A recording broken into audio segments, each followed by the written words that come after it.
opened a convenience store in Naruto. This video is purely for entertainment and does not infringe on copyrights or laws. The rights to the novel and image belong to the original author. We do not claim ownership. Don't like waiting and want to listen to this fanfic in full now? Subscribe to our Patreon, where you'll find the best fanfics. Chapter 201. The arrangement is clear.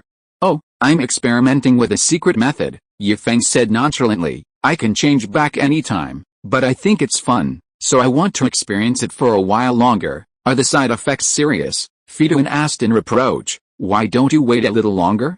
Maybe after this sacrifice, the evil god will be so happy that he will grant you immortality. Sacrifice is voluntary, how can there be any demand?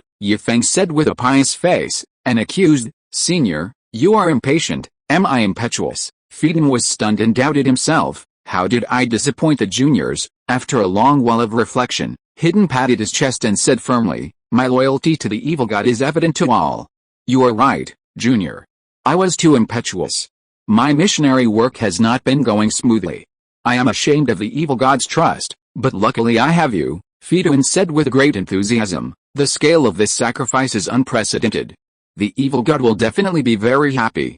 Your contribution will be noticed by the evil god. With you here, the missionary work will surely have a breakthrough. Kakuzu found a comfortable position to lean back, looking at Hidden like he was looking at a monkey, and said in his heart, what a fool. It's not enough to be fooled once. He took the initiative to deliver himself to be fooled a second time. Why didn't I realize you were so stupid before? Isn't this a waste of a lot of opportunities?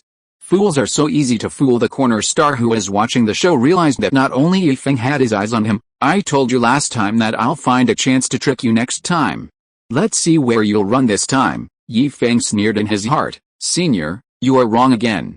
I told you last time that sacrifice is voluntary. It is our duty to sacrifice for the evil god. We should not expect anything, Feng criticized. Senior, please don't think like that anymore. Lord Evil God is not just something you say, but something you keep in your heart.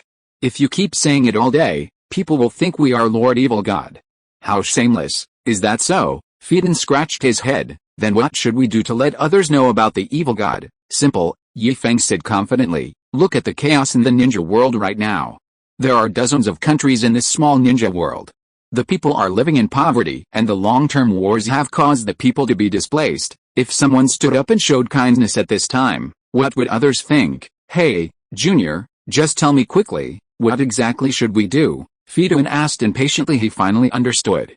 This is called winning people's hearts. In the process of doing good deeds, we should hint at it and say that it was the evil god who asked us to do this. Would others be grateful? Word spreads from one person to another, day after day, and it won't be long before the evil god's followers spread throughout the entire ninja world. Zionon, who was standing by, felt something was not right the more he listened.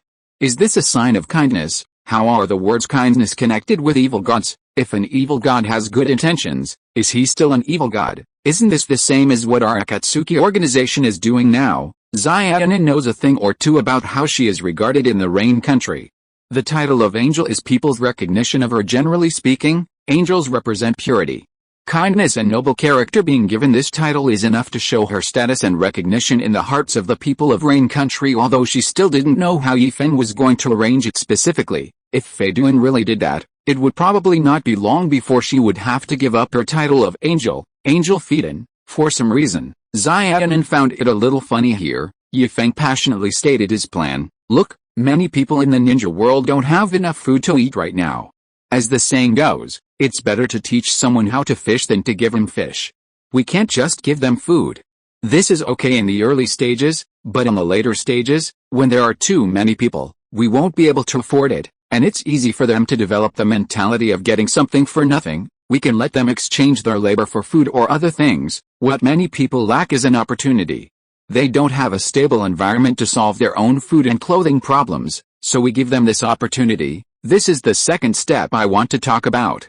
We need to have our own stable territory. Only when we have our own territory can we create a stable environment. Only when we have a stable environment can we take the first step. It sounded a bit confusing, but Zionon understood it. To put it simply, it was very similar to the early plans of their Akatsuki organization. Fidun only had a vague understanding of the situation, but he still felt it was somewhat familiar. Before he could think too much about it, Yi Feng's deception came again. I'm running a convenience store now, and I know a little bit about business. Think about it, senior. Everything we do is to promote the evil god. So how can we make the evil god remembered by everyone without them noticing? There are many solutions. Now that we have our own territory, we must recruit refugees. They need a place to live. We can let them build their own homes. The reward is food. We don't need to pay them wages because they build their own homes. The sense of accomplishment of building my own home is simply overwhelming. Pay attention, the operation is coming. We can print the mark of the evil god on the tableware and chopsticks. We can put up banners with the evil god slogans on the construction site. It would be best if there is a portrait of the evil god. In short, no matter where we go, we must let those people see and hear the Lord Evil God. Under the all-round bombardment, it would be hard for those people not to remember. Fiden's face was already flushed with excitement, and he couldn't stop clapping and cheering. Okay, let's do it, let's do it. He could already imagine such a scene. Food, clothing, and daily necessities. The evil god was everywhere. If this continues, when people greet each other, they will say, Lord Evil God asked me to say hello. Lord Evil God asked you if you have eaten. It's cold. Lord Evil God reminds you to wear more clothes. Oh wow, the evil god cult will grow stronger soon. But then, Hilton started to feel troubled again. The signs and slogans are easy to deal with, but the portraits, to be honest, after worshipping Lord Evil God for so many years, he has never seen the face of Lord Evil God and has no idea what Lord Evil God looks like. This is easy. Yi Feng waved his hand. Number 1, show our senior Fido in the portrait of the evil god. Number 1, who was holding his cell phone as a background, looked confused.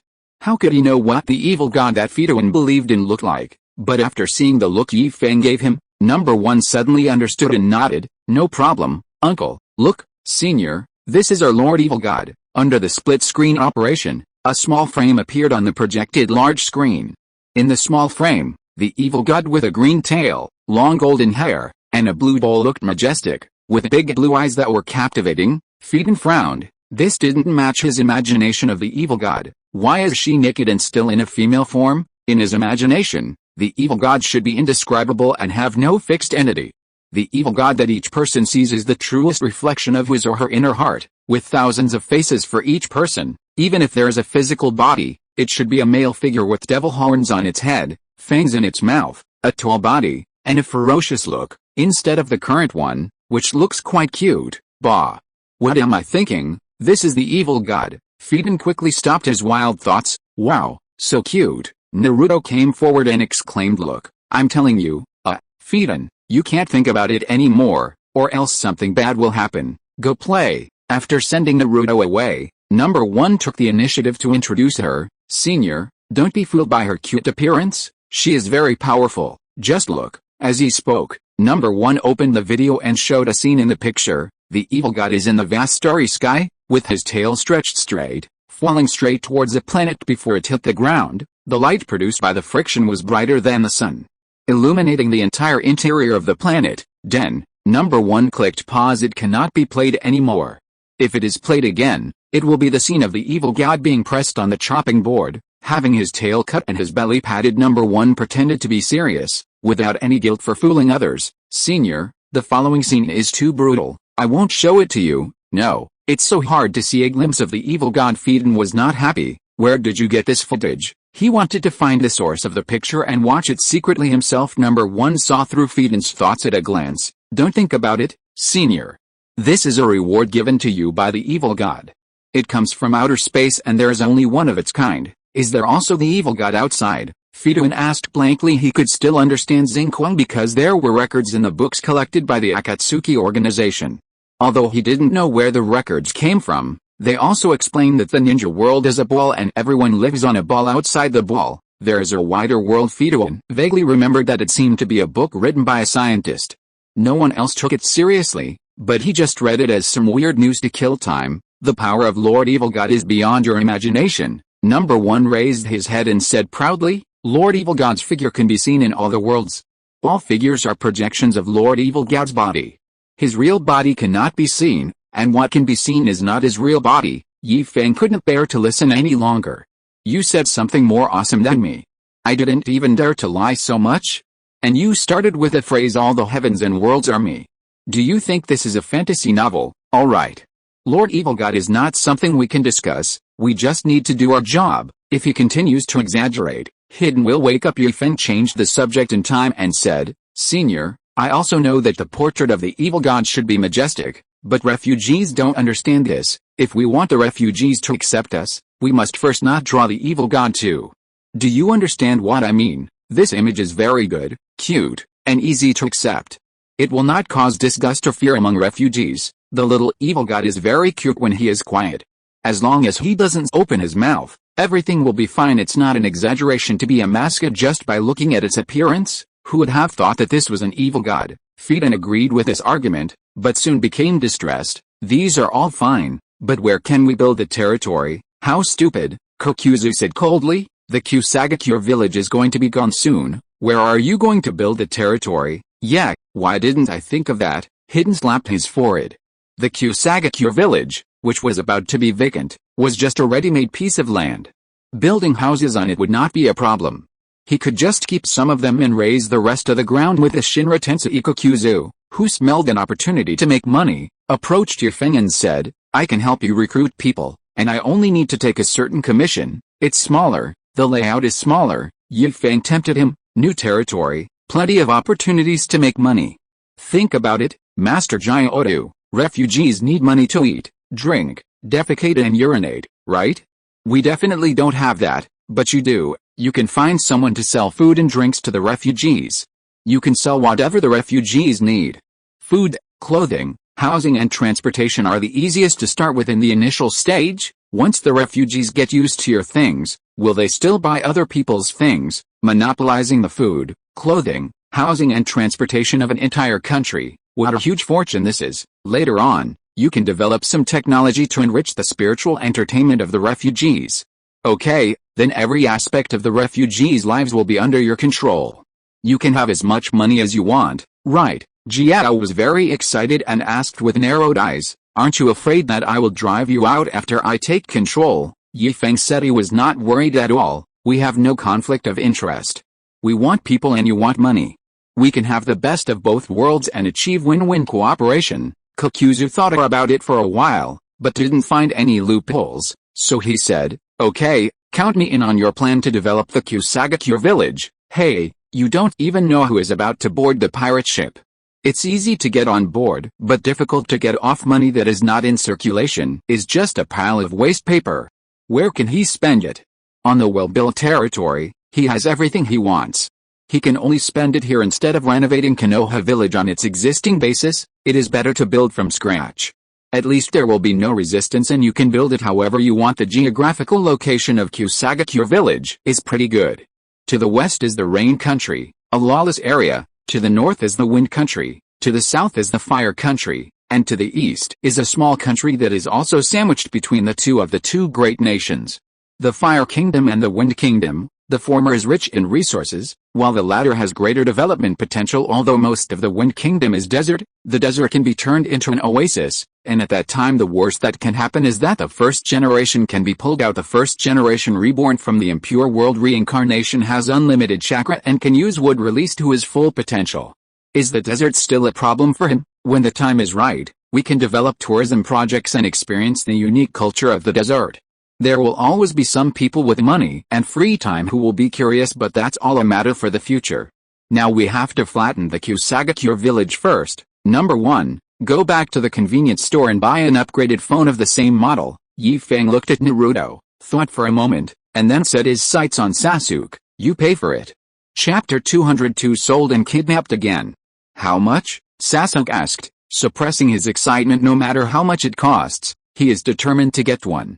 Something that can make calls across the world is worth any amount of money, even if it only has the function of making calls. It is very practical. The most important thing is that with this thing, the people of the Otsutsuki clan will no longer be a threat, and they can seek support at any time. Not much, just 1 million, Number 1 said with a smile. Feng raised his eyes. It was too dark. He originally only wanted a few $100,000. I have upgraded my phone twice, and the total cost is not that much. Hundreds of thousands is a huge expense. 1 million, dozens of times profit. Good boy, you betrayed your own people. Same here, Number 1 silently spread out his hands, as if admiring them. Feng understood the code but did not say anything to remind him. What's the point of reminding him? Number 1 has already agreed to give him half. Brat, the store is mine, and I only get half. 37462819. Make a deal. After receiving the number 1, I slapped myself in the face in my heart. You spoke too quickly, and 55 became 19, but the 9 is still someone else's. No problem, Sasuke agreed immediately. It's just 1 million. Any task he takes would cost more than this. Everyone was envious and drooling. 1 million is not a lot, but it comes so fast. In just a few minutes, 1 million is already in the account. Number 1 temporarily handed the phone to Kaguya, and used the space door opened by Kaguya to return to the convenience store. Why did this kid come back again?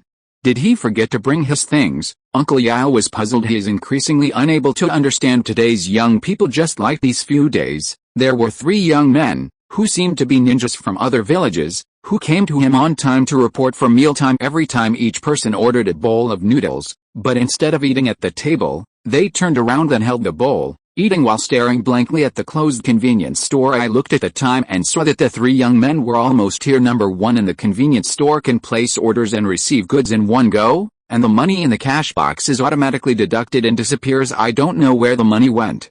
I'm used to it. He took his cell phone, locked the door, and ran into the alley. Yao, who was about to say hello, put his hand down. Boss, the same old rules. 3 bowls of ramen please. Temari lifted the curtain and walked in. Following behind him were Gaara, who had an expressionless face, and Kankuro, who looked dejected and autistic after being beaten. Little girl, you are late. The convenience store has just closed. Yao looked regretful. Although he didn't know the purpose of these people, Yao felt that they were probably not bad people. If they were bad people, Boss Yu would not have been talking and laughing with them in the past few days. There was laughter and conversation in his eyes. What? Gaara asked hastily, alerted. Did you see which direction that person went? He had a rare good sleep these days. The monster. Shukaku. Shukaku has been hiding in the sealed space and not making a sound since he was taught a lesson that day. At first he was worried that without Feng's suppression, Shukaku would take out his anger on other people, but he was overthinking it.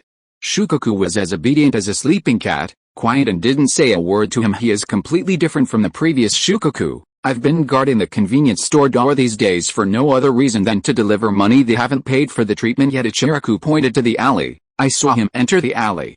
He just left, less than a minute ago. If you go now, you should still have time. Thank you, boss. Gar thanked him and hurriedly ran towards the alley. Temari and Kankuro hurried to follow, looking at the 3 neatly arranged bowls. Yao shook his head.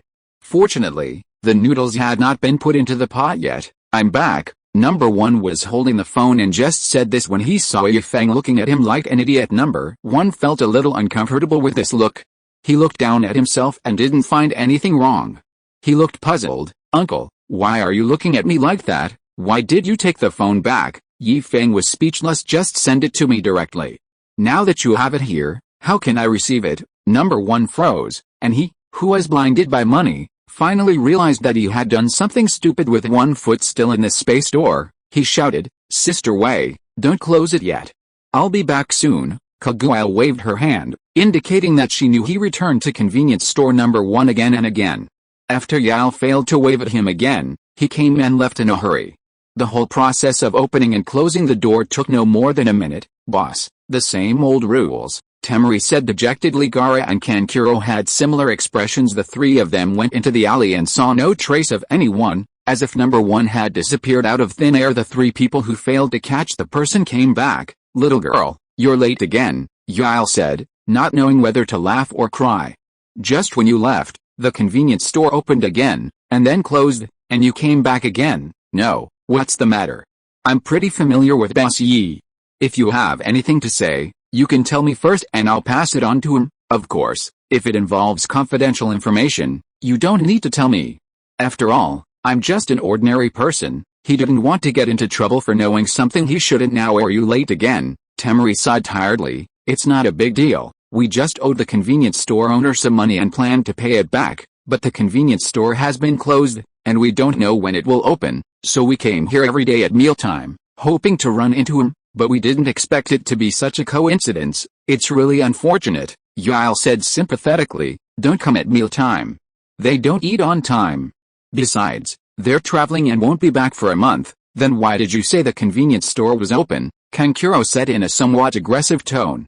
We were out traveling, and you lied to us and said the convenience store was open. Who knows why number one suddenly came back? Yuil couldn't explain clearly, but he just opened the door. Okay Kankuro, this isn't the boss' fault. Temari scolded and apologized to Chiraku. I'm sorry, boss.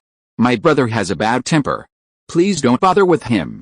Could you please tell me how long they have been gone? Yuil was not one to argue with a child, so he thought for a moment and said, about a week, and it will take more than 20 days for him to come back. Then let's. After eating noodles 3 times a day for a week, Kankuro wanted to eat something else before he could finish his words. Gara said, give me a bowl of noodles. Well, the noodles are not bad, but I wonder if I can have a bowl without the noodles. Kankuro thought with no hope in life. Number 1, who did not make any mistakes this time, took the phone and served as the background again. The large-scale family reunion ceremony has nothing to do with him. His closest people are right next to him. I see it every day. What's so good about it? On Sasuke's side, Feng looked up and couldn't figure out the principle. Why are they falling from the sky? Is it possible that there is an invisible plane dropping them? Now, here you go. Feng handed the phone, which was no bigger than a fingernail, to Sasuke. After explaining the operation method, he said, this thing can be charged with light or energy. It has a certain anti-collision function, but if you insist on using ninjutsu to attack it, it won't be able to withstand it. Who can use ninjutsu? Sasuke couldn't let it go. This is something that concerns the safety of the ninja world, so it must be protected. He decided to enshrine it when he got home and put 8 or 10 seals around it glancing at the moonlight. Feng waited for a while bored. Feeling that the time was about right, he said, everyone, there is always a lot to talk about. There will be plenty of time in the future. How about we stop here today? Although I feel a little reluctant, it is quite interesting to chat with another self. After all, we are not in the same time and space. People on Sasuke's side have no taboos when speaking, and are not afraid of changing history, and those on Sasuke's side, knowing their future direction, will avoid many detours. They knew some things that could be avoided without Feng revealing any spoilers, which saved Feng a lot of effort since it was almost over. Feng no longer maintained the giant ape's body shape.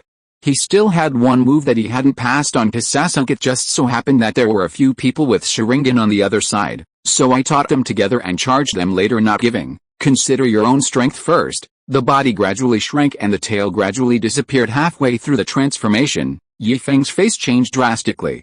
He forgot one thing. When he transformed back from a giant ape, he was naked before he could call number 1 to go back to the convenience store to deliver the clothes. Feng felt that it was too late. With a sudden inspiration, the power of the Kamui Sharingan exploded, and a blue skeleton wrapped around Feng's entire body. Then the two states continued to change. Feng's body size was shrinking, his skeleton was gradually becoming more complete, and flesh and blood composed of energy began to grow on the skeleton. The people on Sasuke's side didn't think it was a big deal, but on Sasuke's side, 2 people from the Akatsuki organization who didn't know the truth were shocked. Is this Susanoo? That's my Kamui. Itachi and Obito reacted differently. How did he get Susanoo? How did he get the Sharingan? Itachi began to brainstorm. He always thought that in the current ninja world, except for himself, no one could use Susanoo, or in other words, there were very few people who could recognize Susanoo. Susanoo is the greatest manifestation of the power of their family's Sharingan. Since the beginning of records of their family, there have been very few people who can use Susanoo. The prerequisites are too harsh. The Mangekyo Sharingan is the minimum requirement for opening Susanoo. This alone is enough to hold back most people. In the past, possessing a 3 Magatama Sharingan meant one was the elite of the family. There are not many people who possess the Mangekyo Sharingan in the entire family history. The Susanoo opened by the Mangekyo Sharingan is not yet the complete form. Even Itachi himself cannot guarantee that he can open the complete form of Susanoo, because the more perfect Susanoo is, the more eye power it needs to consume. He was afraid that he would not be able to reach his full form before his pupil power was exhausted. Once his pupil power is exhausted, it means that his Mangekyo Sharingan has lost its function. In fact, everything he saw now was blurry. This is also the reason why he has been pursuing the eternal Mangekyo Sharingan. Without the eternal Mangekyo Sharingan, he will never be able to unleash the Sharingan's strongest power, and there is also the risk of blindness. Obito didn't think so much. He knew about Susanoo, but because one of his eyes was given to Kakashi, his pupil power was not enough. So even though he already had the Mangekyou Sharingan, he had never opened Susanoo even once. He also didn't recognize that the Susanoo that Feng was activating now was the same Susanoo that he activated after focusing his eyes. Obito was worried about another problem. How dare you take Kakashi's eyes? Obito's heart was filled with murderous intent. Damn Kakashi, is this how you treat my eyes? Based on what he knew about Kakashi, there was no way Kakashi would hand over his eyes, but now his eyes were definitely on Feng. And looking at the relationship between Kakashi and Feng, since Kakashi was standing in the team, it meant that he had a good relationship with Feng. If that is the case, then Feng must have used sweet words to trick Kakashi into giving his eyes to Feng. Stupid, really stupid. Obito was furious. After so many years, he never thought of tricking his eyes back, nor did he use force to get his eyes back unexpectedly. He was reluctant to do so, but others did not hesitate at all. Kakashi, are you worthy of my trust? For no reason, Kakashi felt cold all over and shivered uncontrollably. Kakashi felt an overwhelming resentment surrounding him. He frowned and followed the resentment to find its source: a man in a mask. Needless to say, it's Obito. Feng once told him that Obito was not dead yet and was still in the Akatsuki organization. Now all the members of Akatsuki are here. Everyone else has shown their faces, except for this one, who has his face covered, coupled with a familiar feeling from before. Kakashi knew that this masked man was definitely Obito. Their eyes met, and even through the mask, Kakashi could see Obito's anger. He was slightly stunned, but after thinking about it for a moment, Kakashi knew what was going on. Kakashi smiled and put his hand on his forehead. You're still laughing? Obito roared in his heart. You idiot, I gave you the Sharingan, and you don't treasure it? What's wrong? Why is your Sharingan still there? Shocked, after lifting the forehead protector, Kakashi's Sharingan was still there, and it had turned into a Mangekyou Sharingan. Kakashi was a little proud. After so long, he should have made some progress. Not only did he not learn ki, but he couldn't even develop the Mangekyou Sharingan that he already had. He felt like he had lived in vain. Kakashi didn't feel proud for long before he felt a little disappointed. Don't you say that you need both Mangekyou Sharingan to use Susanoo? Why can you use only one eye? The huge Susanoo that hadn't condensed yet was somewhat transparent. In order to divert everyone's attention, Feng said loudly, Susanoo is flashy and useless against masters. I will now teach you a move that can deal with the master's armor. Damn. Another time. If you're listening to this novel on a channel other than Fanfic World, it means they downloaded and uploaded it without effort. We cordially invite you to visit our channel, Mundo Fanfic Novelis. There you'll find the original version of this story, and you can explore many other novels of various genres.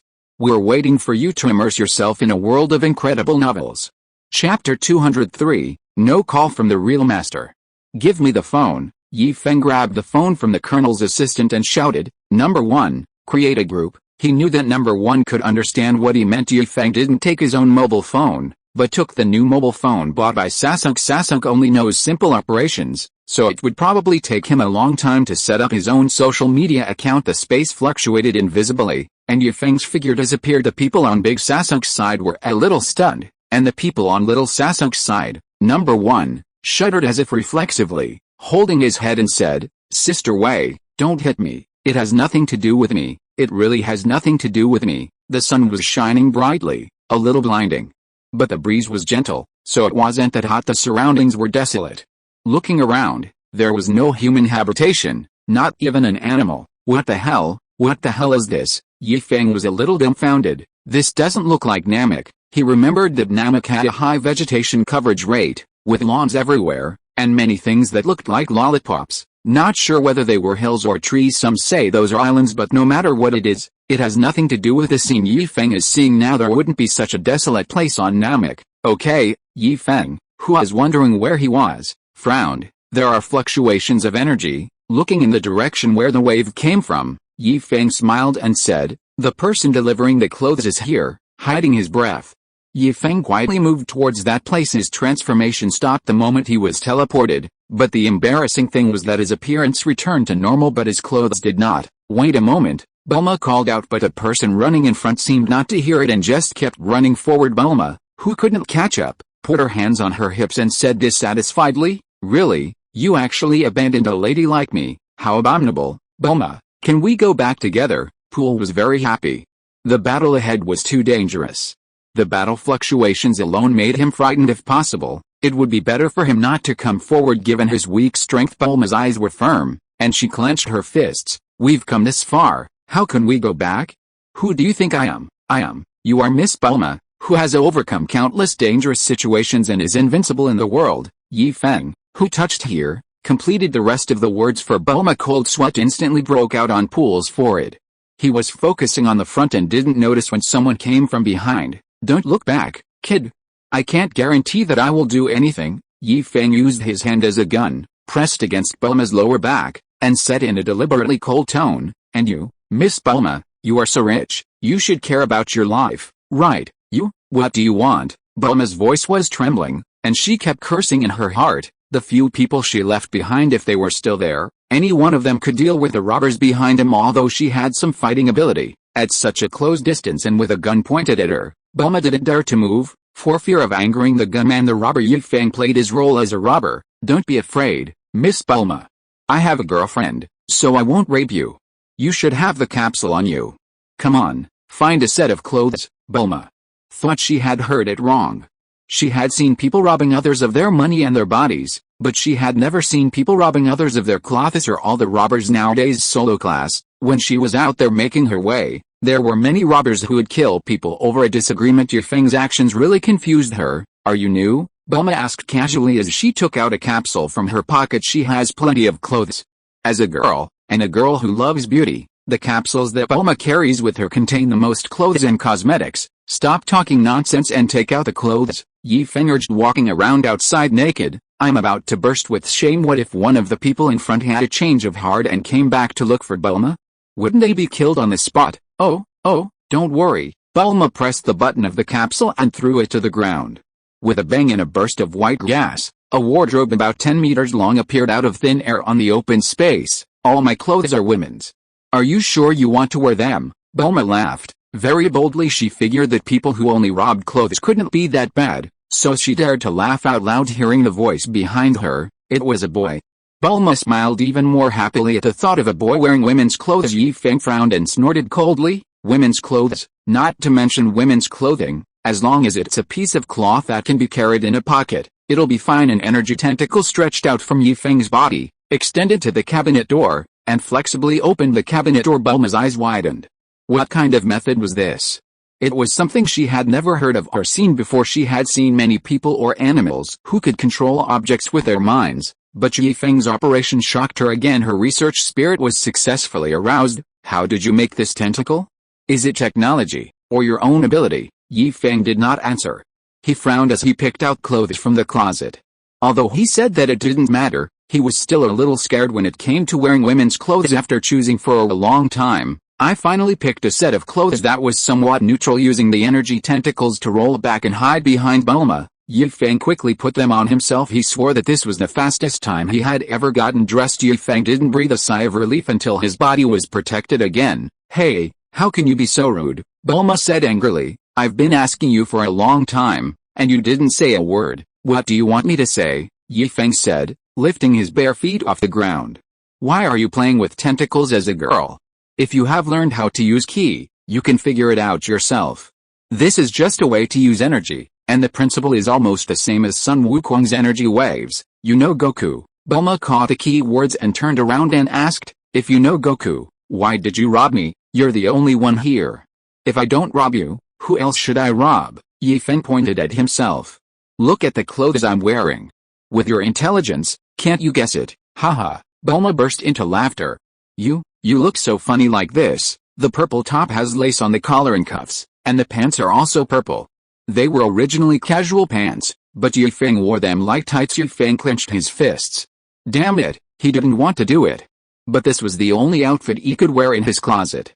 It was obvious that the other clothes were slim-fitting, and the one he was wearing was the largest size in his closet. Don't you want to watch the battle? Come on, I'll take you there, Feng said, changing the subject. Yes. Bulma nodded, pretending to be fierce. When I get over there, I will definitely beat them up and make them abandon me. Pool trembled and wanted to laugh but was stopped by Feng's look. He read a meaning from Feng's eyes. If you dare to laugh, I will treat you like a windmill. Pool instantly covered his mouth with his paws, not daring to make a sound. After turning the wardrobe back into a capsule and putting it away, Bulma shouted energetically, Let's go. Grabbing Pool's tail, Bulma ran like the wind amid Pool's terrified whimpering. Poor Pool. He was frightened to death, but he didn't dare to scream. He was afraid that Feng would think he was laughing at him and give him a windmill. Feng fell behind Bulma, floating slowly, and turned on his mobile phone. By the way, number 1, who was almost beaten, looked at his phone excitedly and said, "There's a letter, Sister Wei, there's a letter from Uncle. A new friend is waiting for him to be added." Where did Feng go again? Kaguya frowned slightly. She was worried that Feng would encounter danger, wondering if it was a strange world. Just now, Sasuke and the others on the opposite side said that they encountered a strong enemy. Just by listening to the description, Kaguya knew that it was her own people. Although Feng easily dealt with a problem, Kaguya had no idea how many people there were in the tribe. It would be fine if there were just 1 or 2 of them, but if there were too many, she was worried that Feng would be too busy to handle them. You'll know this after you ask, "Why don't you agree quickly?" Kaguya raised her hand. "Do you want to be beaten again? I'm operating it right now." Number 1 muttered to himself and clicked accept. Let's stop the video for a moment. Number 1 said to Sasuke and the others, "I'll create a group and we'll start the video again." Naturally, no one objected, including Sasuke and others. They also wanted to know where Feng had gone. Even after the video was disconnected, the large projected screen did not disappear, and number 1's operations were clearly presented on the screen. There are also various strange names on his chat software. Feng's newly created account and Feng's original account were added to the group, and number 1 clicked on the video call invitation again. Sasuke reacted quickly and clicked to agree. Feng looked at the call invitation sent by number 1 and clicked to agree. Before he could say anything, number 1's voice came out. "Hello." Number 1 was about to say hello when he saw Feng's head occupying the entire call frame. He was shocked and said, "Uncle, why are you left with only your head? Stop talking nonsense." Feng almost put the phone to his face to avoid showing his body on camera. "Go back to the convenience store and buy me a set of clothes." Back again. Number 1 was a little reluctant. He had just come here. "Can't you come back by yourself? How about I summon you back? Why are you in such a hurry to go back? You're already here."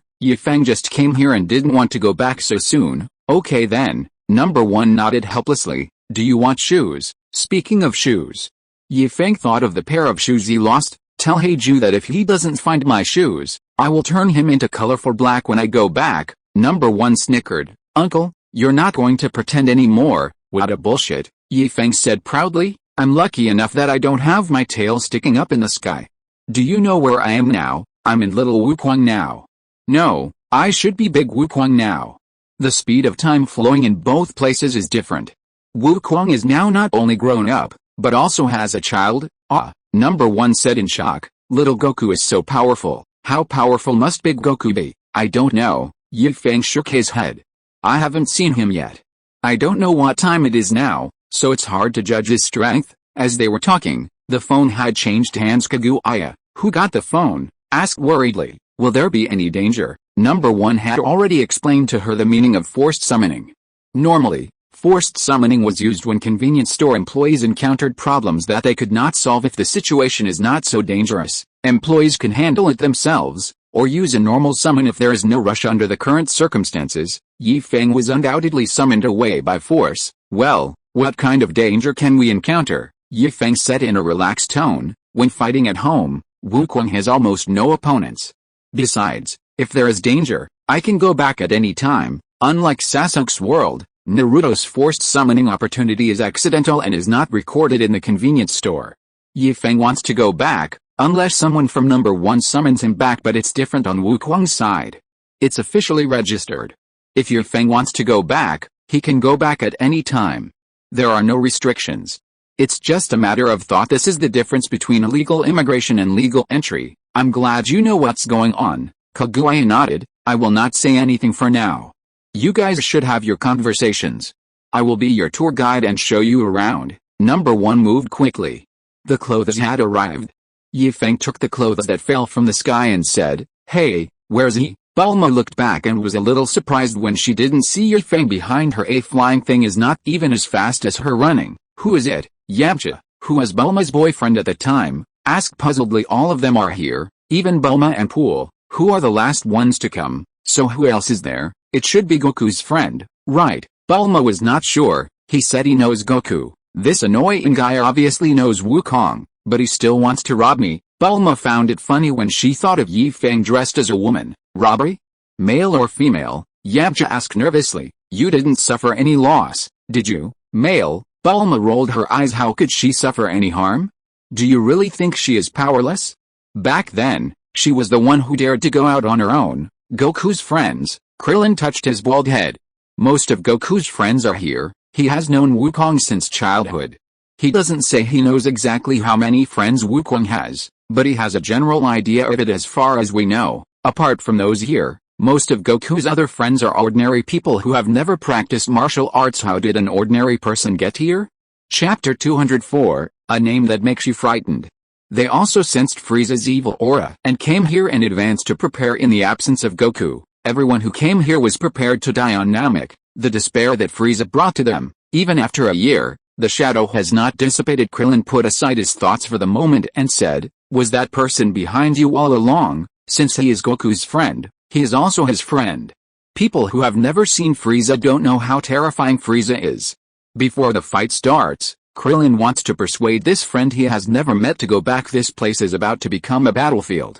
No, it has already become a battlefield. However, it was not them who made the move, but a mysterious young man with a sword on his back for some reason. Even though it was the first time they met, Krillin always felt that the boy's back seemed familiar, as if he had seen him somewhere before. Bulma was about to answer when an inexplicable pressure made her almost unable to speak, and even her breathing became a little heavy. What an amazing energy! Krillin turned around suddenly and looked at the young man not far away in horror. The others were also horrified. Why?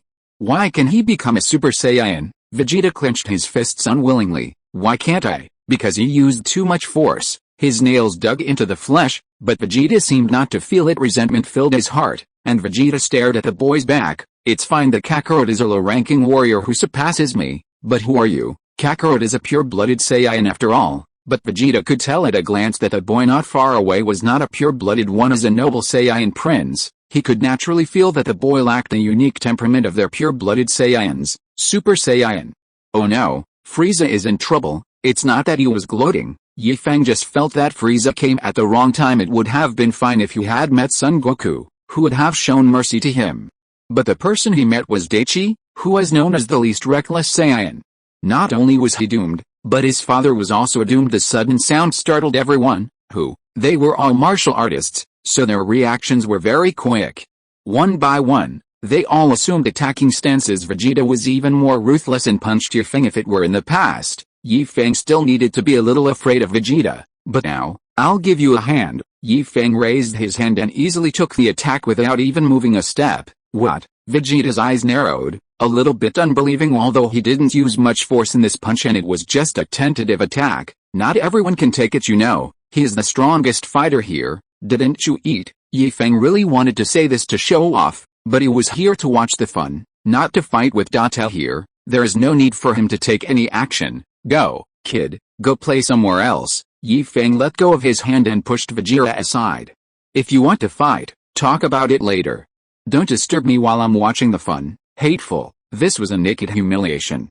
What Vegeta couldn't stand the most was this kind of disregard. How dare you look down on me? Feeling the increase in Vegeta's energy, Yi Feng sighed. If you want to know how to become a Super Saiyan, just stay aside quietly. What? Vegeta said in disbelief, his anger extinguished in an instant. Do you know how to become a Super Saiyan? The scene on Namek where Kakarot transformed into a Super Saiyan deeply shocked him. If he hadn't wanted to learn how to become a Super Saiyan, he wouldn't have stayed on Earth for nearly a year just to wait for Kakarot to come back. According to his previous character, the Earth would have been destroyed by him long ago, especially since he had suffered a setback on Earth before. As a result, before Kakarot arrived, another Super Saiyan appeared. Then Yi Feng told him that he also knew how to become a Super Saiyan. If he knows the method, doesn't that mean Yi Feng can also become a Super Saiyan? Why does it seem like everyone knows how to become a Super Saiyan except him? Who is the Prince of Planet Vegeta? Nonsense, you don't know what I'm saying, am I teasing you? Yi Feng asked. Bulma, do you have a chair in your capsule? Come on, it's tiring to stand all the time. You have clothes, and you're robbing me. Bulma snorted. I won't give them to you even if I have them. In order to prove that she really had it, Bulma took out a capsule, turned it into a chair, sat on it, and even raised her head proudly. Yi Feng changed back into his own clothes and didn't explain. Seeing that Bulma refused to give him any, he simply sat on the edge of the hillside, swaying his legs slightly, and took out a bag of melon seeds from his pocket. If you don't want to give it to me, then don't give it to me. Who cares? Number 1 bought the melon seeds for himself. He was bored of being a background character, so he wanted to eat something and join the crowd. Yi Feng's package was just a byproduct. While watching the fun, Yi Feng did not forget about number 1, Sasuke and the others. He adjusted the angle of his phone and took pictures of Taichung, Frieza and the others. Hey, Bulma came up and poked Yi Feng. Are you from Earth? The more Yi Feng ignored her, the more curious she became about him. Don't you look like him? Yi Feng looked at himself. No matter from which angle he looked at himself, he was a human being. How did the people on Earth know about Super Saiyans? Bulma asked curiously. Even Goku himself only found out about it a year ago. Vegeta held his breath. He wanted to know too. If Kakarot hadn't become a Super Saiyan a year ago, he would have always thought that Super Saiyan was a legend. Even he, the former prince of Planet Vegeta, thought it was a legend. When Planet Vegeta was still alive, ordinary Saiyans didn't even know about this legend. After all, no one has ever seen it, and there is no written record of it. Yi Feng cracked some melon seeds while saying, do you know that Super Saiyans are weird? Many people know that. I also know a name that Frieza would be terrified of, and it would also make Vegeta break out in a cold sweat. Cut. Vegeta was disdainful. Apart from Frieza, no one could make him change his color. Vegeta's expression of disbelief aroused Yi Feng's evil taste. He waved his hand, motioning Bulma to come closer. Bulma listened attentively, and after hearing the whole thing, she was full of doubt. Really, no matter how she listened to it, she thought it was a very ordinary name. Yi Feng pounded his chest and pointed at Frieza. Is the bag really good? Bulma was fearless. Even Frieza was scared. She stood up, took a deep breath, and shouted, Beerus is coming. With a click, before Frieza could react, Vegeta knelt down first. His head was pressed against the ground and his whole body was shaking. The young man in front of him made him extremely difficult to deal with, and the group of ants not far away made him even more upset. All kinds of people dare to join in the fun, but it doesn't matter. They are all acquaintances, so I can catch them all in one fell swoop. Frieza smiled sinisterly. Haha, do you think you can defeat me by becoming a Super Saiyan? Data had no intention of talking nonsense, as his past experiences had taught him that hesitation would lead to defeat, and as for nonsense, he could talk to his heart's content. After defeating the enemy, he drew out the sword behind him, transformed into a Super Saiyan, and disappeared from Frieza's side in a flash. Reaching out to stop the king of Kurd who was about to move, Frieza said with a smile, Oh, father, let me play with him first. It's up to you, said the Kurdish king with interest. The legend of Super Saiyans has been passed down in their family for a long time. If there were no records saying that their ancestors had actually encountered one, the Kurdish king would not have believed this legend. The entire Saiyan planet is under the rule of his son, King Vegeta, the most powerful of them, cannot even defeat his son's men. How can I make him believe this? However, his son's accident did arouse the Kurdish king's interest. King Cold was very clear about the strength of his son Frieza, who was only slightly lower than his own. If he can defeat Frieza, he can also defeat himself. The Kurdish king has always been ruthless to both his enemies and his own people. Almost all of his men on the spaceship died, but the Kurdish king didn't feel sorry at all. Low-level subordinates like him can have as much as they want. If Frieza hadn't said that he wanted to take revenge personally, he would never have let the spaceship land on this small planet. It was his usual practice to directly destroy the planet with an energy cannon from outer space. Frieza and Daito have already started fighting. Neither of them used their full strength, and the tentative attacks gave Frieza an idea. He secretly breathed a sigh of relief. Although he didn't know who the Super Saiyan in front of him was, his strength was not even comparable to that of Son Goku. When he transformed into a Super Saiyan for the first time, that kind of momentum cannot be compared with that of Sun Wukong at all. With his current transformed body, his strength is much stronger than when he was on Namek. Even if Son Goku comes, he is confident that he can avenge his previous defeat after a few moves. Dato also roughly understood Frieza's strength, which was not as good as the androids he had dealt with before. That being the case, Dato has already made up his mind. The sword in his hand swept across. Suddenly the sudden increase in speed disrupted Frieza's attack rhythm, causing Frieza's face to change drastically. The alarm bells in my heart were ringing wildly. It's too fast. There's no time to dodge. In despair, a loud shout reached his ears. Beerus is here. Beerus? God of destruction. Beerus. Plop, plop. There were two consecutive sounds of people kneeling down, and both Frieza and King Cold knelt down at this moment. His strong desire to survive even overwhelmed the despair brought to him by Frieza rested his forehead on the ground, not daring to lift it up. He was trembling all over like Vegeta. Lord Beerus, on this auspicious day. The journey is long. I deserve death if I fail to greet you when you come. Did you come here today to give me some instructions? There was complete silence. Frieza kept thinking to himself, what had he done wrong recently that caused this adult to show up in person? This is the god of destruction Beerus, the top figure in the entire universe. If he is unhappy, the entire universe will be destroyed. If he didn't come out so often, he would never have the chance to be the king of the universe. Even the fact that their clan has been able to dominate the universe for so many years is all thanks to the support of the god of destruction Beerus. Although the Kurdish king had never seen Beerus in person, the ancestral teachings passed down from generation to generation in his family clearly told his descendants that they could offend anyone, but if they offended Beerus, not only would the family members not support them, they would also capture them personally and hand them over to Beerus for whatever he wanted to do with them. Frieza, who had the good fortune to meet Beerus once, knew very well how terrifying Beerus was. Just a look from him was enough to make him unable to move. He even found it difficult to breathe when he stood there. Tao was a little dumbfounded. Frieza's kneeling just happened to avoid his attack. He frowned a little. Dat had never heard of the name Beerus. The reason he knew about Frieza was because he heard it from his mother and his elder brother Gohan. At that time, he envied Son Gohan for being able to transform into a Super Saiyan, so he asked about the method of transformation from Son Gohan's narration. We learned how terrifying Frieza was. That was his elder brother Gohan, the first time he encountered a hopeless enemy. This is also the reason why he used all his strength right after the test unexpectedly. The enemy that made Brother Gohan feel despair lost his fighting spirit and looked several after hearing a name. Feng, who was watching the excitement not far away, was also stunned for a moment. Frieza's behavior was beyond his expectations and his imagination. Although Frieza was very afraid of Beerus, he would not be so afraid. At least he was neither humble nor arrogant, which was in line with the character of Frieza in his mind. Vegeta's face flushed red, and he stood up from the ground. He glanced around and threatened, no one is allowed to tell anyone about what happened just now. If anyone tells anyone and I find out, I will kill him. Everyone looked at each other, and finally raised their heads to the sky, as if they saw nothing. Vegeta, whose clothes were soaked with cold sweat, felt a little better. Beerus was his childhood nightmare.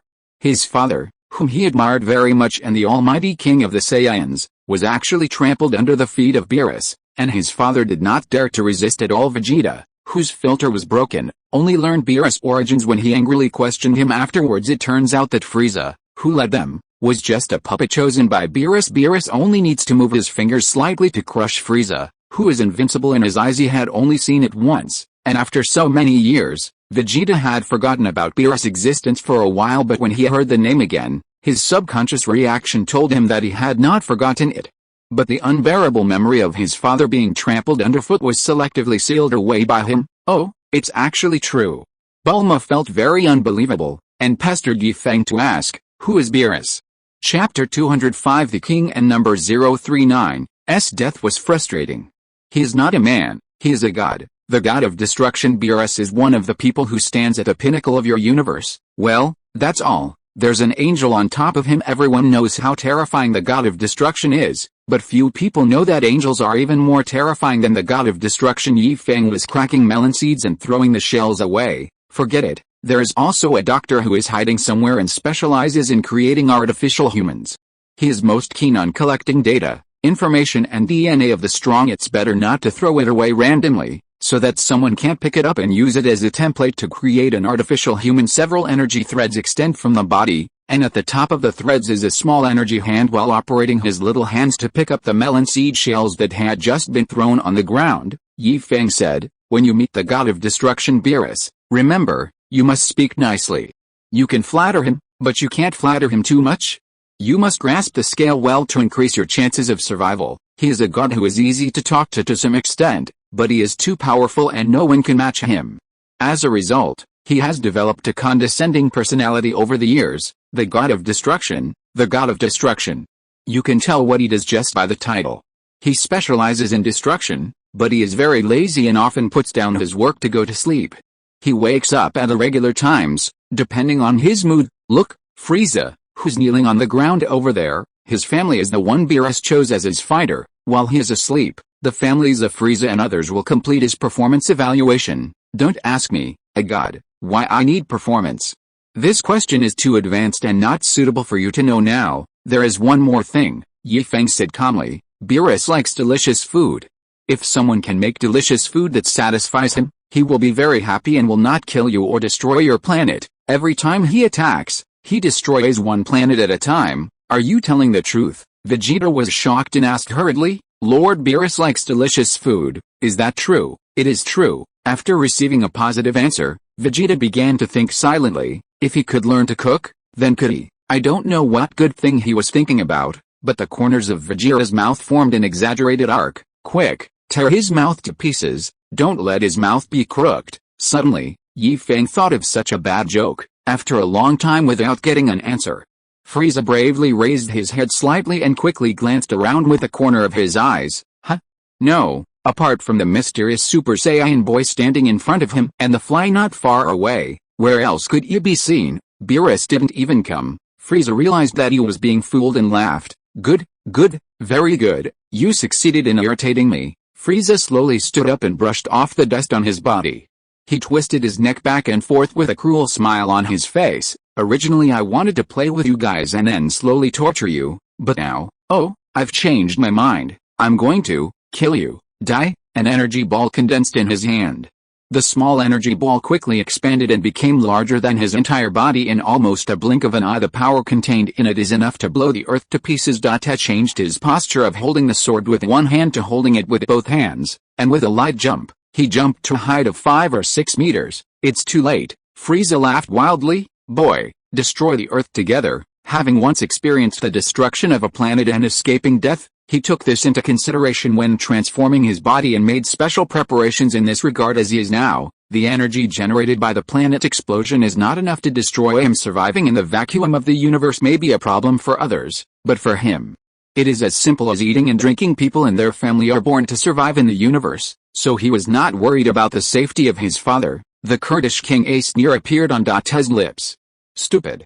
If I hadn't dealt with your father first, would you have had a chance to make a move? The perception of energy allowed Dat to realize that King Cold's strength was even greater than that of Frieza. As the saying goes, to catch a thief, you must first catch the leader.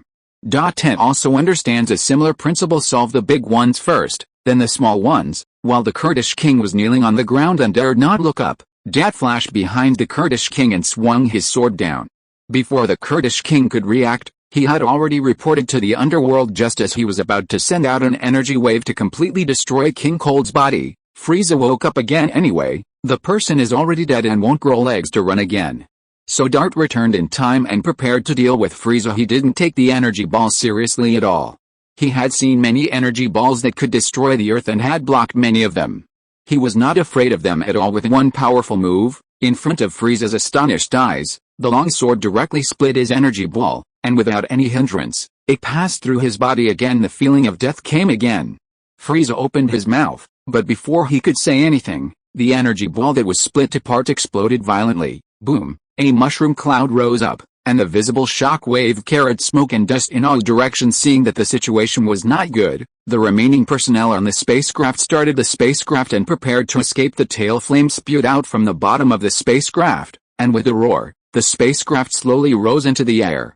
When it reached a certain height, it suddenly accelerated and turned directly into a small black dot. Dat stretched out his palm, aimed it at the spaceship from a distance, and sent out an energy wave. Before the people on the spaceship could sigh about surviving a disaster, an energy wave arrived first, and with a loud bang, the spaceship exploded. The explosion only made a single sound, and the energy in the energy wave vaporized the fragments of the spacecraft into slag, leaving no ash at all. When the smoke and dust cleared, Frieza, who was split in half, was still not completely dead. He is indeed a tough guy who was able to survive the planet explosion despite being seriously injured, his body twitching. Frieza desperately pushed the ground with his hands, trying to hold his body together. The transformed body has a strong recovery ability as long as they can stay together. He still has a chance of survival. Unfortunately, Dater will not give him this opportunity. The energy wave condensed in Dater's hands. Frieza's 4 mouths moved. If you put them together, the shape of his mouth should be no. In despair, Frieza died. In frustration, 2 energy waves were fired at the body of the Kurdish king and the pile of corpses of the soldiers that had been dealt with previously. After a few explosions, several large pits appeared on the ground. There was nothing at the bottom of the pits, not even any ash left, everything was vaporized. At this point, Frieza and others who planned to come to Earth to seek revenge on Son Goku did not even see Son Goku. Not only were their entire army wiped out, but they did not even leave any trace. A few big pits are not enough to prove that they have been there. This is Dat's fighting habit. During his fight with the androids, he understood a truth: unless you crush the enemy to ashes, you can't really defeat the enemy. He had injured the androids many times, and the androids' recovery ability shocked him greatly. It was like if you couldn't kill them with one move, then the others would be fine. If you lose an arm or a leg, it will either grow back or be transplanted into new one. Homunculi have no sense of pain. No matter how serious their injuries are, as long as they can still move, they will cling to you tightly. Therefore, when fighting with others, Date would not hold back if he could, and would inflict heavy damage on his opponent whenever he got a chance. This good habit made Feng, who was watching the show, deeply agree with it. He couldn't help but applaud. Well, you are worthy of being the most unrestrained Saiyan. Young man, I like you very much. Date threw the sword in his hand upwards, his body slightly tilted, and the falling sword fell right into the scabbard. This handsome scene made Feng applaud again and said, "Great, great, great." No one had ever praised him like this before, which made Date embarrassed. "It's not as amazing as you say, many people can do it." Feng shook his head and said, "Young man, you are wrong. Those who can do it are not as good as you. Those who are better than you don't seem to use weapons." In his impression, in the entire Dragon Ball series, there are very few people who use weapons, guns not included. In the early days, Sun Wukong used the golden cudgel, but in the later days, he even stopped using it and left it on the top of Kallen Tower as a bridge between him and the temple. Feng felt it was a pity. Feng's words stunned Date. He had not noticed it before, but after hearing what Feng said, it seemed that no one he knew used weapons. In his opinion, the gun was not a weapon at all and could not even hurt a hair on his body. Vegeta said arrogantly, "Anyone who uses weapons is a coward." He looked so arrogant, as if the person who was trembling with fear just now was not him. Date did not refute. His weapon had a special origin and was just a little sharper.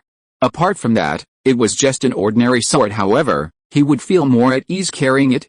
Feng, who knew the origin of the sword, did not say much. After putting away the uneaten melon seeds, Feng jumped down from the hillside. The mobile phone was controlled by him and floated beside him. It was relatively cool at the bottom of the hill. He waved at Bulma and said, "Miss, please bring out the whole house. It's not a good idea to just wait like this." "Ah!" Bulma shouted from the hillside. "What did you say? I can't hear you." Feng was slightly speechless. "If you can't hear clearly, just come down. It's all over. Why are you still standing there watching the game?" Bulma raised her hand slightly and found that her body became lighter. Before she could understand what was happening, her body was at the foot of the hillside. "Now you can hear clearly, right?" Feng said. "Great, Miss Bulma, please bring out the whole house. I know you have it with you." "What, again? How did you do it?" Bulma pulled Feng's sleeve excitedly. "Let go, my girlfriend is watching." Feng broke free from Bulma's hand and explained seriously, "Sister Wei, you see, she took the initiative, and I pushed her away. This is a different price, right?" Who's talking?" Feng bared his teeth like a cat with its fur standing on end. His eyes narrowed slightly. "Number one, right? You're really a jerk. Wait for me to come back, and we'll settle all the new and old grudges together. Too much debt is not a burden. He will be beaten anyway. Number one doesn't care anymore. Let's talk about it when you come back." "I think the senior is getting impatient." "How can I be impatient?" Hidden glanced at number one in order to realize this great plan of spreading the glory of the evil god throughout the ninja world. What would it matter if he waited a little longer? The many ninjas who were trapped in the Kusagakure village and unable to get out were as anxious as ants on a hot pan. They tried all kinds of methods. Digging a tunnel didn't work, leaving from the sky didn't work, and using all kinds of ninjutsu to bombard the barrier didn't work. Many people lay on the ground in despair waiting to die, and those who had not yet despaired were almost running out of patience. All the struggles are in vain, and the number one people outside will not care about them. Naruto didn't have the chance to use his mouth to persuade him, as the great Naruto from another world tried every means to entangle him rather than asking for help, which might anger Feng. Naruto would rather let the people of Kusagakure village do anything than lose Feng as his helper, having been the Hokage for so many years. He still knew what was more important, not to mention that Karin is watching closely from the side. Naruto had no doubt that as long as he dared to beg for mercy, Karin would punch him without hesitation. and might even use the diamond seal technique on him. Big Karen looked at little Karen with satisfaction. She saw that little Karen was doing well. The ugly scars on her body were gone, and her smile was full of confidence. Although her words and actions were still a little reserved, she could see that Karen was very satisfied with her current life. Just be satisfied. Big Karen doesn't want little Karen to go through the same old path as her. God knows how much she longed for someone to save her from danger when she was a child, how much she hoped someone could change her fate, and how much she hated those people in the Kusagakure village who were beasts and didn't treat her as a human being. Now that I have someone supporting me, the gratitude in my heart cannot be expressed in words. Little Karen may not understand, but Big Karen sees it clearly. The reason why Feng chose to attack the Kusagakure village is probably because of little Karen. As for promoting the glory of the evil god, other big incense sticks dare not do this, but in the future. From the description, it is possible that the newly built villages and cities will also do this. The people in the new city might remember the evil god, but it is not certain whether it is the evil god that Fitoin mentioned. Number 1 noticed that Karen was in deep thought and blinked. The two smiled at each other, and everything was said without words. In the Dragon Ball world, Feng adjusted the camera angle and said with his phone, "Hey, Orochimaru, pay attention to the technology in this world. Who have you been talking to? It's so weird." Bulma took out a universal capsule and looked at Feng strangely. To be precise, she looked at the mobile phone in Feng's hand. She had noticed Feng's mobile phone a long time ago. At first, she thought it was a filming tool. It was not until she heard a sound from it that she realized that Feng had been on a video call. Chapter 206, Time Plays with People.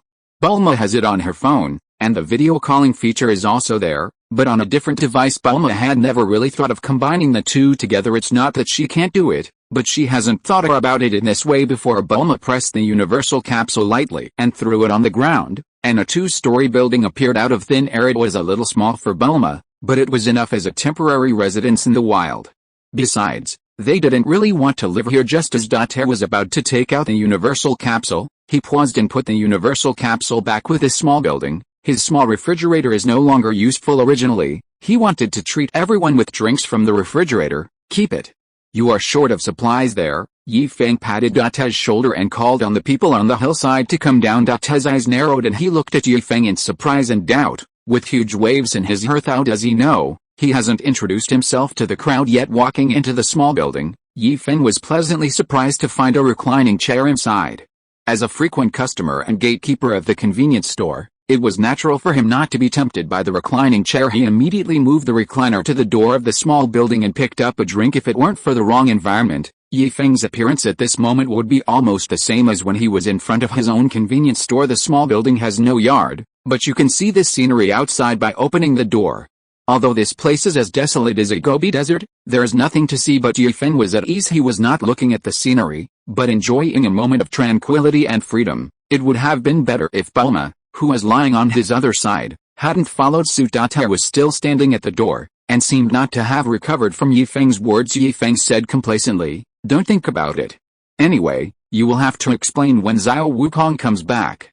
And I want to remind you that you are in the wrong place." "What?" Dater was a little confused. The time, place and characters all match, so what went wrong? Dater has complete faith in his mother's research and development technology. He has no doubt that if there are enough materials, his mother can do better instead of like now, researching a technology for more than 10 years and only completing it recently. Time and space have been inseparable since ancient times, Feng explained. You thought you came to the right time, but in fact you just came to the right place. Your timeline is being watched by someone, and anyone who wants to disrupt the timeline will be put right by them. In Date's time and space, Sun Wukong died too early, and Feng was not sure whether Sun Wukong had told his friends and others about King Kai, but even if he said it, it would be of no use. King Kai's boss, the god Kai, was also a person who forced things upon him.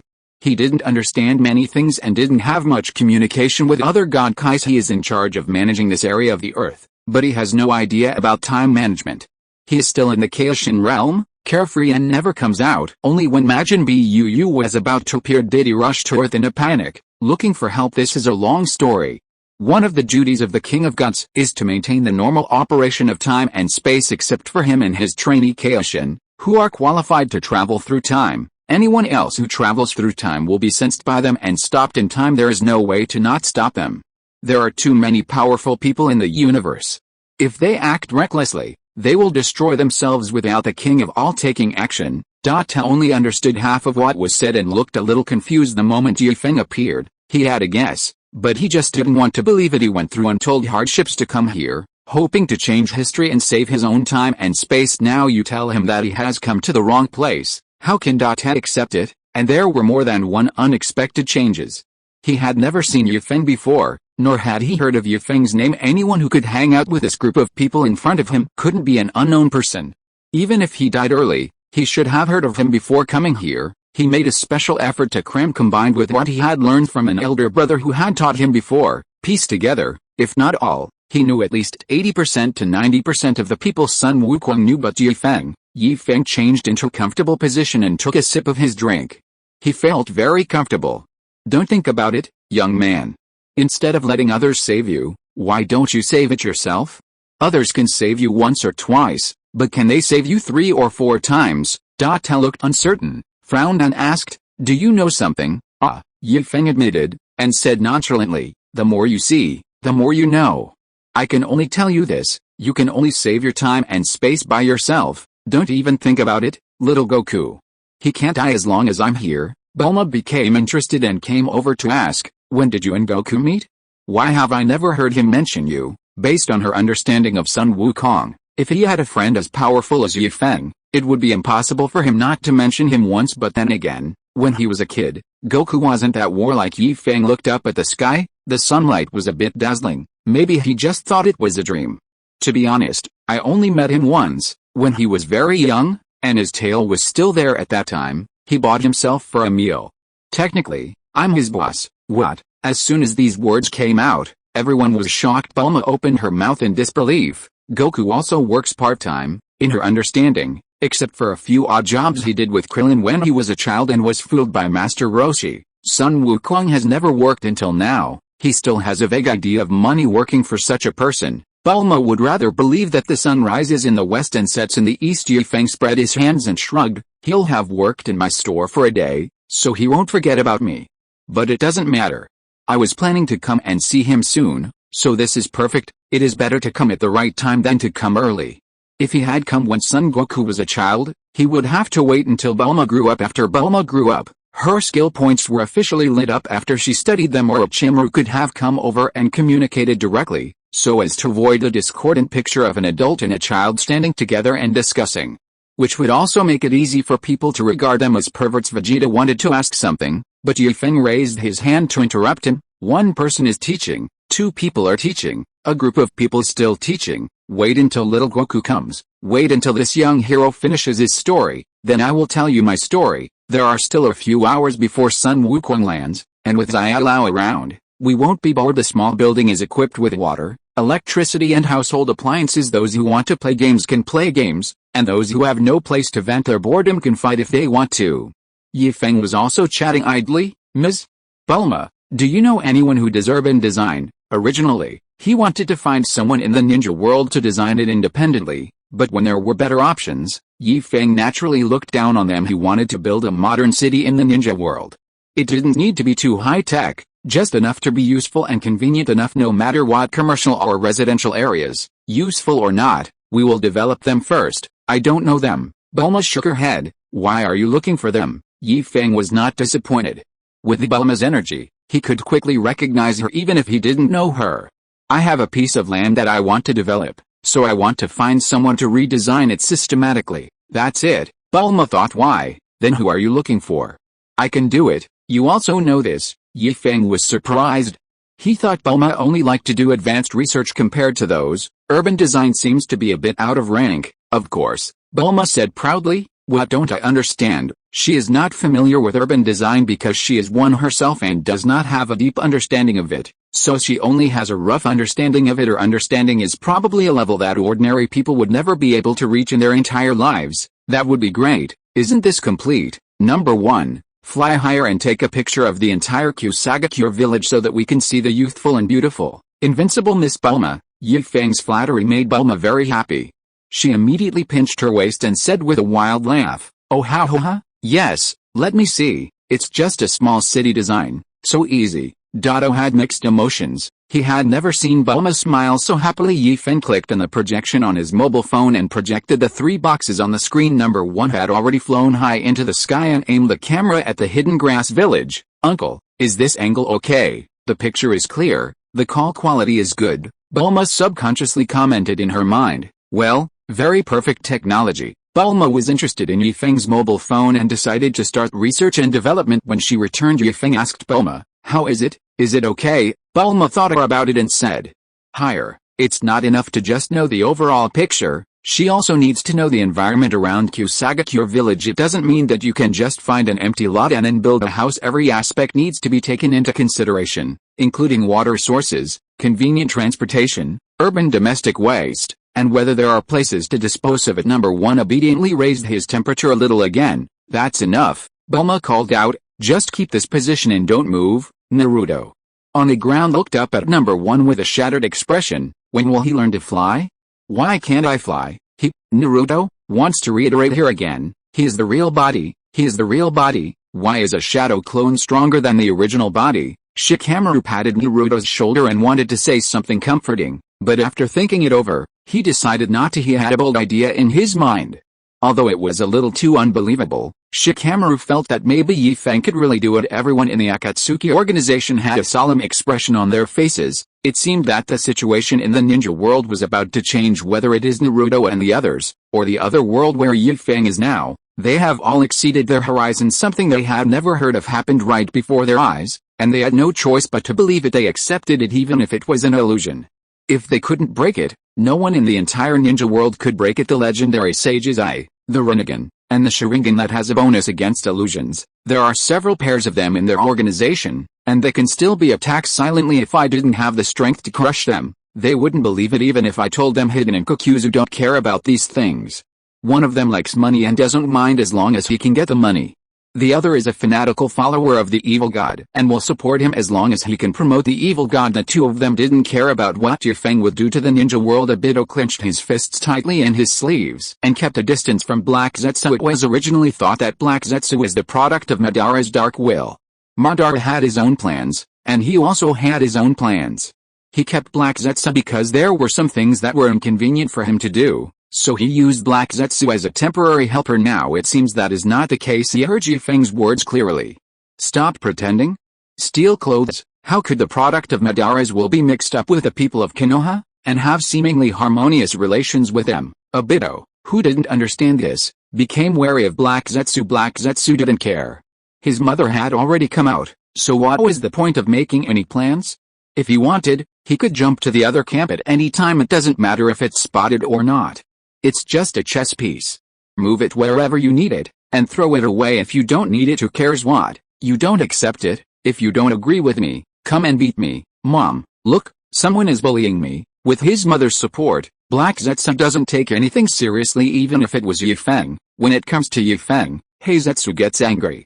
A guy who hasn't even fully grown his hair and is not even a fraction of his age, yet he wants to seduce his mother. Haha, you want me to help you find your shoes? Dream on, I'll be waiting for you to come back.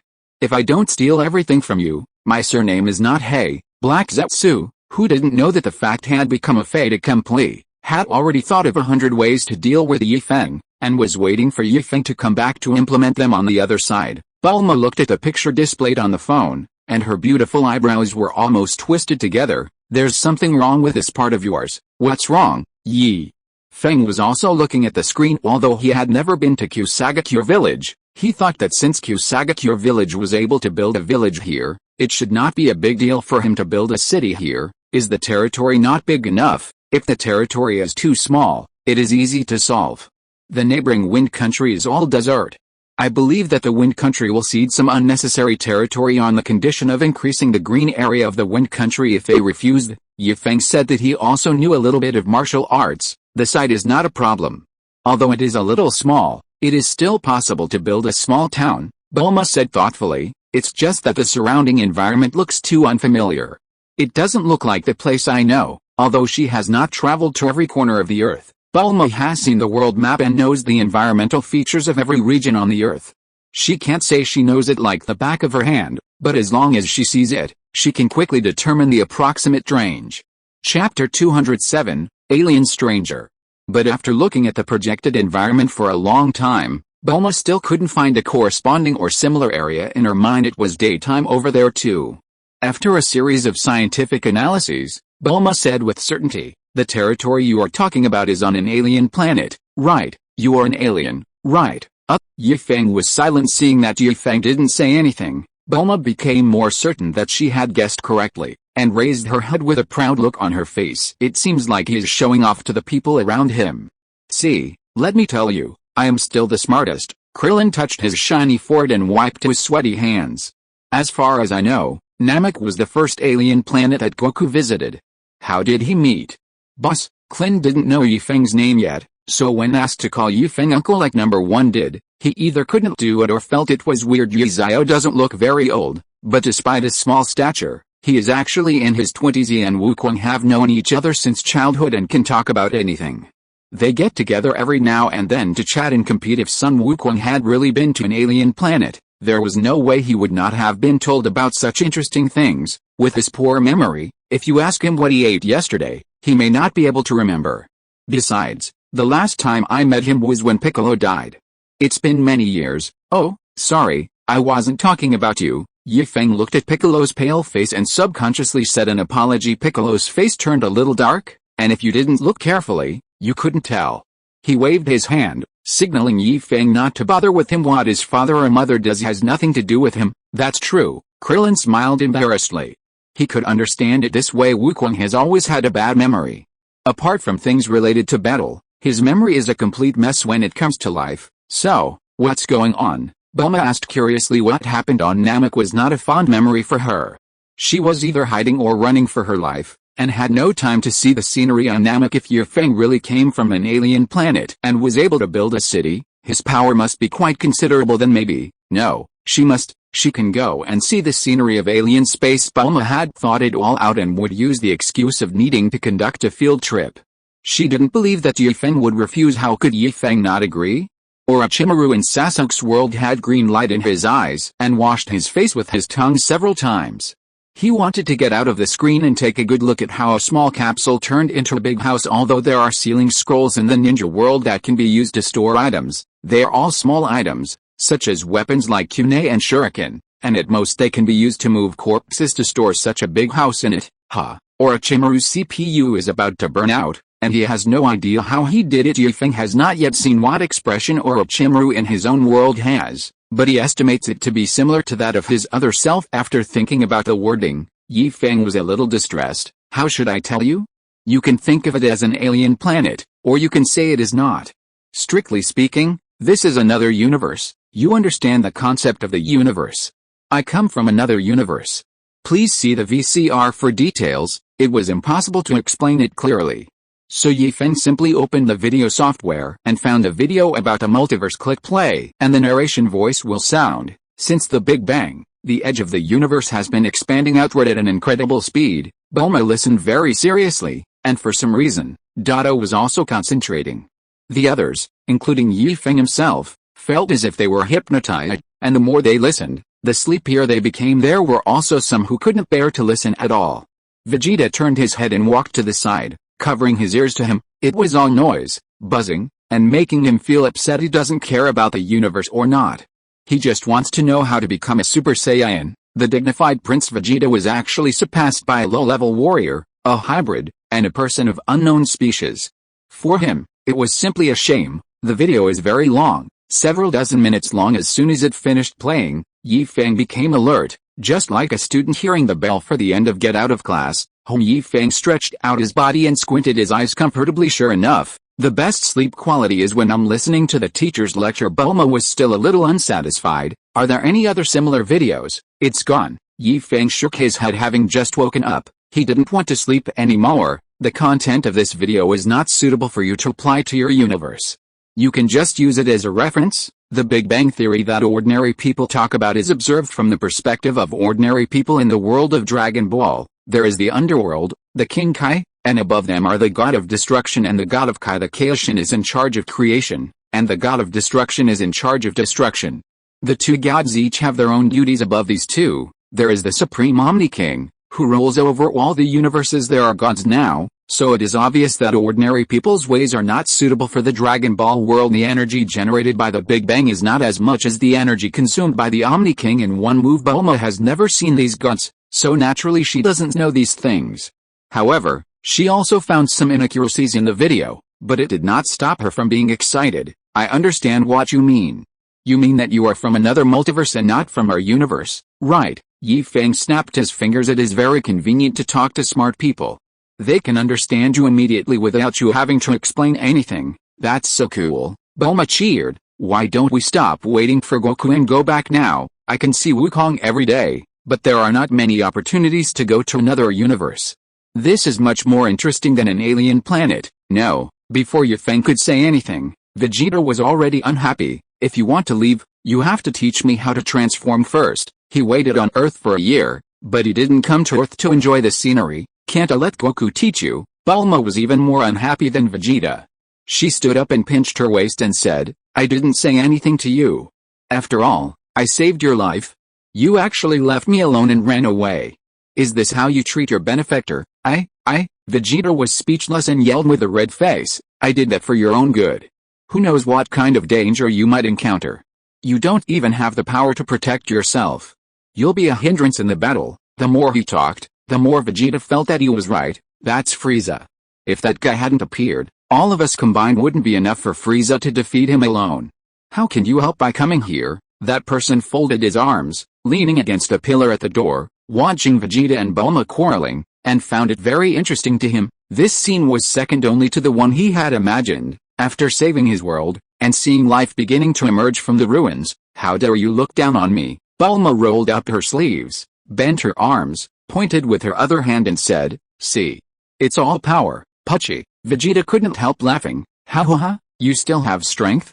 I can kill you with just one finger. If you dare to stab her to death, there will definitely be another you who will come and stab you to death. Yi Feng thought with amusement. Krillin and the others didn't take it seriously.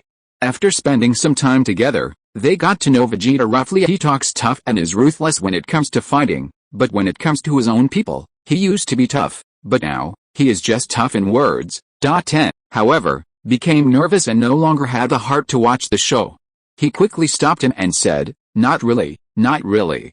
Since the boss can lie here peacefully and talk to people in his own world, it means he can come back anytime he wants. Come back. Halfway through his speech, Ted began to stutter and looked at the projected image as if he had seen a ghost. His dumbfounded look immediately attracted everyone's attention. Everyone looked at the projection screen.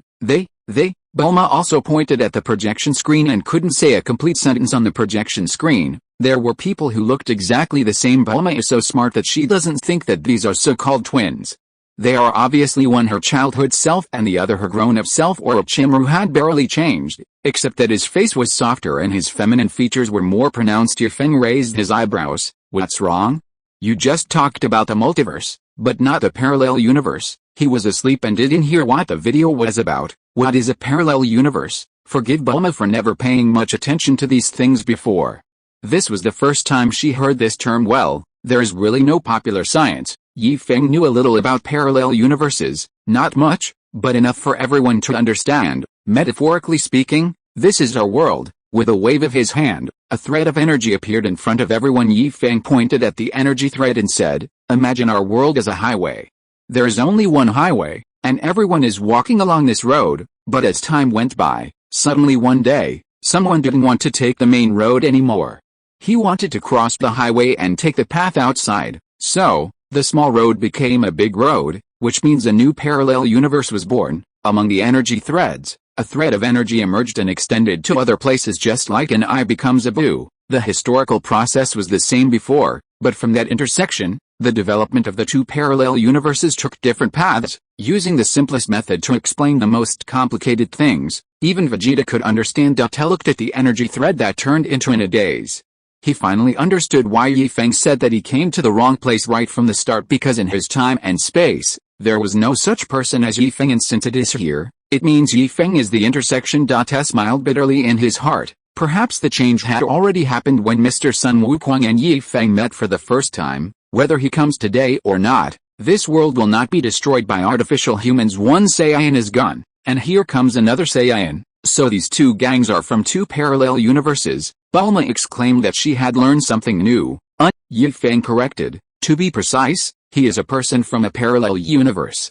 It depends on which universe you are in, taking yourself as the anchor point, no matter which universe you are in, the other universe where you are is a parallel universe. Although Yi Feng knew what Bulma meant, he always felt uncomfortable if she didn't explain it clearly. Bulma's free heart began to beat again. Go, I must go, I want to see both universes. She was young on Earth. She had traveled around here as a child, and had already visited all the places she needed to visit, and now that a new map had been unlocked, she couldn't wait to explore. Yamcha, who hadn't broken up with Bulma yet, rolled his eyes and said supportively, I support you, Bulma. This is a rare opportunity, but I won't go. I have something else to do. What's the matter with you? The more Bulma looked at Yamcha, the more dissatisfied she became. She had such a beautiful girlfriend, but she was still not satisfied and was still thinking about the outside world. No wonder she often hung out with Oolong. Yamcha said seriously, I have to practice hard. The enemies that have appeared recently are getting stronger and stronger. If I don't work hard, I won't be able to keep up with Goku and the others. Even if you work hard to practice, you can't keep up with those cheaters. Yi Feng complained in his heart. There is no need to talk about Sun Wukong's group of Saiyans. Even Krillin couldn't keep up and couldn't even beat his wife. Bulma rolled her eyes. She just knew how to use this excuse to fool me. The time you spent training was not as long as the time you spent practicing baseball. Without revealing Yamcha's thoughts, Bulma said to Yi Feng, after I go to the site to take a look, I will help you design a city planning map. No problem. Yi Feng made an okay gesture. Looking at the time, there was less than an hour before Sun Wukong arrived. Yi Feng stood up and stretched his body, then looked at the projection screen and said, all those who have Sharingan and can use Susanoo, please pay attention.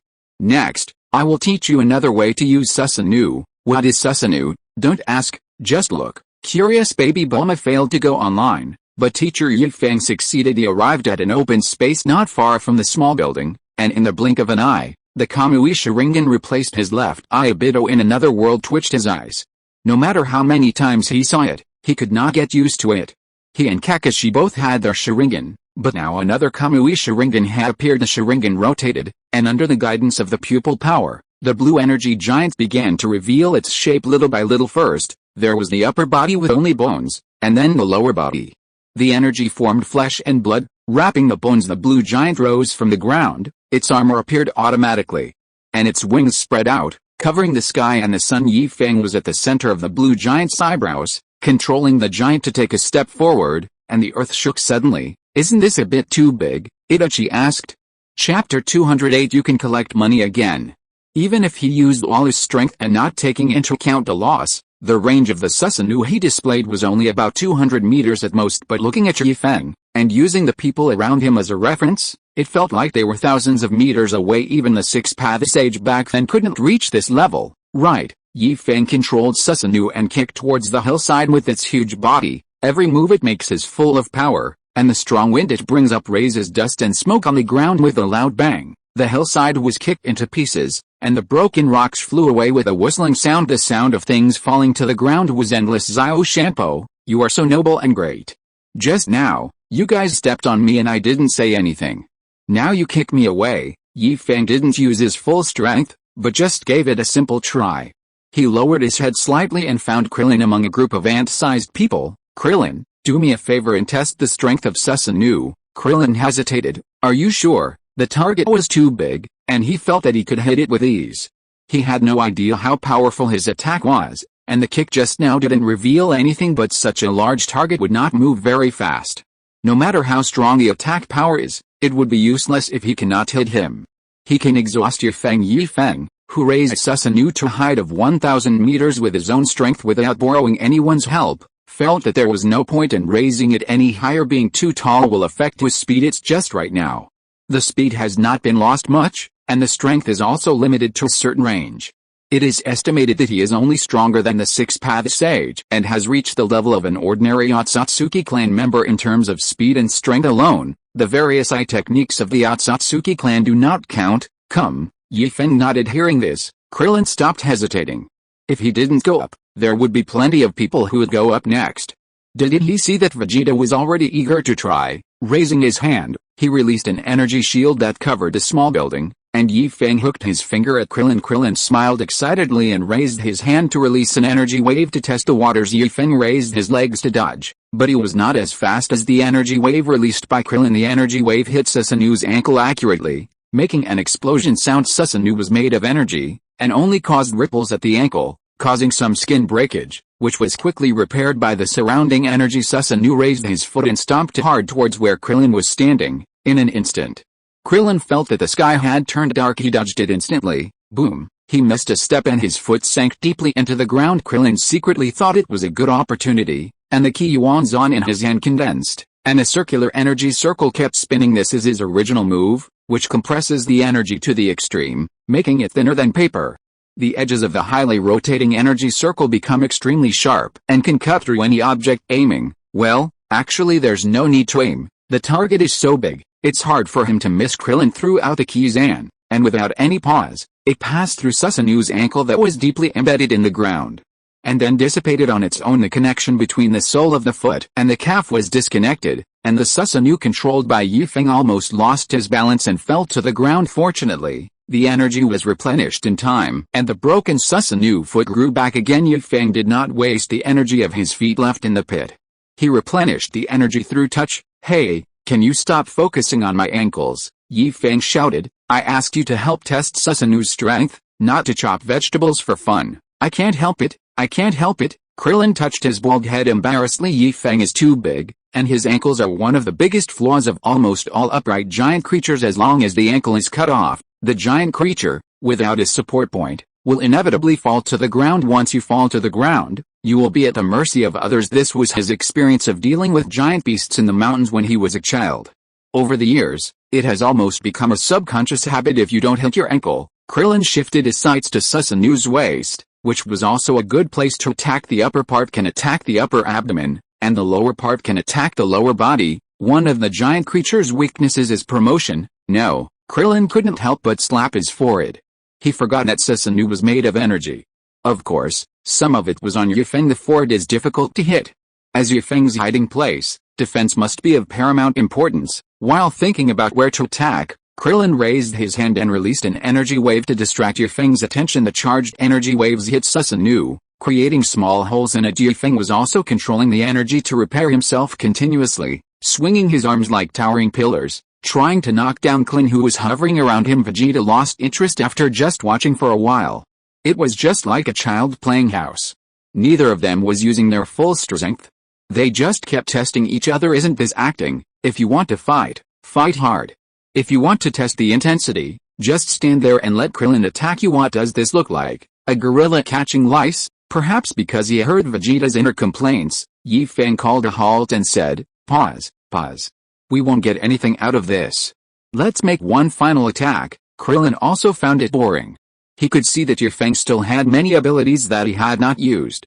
If he really used them, he might not be so relaxed. Just fly around and send out energy waves with this attack rhythm. It is no exaggeration to say that the energy he consumes is faster than the energy he replenishes, and he can fight until this time tomorrow with one last blow left. Krillin decided to go for a big one. Bend your legs slightly into half squat position, take a half step back with your right leg, lean your body slightly, put the bases of your hands close together, open your palms as if lifting, and place them on one side of your waist. Energy began to gather between the open hands. Accumulate power, and accumulate power again. Wow! This posture is Kamehameha. Naruto jumped and shouted. Those who didn't know what Kamehameha was looked at him. Why are you looking at me?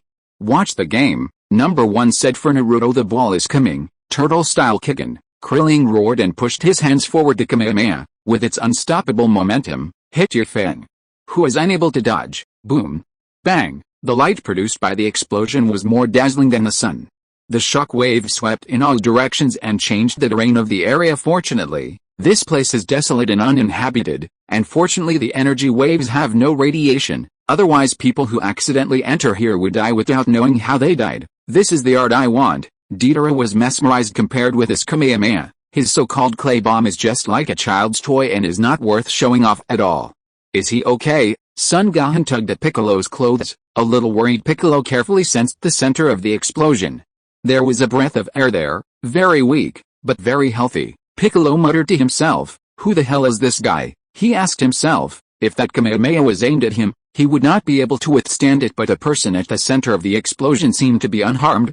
Feng, who is unharmed, walked out of the smoke and dust and brushed the dust off his hair. Sometimes I envy you bald guys because you don't have to take care of your hair, which saves you a lot of effort. The corners of Clint's mouth twitched. He was too lazy to explain the rules of the monk sect to Feng, and asked, did you find out? It's about the same, just a showpiece, Feng said as he dusted himself off. It can only deal with large creatures. It has no advantage against normal-sized creatures, and is even a burden. Perhaps it's because the oppressive feeling brought by Susanu's size is too strong. In the Naruto world, most ninjas would be scared silly when they see it. However, their attacks cannot break through Susanu's defense unless they reach a certain level. If they want to create distance, Susanoo is not without long-range attacks, and the ninjas will suffer anyway when facing an expert. Susanoo is too big and almost becomes a living target. How to put it? It's not as good as the best, but better than the worst. Sasuke felt the same way. Susanoo was useless against people who were not as good as him, and Susanoo was also useless against people who were better than him. Susanoo is only useful when dealing with large creatures or defending against large attacks. Otherwise, Sasuke really can't think of where Susanoo's advantages are. These are the experiences he gained from many battles. I still remember when I first learned how to use Susanoo, I wanted to drive it around everywhere. Now when I think about it, it seems stupid no matter how I look at it. Little Sasuke didn't have the main Gekkai Sharingan yet, and couldn't use Susanoo. Seeing how miserable Susanoo was, he felt that transforming into Susanoo was not a wise choice. Instead of spending so much energy and eye power to condense Susanoo, it is better to use it to do other things. Everyone has different psychological activities. Itachi had long known Susanoo's weaknesses, so even though he could use the complete form of Susanoo, he had never used it. He usually just condensed the upper body, which was enough to protect him a bit. Let's just skip a bit. He doesn't have the ability to open Susanoo with one eye. After demonstrating the disadvantages of Susanoo, Feng said to the people in the projection, so, I will now teach you an optimized Susanoo. Don't forget the old rules. Little Sasuke was very self-conscious and said to number one, who is walking over, deduct it from my salary. Number one turned around and went to find Itachi. Itachi was confused. How would he know what the old rules were? Number one explained, the old rule is money. It's normal to pay tuition to learn something. Itachi dug into his pocket and pulled out a few bills. Is this enough? Not enough for me. Enough. Number one took the money, stuffed it into his pocket without counting it, and walked towards the next target, so casual, without even counting. Number one's actions confused Itachi. Hey, number one, don't be greedy for my money. I worked hard to earn this by performing. Feng shouted across the air. Hey, Naruto. Just as Naruto was about to make a move, he heard Feng say, forget about you, Naruto. You are even greedier than number one. Karin is no match for him either. Number one will definitely trick you into hiding the money. After looking around, no one could reassure him. Feng had no choice but to find Wei. Sister Wei, please help me keep an eye on him. Number one is always dishonest. Kaguya nodded with a smile. Number one was unhappy. Wow, uncle, you are breaking the rules. You might as well just let Sister Wei collect the money, you know shit. Do you understand the little pleasures between husband and wife? Feng snorted. Ever since he and Kaguya established their relationship, he has never been defensive with his money towards Kaguya, letting Kaguya take as much as she wants. But the process of collecting money only leaves me with this little hobby, and I can't let it be taken away from me. Kaguya didn't take it seriously. Everyone in the team knew about the little game of watch your back between Feng, Naruto and number one. It was so childish that she didn't even bother to get involved. The main reason was that no one dared to let her participate. As soon as she left the stage and rolled her eyes, it was like she had turned on an X-ray cheat. What fun was there in that? Mother, you refute. Mother, Heizetsu's teeth were almost broken. He wished he could jump out and start spraying at Feng. Bah, you toad, you want to be my father. I will never change my name or surname. The surname Yu will never be added to my head. No one knew what was going on in Heiju's mind, and his talking did not prevent number one from collecting the money. What are you looking at me for? Don't play dumb. Number one stretched out his hand. Hurry up, pay the money and be done with it. Abrito couldn't help but say, this is the logic of a robber. Why should I pay if I haven't learned anything? Did you read it? Look, number one said confidently, you have to hand it in if you have seen it. Abrito was dumbfounded. Number 1 was even more shameless than he was when he was a child. What did you mean I have to hand it in after I've seen it? If you had said so earlier, who would want to see it? It's not like I don't know about Susanoo. Why should I pay if he hasn't even demonstrated it? Abrito argued. I already know about Susanoo, but he hasn't even demonstrated the improved Susanoo yet, so why should I pay? I won't even watch it. Who knows if you'll peek? I turned my back. What if your other eye is a white eye? I can't see it with the mask on. Number 1 muttered quietly. Abrito suddenly got angry and put his hand on the mask to take it off to prove to Number 1 that he didn't have any cold eyes, but when he glanced out of the corner of his eye, he saw Kakashi staring at him intently. Abrito pretended that he was adjusting the position of his mask and coughed to cover up his embarrassment. He reluctantly took out the money from his pocket and whispered, "Little guy, don't be alone if you have the guts." This sounds like saying don't leave after school. Number 1, who had never been to school, ignored Abrito's threats and said, "Don't be so reluctant. See the guy with the Rinnegan? He has to pay too. Okay, why do I feel so much better for no apparent reason?" Abrito wanted to make fun of Number 1 and asked for money from the leader of Akatsuki. Over the years, he had never seen anyone succeed except the woman standing next to him. The result was so shocking that he exclaimed it was impossible. Number 1 didn't even look for Shiandeo. He went straight to find Zion and touched Number 1's hair and handed the money to Number 1. "I've prepared it for you a long time ago, Number 1, or to be more precise, in Naruto, Conan saw the shadow of your Hiko. This is the true meaning of loving someone and loving his dog." Chapter 209. Everyone can change their face. It's quite joyful over there. Bulma was eager to try. She felt that the atmosphere over there with little Sasuke was very good, especially Number 1, who is very much to her liking. Children should be happy. Although he was always called Uncle, Feng did not forget that he was only a few years older than Naruto and others. There is no generation gap when talking, and no one regards themselves as elders, so the atmosphere will naturally be very good. It's not too late to collect the money from Sasuke. Later Feng, who still had the Kamui Sharingan, said to the projection screen, "The money has been collected, so let's start now." "I don't accept it. They've watched it, too. Why shouldn't I take their money?" Feng turned a deaf ear to Abrito's shouting, as if he didn't hear it, and said to himself, "Since the big Susanoo is neither good nor bad, let's change our thinking and try the small Susanoo. I call it the Susanoo power suit." "Hey, did you hear me? I reported. Kakashi hasn't paid the money either." Abrito raised his hands high, afraid that Feng couldn't see him very good. "And you still say you are not Abrito? You act exactly like when you said bad things about me in front of Rin when we were little." Kakashi's lips curled up into a smile, and he said silently, "I am also an employee of the store." "What? You must be dumbfounded," Kakashi thought to himself. "You know that saying bad things about me has never been successful, but you still keep saying it." In the Dragon Ball world, the 1,000-meter-tall Susanoo appeared again. He could touch the clouds with his hand. Standing there, Feng was like a giant standing tall. The giant's voice came down from on high, like thunder. "Now watch, let's try to lower the height of Susanoo, that is, compress the energy." Feng didn't speak loudly because he was afraid that the person on the other side of the projection wouldn't be able to hear him as the energy was compressed. Susanoo's size continued to shrink and was now below the clouds at a speed visible to the naked eye. It didn't take long for Susanoo to shrink to its normal size, which was the size that Ichi knew with a height of nearly 200 meters. He is still a giant in the eyes of others, so we have to continue to shrink. 150 meters, 100 meters, 50 meters, 10 meters, until it reached 2 or 3 meters high. Feng stopped compressing. Keeping this body shape and 2 or 3 meters tall not only exceeds the height of most people, but also gives people a sense of oppression. This is what I call the Susanoo suit. If you can't compress the Susanoo to such a small size, then try to reduce some of the energy and compress it while maintaining the size of the Susanoo. As for speed and strength, Feng picked and chose Piccolo, Mr. Piccolo, are you interested in playing a game? The shrunken Susanoo is still majestic and domineering. Its shape has not changed, only Feng's position has changed. It was on the forehead before, but now it was like a piece of clothing, covering Feng. The blue and transparent Susanoo wrapped Feng's whole body. Piccolo was very interested. "I've already said it beforehand. If it's a battle like the one with Krillin, I won't bother to participate." "Don't worry."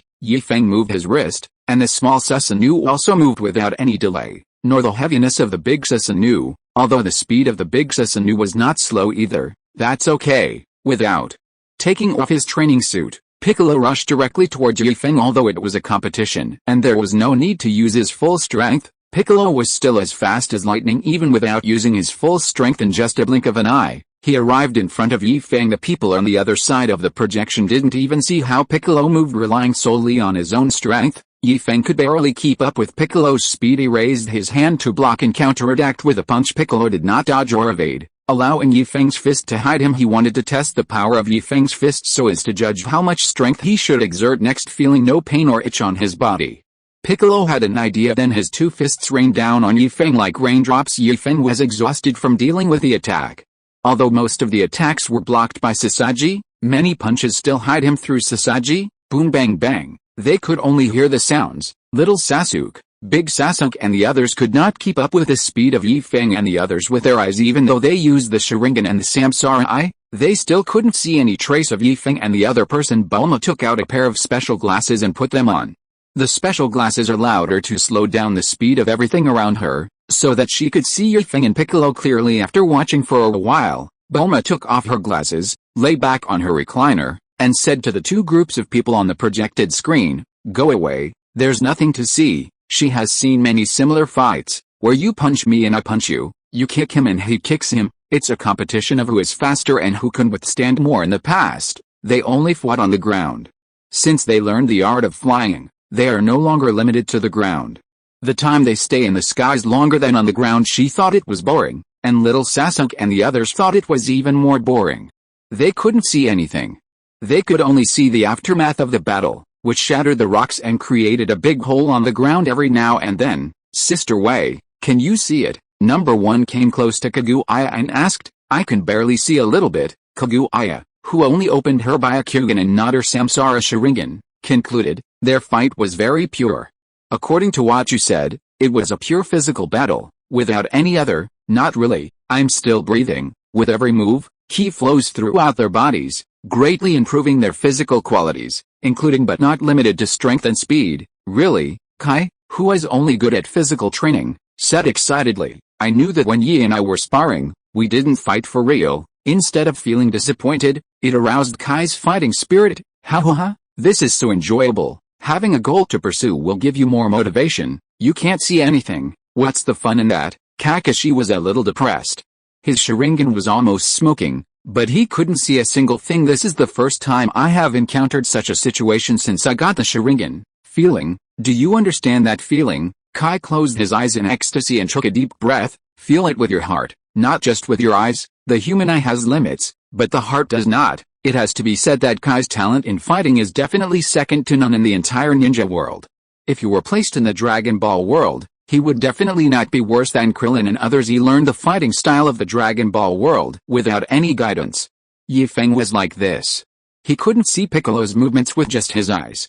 After being hit by countless punches, he no longer used his eyes to see, but instead used his heart to capture and his ki to sense. He temporarily blocked out everything about Sun Wukong and only used his own strength. Piccolo, who was always paying attention to Feng's condition, frowned again and again. The aura on Feng was very strange, sometimes strong and sometimes weak, but his combat effectiveness did not decrease.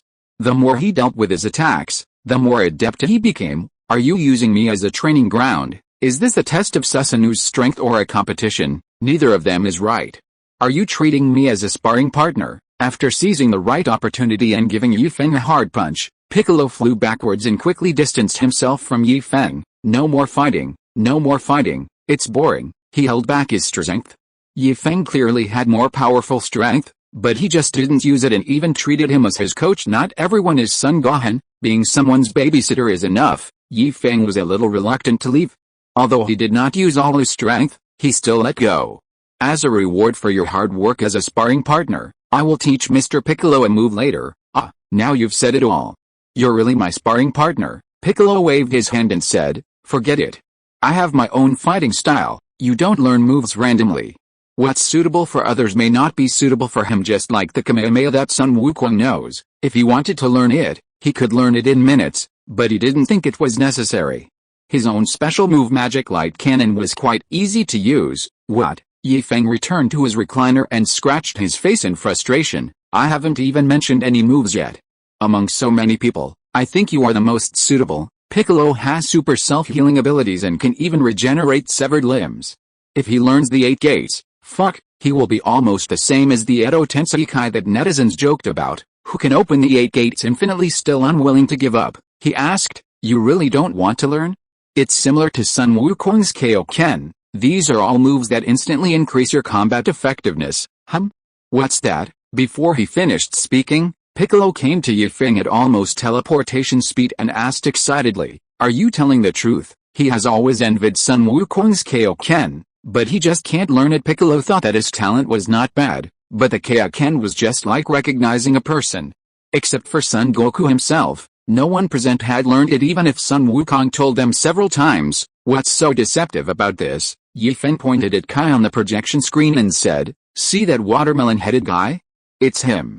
He is the best proof that he can use the 8 gates ninjutsu." Piccolo followed Feng's gesture and saw Kai in the crowd, wearing a green vest, giving a thumbs up and showing his white teeth. A corner of his eye twitched.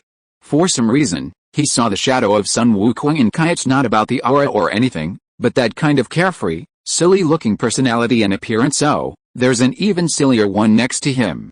With yellow hair, and this one looks more like him. It's not that Piccolo judges people by appearance, but he really doesn't see anything special about Kai. Don't underestimate him. I'm telling you this, Feng said, giving an example. Before Sun Wukong transformed, he couldn't even fight Frieza for a few moves.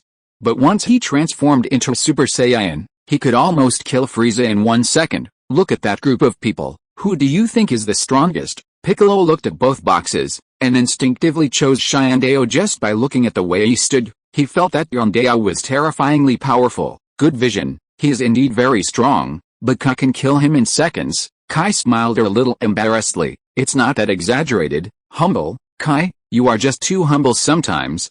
Feng pretended to be displeased. As a result, everyone knows that the battle between the flag and the wood is 50-50, but they don't know your great name, Emperor Kai. Off topic, it's you again, number 1.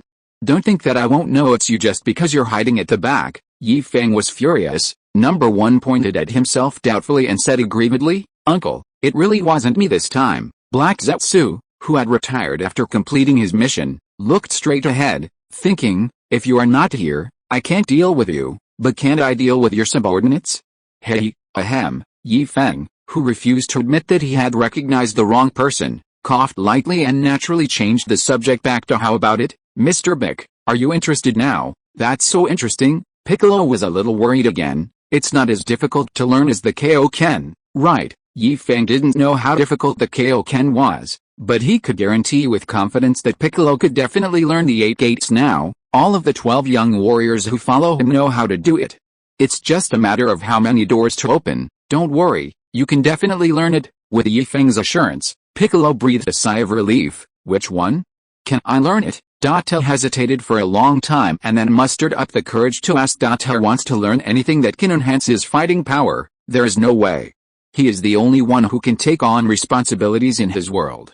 If he falls, his world will be declared destroyed. Yes, you have limited time. I will teach you first.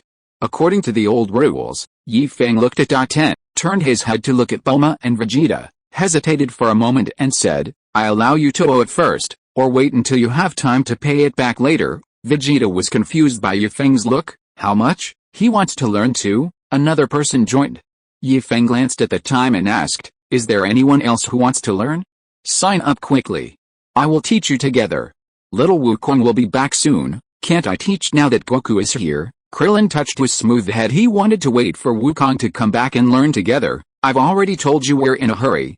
Feng himself was not in a hurry, but he estimated that Data could not wait. Rather than being a future world, it would be more accurate to say that the Daten world is a parallel future world. Whatever he does here will not change the history of his original time and space, and what is supposed to happen will still happen, just like he brought a special medicine to Goku here, saving Goku from death from illness. But in his own time and space, Goku still did not resurrect, and his world was still a playground for androids. How much money to take depends entirely on one's heart. Feng doesn't mind whether he is given a lot or a little. After everyone paid the money, Feng started to work as a teacher. This time it was Bulma's turn to feel drowsy. She had never been interested in training. This is a big client. How could Feng let her go? If you're listening to this novel on a channel other than Fanfic World, It means they downloaded and uploaded it without effort. We cordially invite you to visit our channel, Mundo Fanfic Novelis. There you'll find the original version of this story and you can explore many other novels of various genres. We're waiting for you to immerse yourself in a world of incredible novels. Chapter 210 Who is the hunter and who is the prey? After finishing explaining the method of practicing the 8 gates ninjutsu, Feng set his sights on Bulma. Ms. Bulma, are you not interested in the 8 gates? First pick a random topic, and then lead the person involved into the ditch. Feng is very familiar with this set of rhetoric. Bulma quickly shook her head and said, I'm not interested in training at all. It's not like she didn't learn it when she was a child, but it was too hard and she didn't stick with it anyway. In Bulma's opinion, it was not her turn to fight. With such a bunch of lunatics around, she couldn't even get in line. Instead of this, it is better to do a good job in logistics. Oh, that's a pity. Feng pretended to be regretful, which aroused Bulma's interest. What a pity, Bulma was puzzled. I think it's good now. They are responsible for fighting, and I am responsible for research. Oh, Feng still sighed, and he stretched out the sigh. He sighed and shook his head. Bulma panicked. What happened? Do you know what a woman fears most? Feng threw out the question and let Bulma think about it herself. Bulma thought for a moment and said, haven't you met a suitable boyfriend? Oh, this answer was beyond Feng's expectations, although it was also correct. It's just one of the biggest fears. I'm afraid of both, but there's another one. Isn't that a bit contradictory? Bulma pondered and asked tentatively, dying alone. This is the same for both men and women. Maybe Bulma is still young, so Feng didn't think about it that way. He had to solve the mystery himself. It's youth. It's the appearance that's gradually getting older. Do you know what the characteristics of Saiyans are? Bulma shook her head. Pure-blooded Saiyans have 2 most obvious characteristics, Feng said, holding up a finger. One is their hair. Their hairstyle is fixed from birth. As long as you don't trim it intentionally, their hairstyle will never change. It won't grow longer, and it won't fall out. If you don't believe me, think about Wukong. Has his hairstyle never changed since the day you met him? Do you think that with his personality, he would take the initiative to trim his hair? Bulma, who followed Feng's thoughts, had already fallen into Feng's language trap. She recalled the scene when she first met Goku, and how they searched for the Dragon Balls together. Later, Goku grew up, got married and had children. Hairstyle.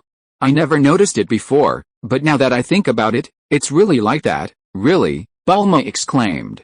Why didn't she notice it before? If she had noticed it earlier, maybe she could have figured out the secret to treating hair loss. Seeing Bulma taking the bait, Feng smiled in his heart and raised his second finger. The second most important point is that Saiyans age very slowly. By the time they reach adulthood, their appearance is almost fixed. You and Wukong are friends. Think about it, when Wukong was in his 70s or 80s, he still looked exactly the same as when he was young, while your skin has lost its luster, your face is full of wrinkles, you stutter when you speak, and maybe you have lost all your teeth. These words were purely meant to scare Bulma. Given Bulma's love of beauty, she would never allow herself to become like that. By the time she realizes that she is getting older, she will surely invent a potion to improve skin condition and restore youth. But then again, if we don't talk about it seriously, how can we make Bulma pay the money willingly? Bulma covered her face in panic, shook her head frantically and said, I don't want to be like that, I don't want to. Why does it sound like crying? He looked at Datel with some guilt, and Datel happened to be looking at him too. Feng smiled awkwardly. Datel took a deep breath. The two of them were chatting so happily that he was worried whether he would change his name in the future. Black Zetsu has a lot to say about this. Bulma took the bait and looked at Feng with hope in her eyes. Since you said so, there must be a solution, right? Bulma was so panicked that she forgot about her own intelligence. Feng avoided Datel's gaze, nodded and said, of course, that's why I said it's a pity. In fact, it doesn't matter whether you learn the 8 gates or not. What's important is that you have to learn Ki. Only when you have learned Ki, the method I teach you will work. I'll learn. Bulma nodded hurriedly. It's just anger. With so many people around her knowing how to do it, she doesn't have to worry about not being able to learn it herself. Feng waved his hand, signaling Bulma to come closer to him. Bulma didn't doubt it and leaned her head over. Feng put his hand to cover his mouth and whispered into Bulma's ear, did you see the 2 women with the biggest breasts in the projection frame? The one with a diamond-shaped square on her forehead, and the other with very white skin and white hair. This is my wife. Your wife is your wife. Why are you telling me about this? Bulma subconsciously looked down at herself. She couldn't compare. The gap was too big. How old do you think they are? Before Bulma could say anything, Feng said it himself. My wife is not comparable. She is of a special race, but as far as I know, she has lived for at least more than 1,000 years, more than 1,000 years old. Bulma was shocked. If Feng hadn't told her, she really wouldn't have been able to tell judging from her appearance. Kaguya looks to be in her 30s at most. What about the other one? Bulma asked in a low voice. This is the point I want to tell you. Are you only getting to the point now? Everything you said before was nonsense. Bulma wanted to punch Feng. Why not just get to the point? Why go around in such a big circle? As if sensing Bulma's resentment, Feng said directly, the other person is called Tsunade. She is a human, just like you and me. Judging from her appearance, she is only about 30 years old. In fact, she is already over 70 years old. Look at her skin, her smooth face, and her figure.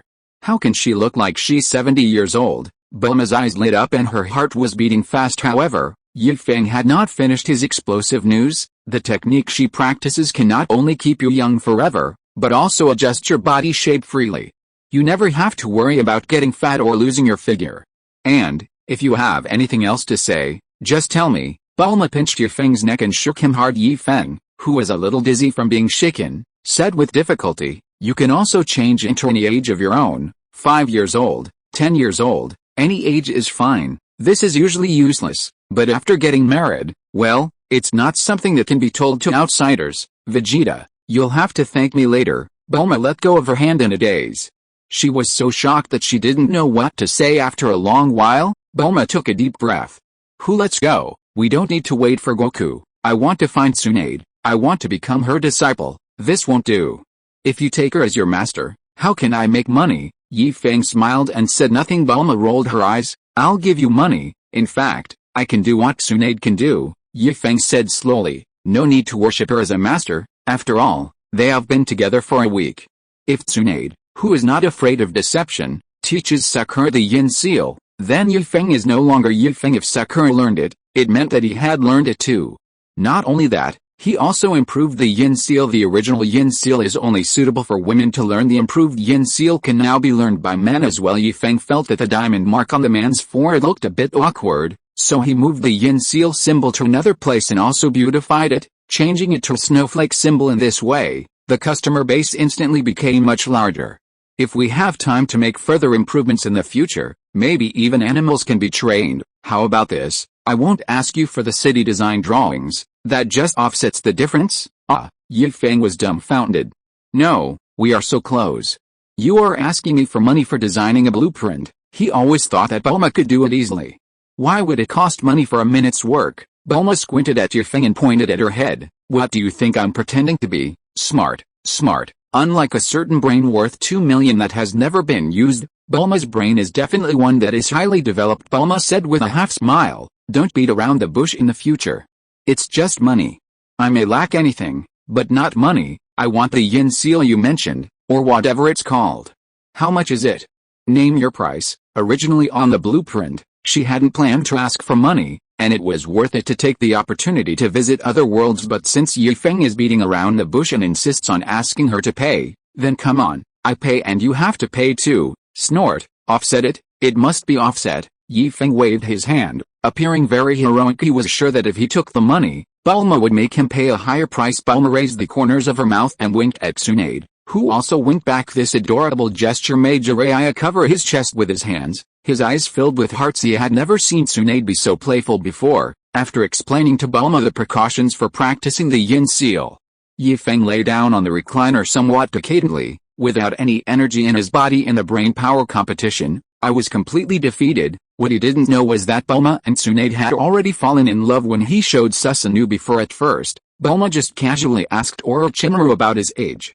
After all, they were both researchers, and maybe they would have some communication in the future. The word over 70 shocked Bulma so much that she almost jumped up from the recliner. Then, it was simple. Orochimaru said that his method of maintaining youth was not suitable for Bulma, so he recommended Tsunade to Bulma without Feng's knowledge. Bulma and Tsunade had already made a deal. As for the previous, I can only say that acting is a natural skill for women. Time passes, little by little. Along with a flash of fire and a loud noise, A small spaceship with only one passenger on board fell from the sky and crashed to the ground with a loud bang. PFFT. The hatch opened, and Sun Wukong walked out with his head bent down, stretching himself lazily, uncomfortable, but it was so cramped. There was not even a place to turn around on the small spaceship, so he could only sit on the seat. Fortunately, the departure point is not far from the Earth, otherwise it would be difficult to go to the toilet. Yo, Krillin, everyone, how are you? Sun Wukong greeted with a smile. It's great to see you all right after I got back. It's just that Bulma's face looks very ugly. Goku, Bulma shouted, pinching her waist. Can you watch when you land? The spaceship almost brushed past her body when it landed.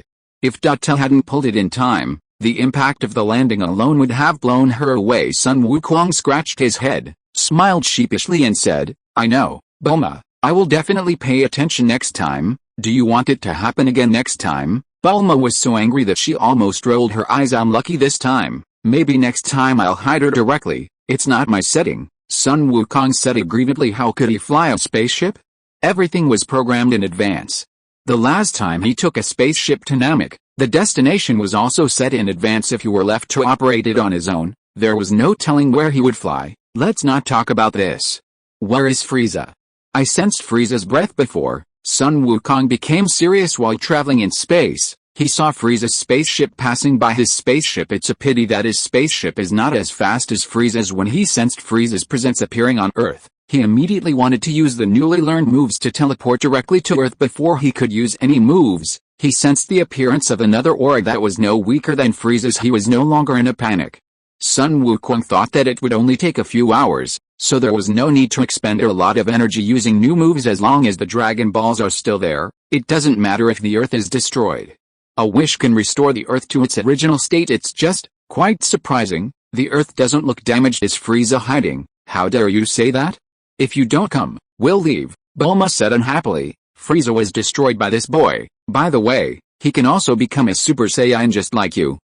Sun Wukong suddenly realized, so the energy I sensed before was yours. He said that this person's strength was actually stronger than Frieza. Wukong, you've grown so big. Who is talking? Sun Wukong looked around, and when he turned around he found the large projection screen behind him. Number one waved his hand and said gloatingly, Wukong, you are in trouble. You are. He felt that the young man in front of him looked familiar, but Sun Wukong just couldn't remember where he had seen him. I'm number one.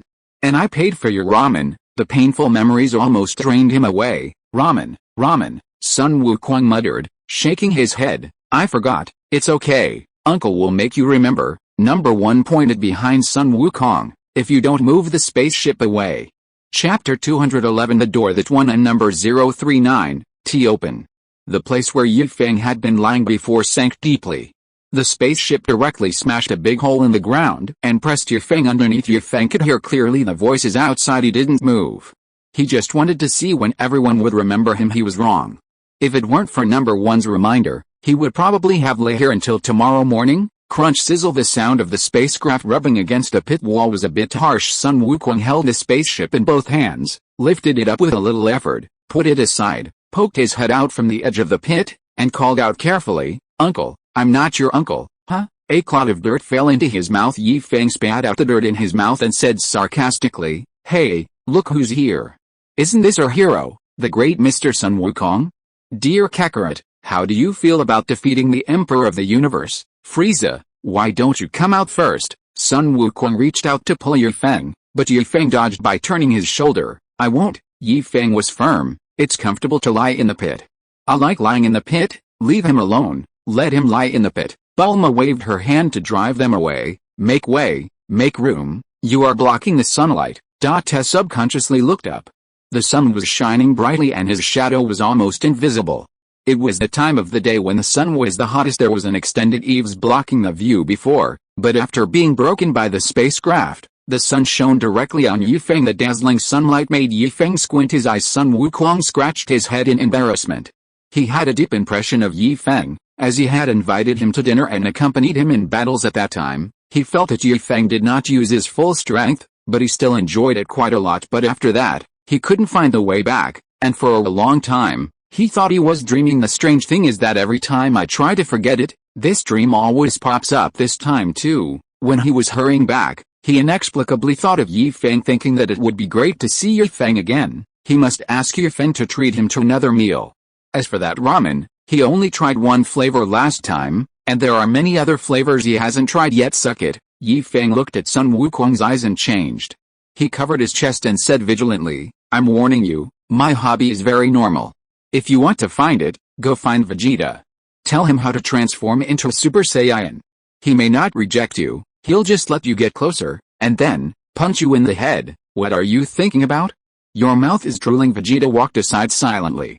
He wanted to say that his hobby was normal. Sun Wukong laughed and said, "I'm hungry, uncle. I want to eat ramen." Even though Sun Wukong already has a child, in some ways, he is still very naive, so naive that he just wants to eat ramen. Eat, that's all I know how to do. Yi Feng floated from the bottom of the pit and stood up straight. Why eat ramen? This weather is perfect for barbecue. It's so hot in the middle of the day, it's not suitable to eat barbecue, right? Everyone was speechless. Sun Wukong agreed. Okay, he can eat anything. He is never picky about food. Yi Feng waved towards the projection screen and said, "Everyone, it's time to eat.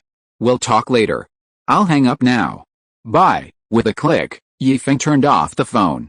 The following conversation was not suitable for the person on the other end to hear. Number 1 looked at the video that was suddenly hung up and was stunned. Isn't this too sudden? Speaking of eating, he was also hungry as he hadn't had breakfast yet. Sister Wei, look, uncle is fine. Can we eat now? Number 1 pulled Kaguya's sleeve and asked pitifully. Black Zetsu, gritting his teeth, "Take your dirty hands away, my noble mother. How can you touch her?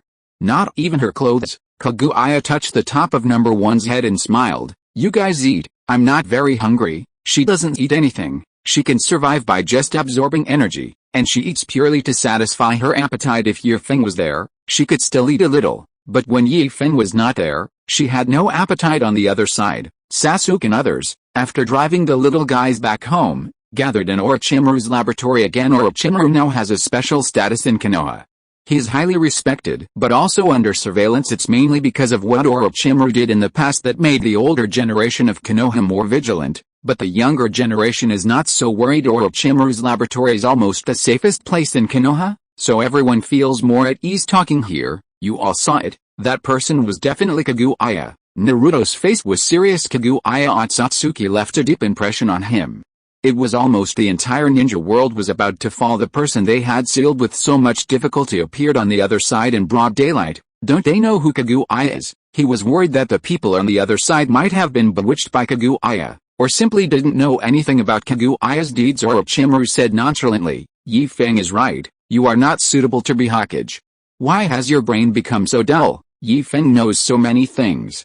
He even knows Otsutsuki Ishiki. How could he not know Kaguya's background? Didn't you hear what he called Kaguya just now, wife?" Thanks to the good reception of the mobile phone, Yi Feng and Bulma's whisper could be heard clearly by them, and Kaguya didn't refute it, which means it's true. Look at the atmosphere over there.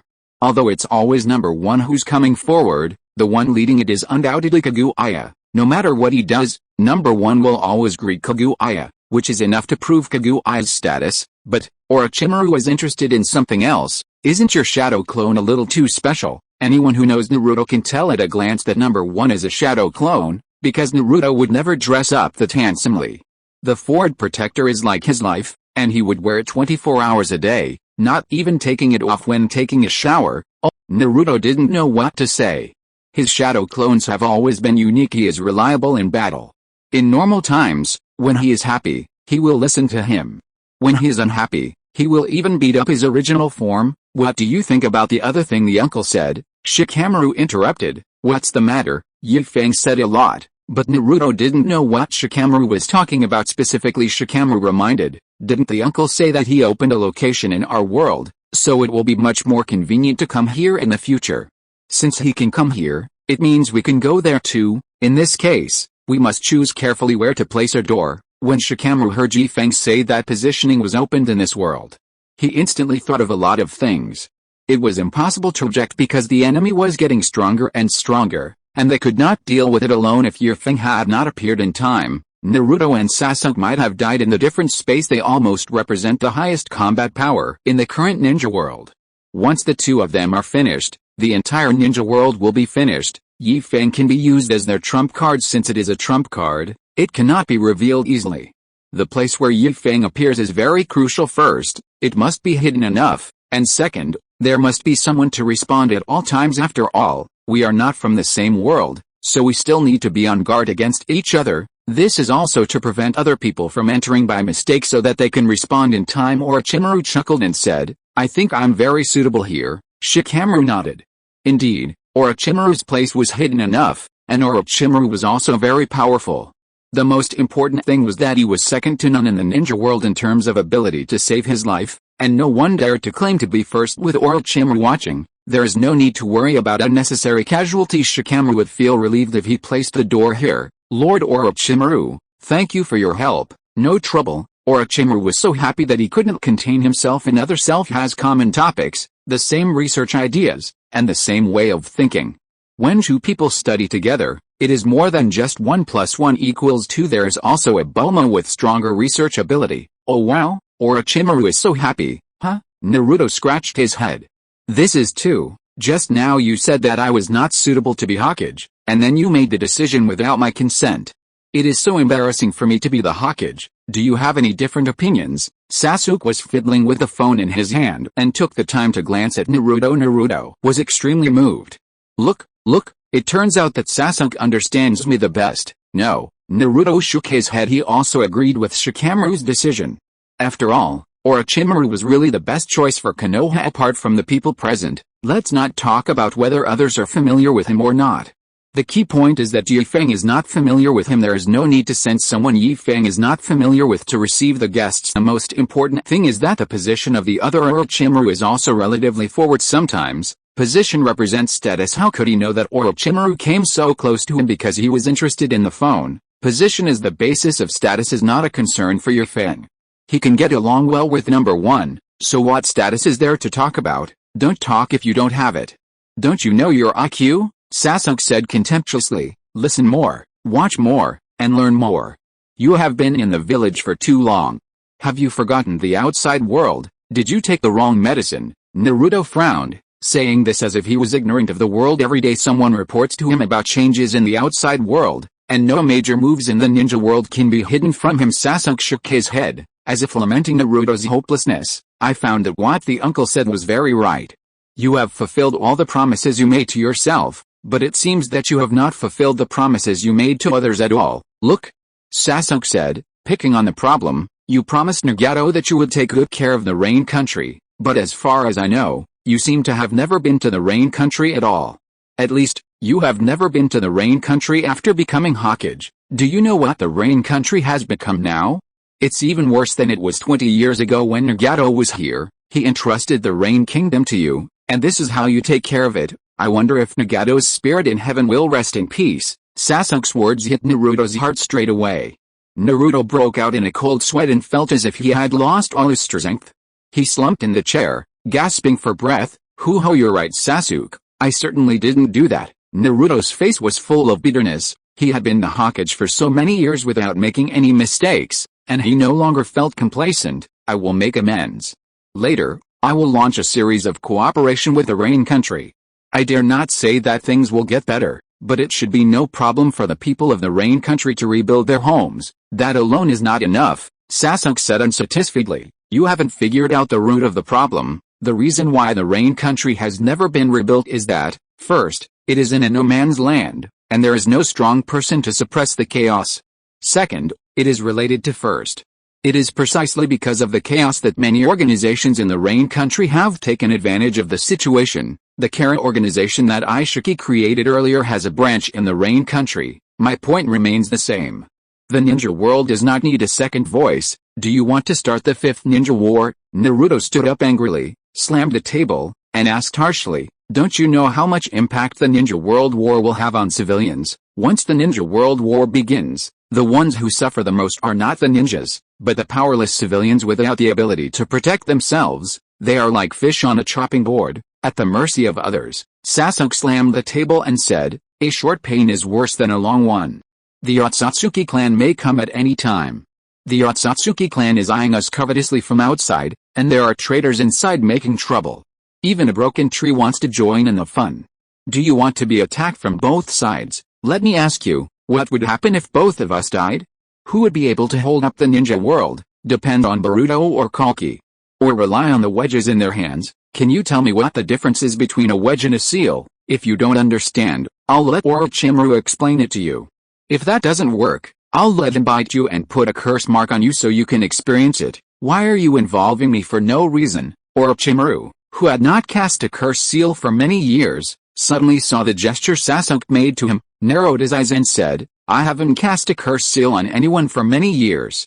If Naruto-kun wants to experience it, wait for me for 2 days so I can get familiar with it. Lord Orochimaru, please stop making trouble. Naruto had a sad face. He was almost confused by what Sasuke said. How long has it been? It has been more than 10 years since the battle in the Valley of the End. Sasuke has never spoken to him in this tone. Have you been drinking, Sasuke? Yes, I drank a little. I'm afraid it's not just a little bit. Are you drunk? Naruto complained in his heart. But he also knew that drunk people like to talk nonsense, so he said softly in a coaxing tone, Sasuke, you see, the ninja world has only been at peace for a short time, and all countries have developed well. The quality of life of civilians has improved a lot compared to before. I admit that I was wrong about the Rain country, and I will definitely change that. But, should we discuss the unification of the ninja world again? Chapter 212 Hidden Behind the Door. Sasuke's condition is not right, Shikamaru thought for a moment, but wisely did not speak. The others who wanted to dissuade him were stopped by Shikamaru. It was done very secretly, using hand gestures under the table, so Naruto didn't notice anyone's little movements. What else is there to discuss? Sasuke insisted. It's said that a short pain is worse than a long one. Once the two of us are gone, there will be no one in the entire ninja world who can compete with the Otsutsuki clan. If you don't help me, I'll go find Dao. I'm sure Dao will be happy to help me. This won't do. Naruto felt panicky. Kabuto had a criminal record. In the Fourth Ninja World War, he contributed almost half of the efforts. The huge army of impure world reincarnation brought huge trouble to the coalition forces. Although Kabuto has now reformed and may not necessarily help Sasuke, Sasuke's Sharingan and Samsara Eye are not vegetarian. Controlling a person is not easy, but it is definitely not difficult otherwise. Why do people say that Naruto's thinking has become rigid after being Hokage for so long? Just because he hasn't made any progress over the years doesn't mean that others haven't made any progress either. With Kabuto's research and development capabilities almost as good as Orochimaru's, he will never be fooled a second time. After being fooled once, it's impossible for Sasuke to control him. Naruto, who was a little flustered, said hurriedly, Senior Kabuto is no longer a ninja, so why don't we bother him? Then I'll find Orochimaru. Sasuke snorted coldly. Orochimaru's smiling face made Naruto's heart tremble. This was even worse. Orochimaru knew everything that Kabuto knew. If he joined forces with Orochimaru from another world, then, oh, yes, another world. Naruto's eyes lit up, and he said quickly, aren't you afraid that the uncle will come and cause trouble for you? PFFT. Sasuke couldn't help laughing. Ha ha ha, you really are. Ha ha ha. Didn't you see that the uncle has already started preparing for the unification plan of the ninja world in another world, the destruction of the grass country, the establishment of a new city, the unification of the Akatsuki organization, and the joining of Kaguya Otsutsuki? If this is not unifying the ninja world, what is this doing? I guess if it weren't for the trial given to us from another world, Uncle would have unified the ninja world long ago. Tell me who can stop the uncle, not to mention anything else. Just put the 1,000-meter-high Susanoo there, who wouldn't be scared? To say it is impractical depends on who you compare it with. Just in terms of defense alone, no one in the ninja world at that time could break it. There is also the Kamui Sharingan. Without space-time ninjutsu, there is no way to escape the capture of the Kamui Sharingan. Naruto was speechless, his face scrunched up, and he couldn't think of a rebuttal. Shikamaru, please say something. Since he couldn't argue with Sasuke, he found someone who could argue with Sasuke. Shikamaru was about to open his mouth when Sasuke clenched his fists as if in protest. Well, both fists. Shikamaru spread his hands towards Naruto, indicating that he didn't dare to speak because he was afraid that Sasuke would beat him. Naruto couldn't help rubbing his temples with his hands, and said with a headache, the peace in the ninja world was built by our own hands, and now you want me to break it with my own hands? His dream since childhood was that every child would have his or her own parents by their side, but the premise of all this must be that there is peace in the ninja world. There must be no war, and civilians will not be displaced and forced to leave their homes. He had worked hard for decades and finally made some progress. The ninja world was gradually moving in a better direction. But now, he really can't do it. Sasuke's eyes flashed with disappointment. I thought you would understand me, but I didn't expect that after so many years, you still don't understand. I was wrong. I shouldn't have expected anything from you. Hey. Do whatever you want. I'm leaving now. You can notify me if anything happens. Sakura, I'm tired, let's go back. As soon as Sakura stood up, Sasuke took her arm and rested his head on her shoulder. Sakura shuddered, tears welling up in her eyes. Sasuke had never taken the initiative in such an intimate gesture before. Okay, let's go home. She patted Sasuke's shoulder with some heartache. You must be exhausted. Just take a good rest during this period. Don't worry about things at home. Spend more time with Sarada. She misses you very much. Looking at Sasuke's lonely back and Sakura's resolute turn away without even looking at him when they left, Naruto covered his chest and slumped in the chair in loss. Sasuke, am I wrong? Naruto couldn't help but question himself in his heart. I'll go out and take a look. Orochimaru suddenly stood up and said, I remembered that the gas at home was not turned off. I will go back and turn it off first. Really? What a coincidence. The gas in my house is not turned off. Let's go together. My wife is giving birth. I have to go back quickly. What? Akamaru gave birth to a third child? Akamaru, wait for me. I'll be back soon. Everyone found excuses to leave the laboratory, which had seemed a little crowded just now, suddenly became empty. Naruto was a little distracted, muttering, Gone. All gone. Hinata held Naruto in her arms and said gently, Don't worry, Sasuke just drank too much. Maybe he will come back to see you tomorrow morning. Let's go home too. Himori met her Uncle Neji today and she must have a lot to ask you. There was no answer. It turned out that Naruto had fallen asleep. Hinata picked up Naruto gently and walked out of the room. The door of the room was filled with people standing on both sides, falling asleep. Sasuke asked in a low voice, and there was no trace of the look as before when he was arguing with Naruto. Hinata nodded. Yeah, he's so tired. What I said before Sasuke could say anything, Hinata stopped him and said, It's okay, the uncle greeted me. Sasuke breathed a sigh of relief. That's fine. Then he laughed again. I haven't seen Naruto sleep so peacefully in a long time. Yeah, Hinata also said with a smile. He hasn't had a good night's sleep since he became Hokage. Let's send him back first. He won't sleep comfortably if I hold him like this. Sakura held Sasuke's arm tightly. It was rare for Sasuke to be gentle for once, so she had to be gentle with him for a while. Then Naruto and I will go back first. Hinata held Naruto in her arms, passed through the space gate, and went straight back to her home. The black space door then closed. Orochimaru asked with interest, Yazen Hirasuke? When did you learn it? Before, the uncle taught me the ability directly, Sasuke explained. I'm sorry everyone. I didn't inform you about the previous play.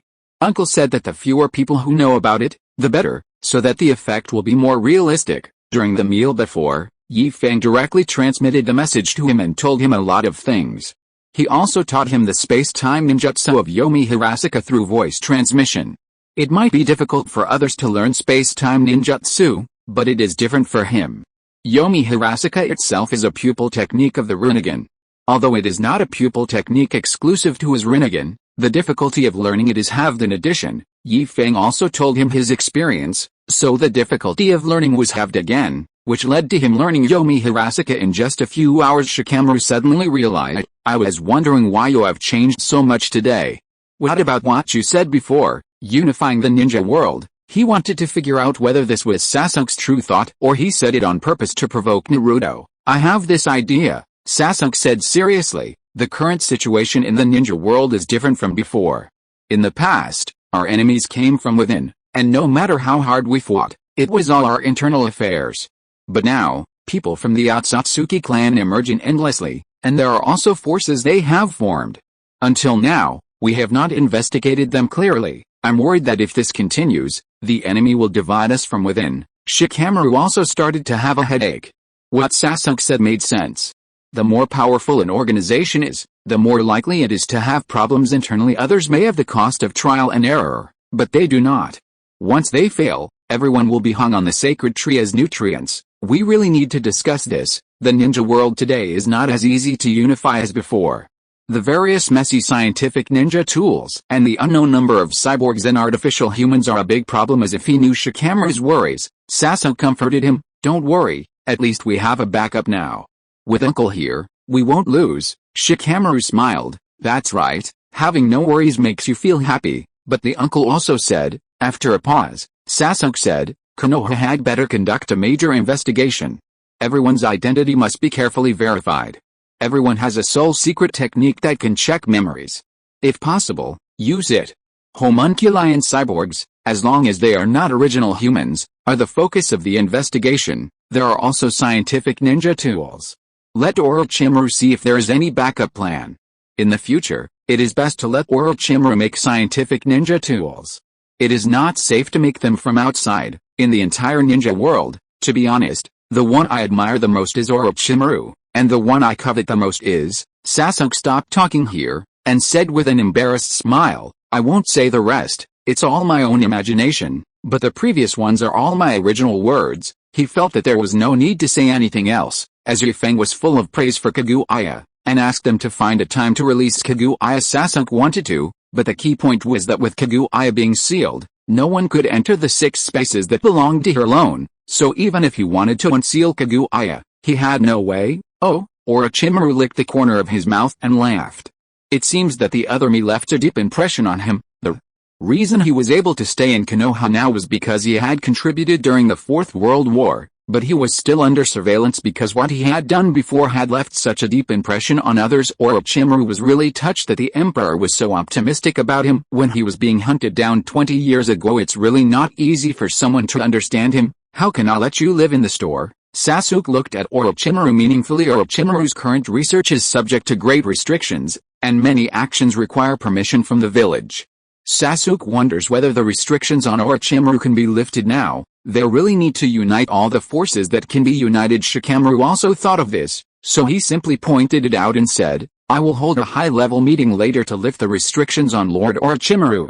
Lord Orochimaru can research whatever he wants in the future, but there is one thing I need to make clear in advance. I hope that Lord Orochimaru's research direction can focus on fighting against the Otsutsuki clan. It is better to open up than to block. With Orochimaru's research ability, he can research the natural sage to Seiyu under restricted conditions. Once he lets go, perhaps in the future they can protect their world with their own strength." Although Feng was there to back them up, they still had to rely on themselves. What if Feng couldn't come one day, or the channel connecting the 2 worlds was closed? In short, don't put all your eggs in one basket. Also, you have seen the power of another training method that Uncle taught us. We must practice it well. On this point, Shikamaru bowed to Kai and Xiaoli and said, "I'll leave it to teacher Kai and Li." Feng once said that the more proficient a person is in physical skills, the easier it is for him to learn Ki. Guy and Rock Lee from another world were the first ones to learn Ki. Shikamaru believed that Guy and Rock Lee from their world would be even faster. After all, he has 20 years more experience in physical skills. Kai gave a thumbs up and said with a smile, "Don't worry, leave it to me." Being able to fight again made Kai feel excited. Feng not only healed his leg, but also healed his old injury. Now Kai felt full of strength and wanted to run around the village dozens of times. "Lee, do you feel it? The passion of youth is calling us, Teacher Kai." Xiaoli's eyes were already filled with tears, and he cried loudly, "Teacher Kai, how should we respond to the passionate youth? Have you forgotten? How could I forget it? It's engraved in my bones." Kai rolled over and stood upside down with his hands on the ground. "Lee, let's have a competition to see who can run around the village 50 times while standing upside down." Xiaoli imitated Kai, stood upside down, and said firmly, "Teacher Kai, there is no way I will lose to you." "Yoshi, here comes Xiaoli. Come on, Mr. Kai." Whoosh, whoosh, whoosh. Under everyone's stunned gaze, the 2 of them ran away upside down. "These 2 idiots." Kakashi slapped his forehead, unable to bear to look at them. Do they still think the village is as big as before? After more than 10 years of development, Konoha village has expanded several times in the past. Kakashi could still stick with Guy by gritting his teeth, but now he could only run 1 or 2 laps, but if he ran 50 laps, he would die of exhaustion and still not be able to finish. Shikamaru also found it funny. Let them be. Teacher Kai has been holding it in for so long, it's good for him to vent. If Kai hadn't been on a video call with his other self, he would have disappeared long ago. "Lady Tsunade," Shikamaru said respectfully, You should stay in the village for the time being. The village is about to undergo a major purge, and with Tsunade in charge, many unnecessary casualties can be avoided. It is good." After saying that, Tsunade remained silent, and no one knew what she was thinking. Perhaps he saw another Jiraiya and was reminded of him. Chapter 213. Make arrangements in advance. Sasuke opened his mouth. There were some things he didn't know whether he should say or not. Seeing Sasuke's hesitation, Tsunade frowned and said, "Just say what you want to say, kid." What she hates most is people who are nagging. Sasuke took a deep breath, exhaled and said, "Uncle has a way to revive people." "Oh?" Tsunade said, unconvinced. "What's the price?" She also knew how to resurrect people. Chiyo from the Sand Village used the forbidden technique to resurrect Gaara. Given their current relationship with the Sand Village, they could accomplish this with some effort, but who should she resurrect? Her brother Senju Naoki, or Kato Dan, or even Jiraiya. She can only resurrect one person. She has both flesh and blood. Who will she choose to resurrect and who will she choose not to resurrect? She would also die after using the resurrection technique of exchanging life for life, and it would just be someone else being sad for her. Sasuke shook his head slightly and sighed. "The price is a year of freedom." "How do you know?" Sakura looked nervous. "Did you agree to it, uncle?" "A year is neither long nor short. It's just freedom. Who knows what will happen? Uncle told me, and I've agreed." Sasuke patted Sakura's hand and comforted her. "Don't worry, I won't go anywhere this year. I'll just stay in the village." He also has people he wants to resurrect. There was an opportunity before, but it was not practical. Now it is both practical and there is an opportunity, so Sasuke will not let it go. The reason he sighed was because he could already imagine his life in the next year. He estimated that in a year, Sarada would have a younger brother or sister, maybe even more than one. Sakura held on to his arm tightly. There was no way she could escape tonight. "What needs to be done?" Tsunade asked a little excitedly. "In a year, she could do it, not to mention 1 year. She could even stay in the village for 2, 3, or even forever. As long as she could get the person she missed back, she could do it." Regret. The reason why it is regret is that it cannot be made up for. Tsunade just hopes that there will be no new regrets in the days to come. She is already in her 70s, so she doesn't have many years left. Maybe, see, the store. These two words seemed to weigh 1,000 pounds. And Sasuke had difficulty saying them. "What?" Tsunade couldn't believe her ears. "Watch the store." Sasuke really wanted to hit something to vent his inner excitement. Finally he couldn't help it and repeated it loudly. "Watch the store." His face turned red from being too excited. Sasuke raised a finger excitedly. "Watching the store, watching the store, just watching the store. Selling things and collecting cash for a year. As long as we persist for a year, we will have a chance to resurrect anyone. This is the price? This is the fucking price." God knows how much he didn't believe it when Yi Feng said this to him, but Yi Feng had no reason to lie to him.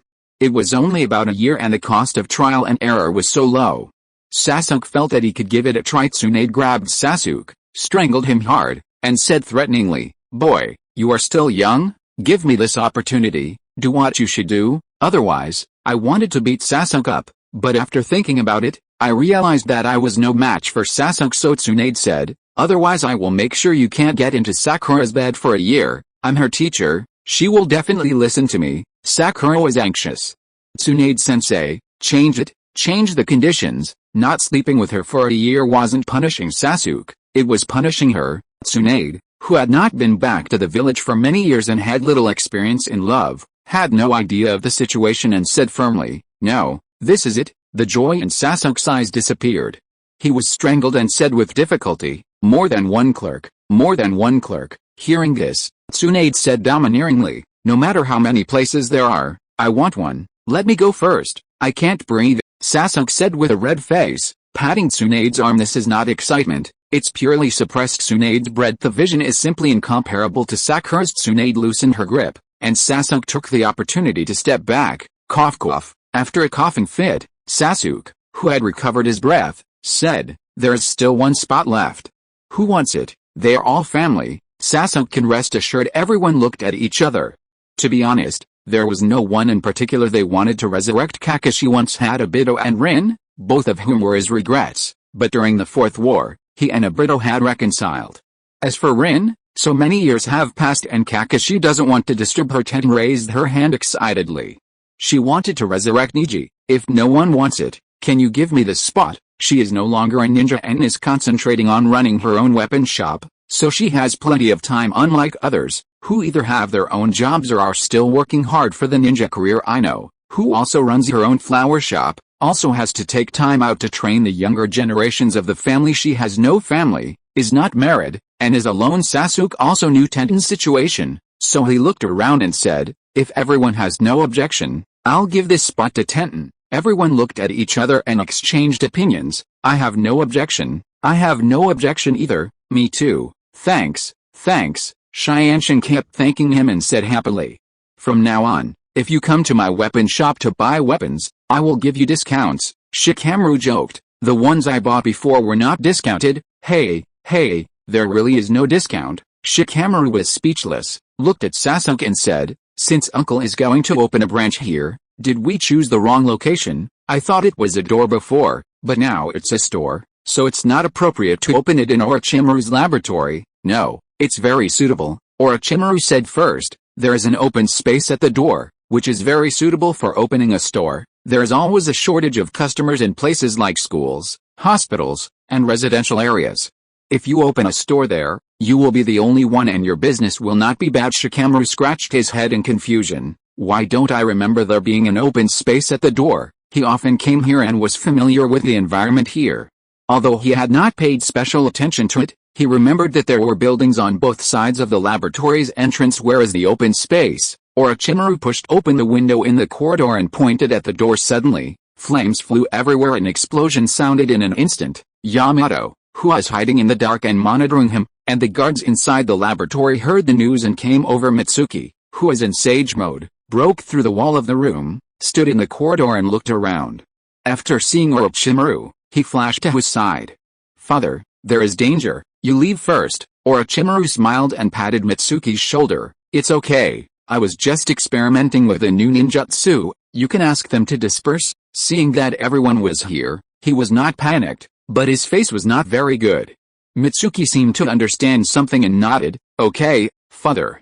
Call me if you need anything." After canceling the sage mode, Mitsuki jumped out of the window, and after letting the guards disperse, he greeted Yamato. "Yamato-senpai, why aren't you asleep yet so late?" "We're to sleep." Yamato wanted to cry but had no tears. He was sleeping soundly when a detonating talisman blew him up into the sky. If the power of the detonating talisman had not been weakened and was not as strong as the original version, he would have been blown to death in his sleep. "Up," Mitsuki invited. "Then why don't you stay in my room for a night? I have a lot of comic books in my room." Although Yamato was the one who monitored his father, the relationship between the two was not that of a monitor and the monitored. If someone monitors someone else, it would be almost a close surveillance. It is called surveillance, but in fact it is telling outsiders that Orochimaru has turned over a new leaf. He is under surveillance all the time and has no chance to do bad things, so you can rest assured. That being said, but it's tacitly understood that Mitsuki never treated Yamato as an outsider. Yamato said with a look of grief and indignation, "Do you have a game console? I want to play games." "Yes." Mitsuki nodded. In order to let him have a normal childhood, Orochimaru gave him everything that other children had, although he only played with them very few times. HMPH, Yamato snorted and said, led the way. If he hadn't seen Shikamaru making gestures to him from behind the window, he would have gone to Naruto to report Orochimaru. What kind of person is this? He doesn't sleep well in the middle of the night and launches a sneak attack. Shikamaru closed the window and growled, "Lord Orochimaru, is this the open space at the door you mentioned? Just tell me if you have it." Orochimaru didn't feel bad at all. He exchanged a few insignificant buildings for Feng's store. It was worth it. "If there's not enough space, I'll tear down the lab right now." Stop. Shikamaru quickly stopped him. He understood Orochimaru's character.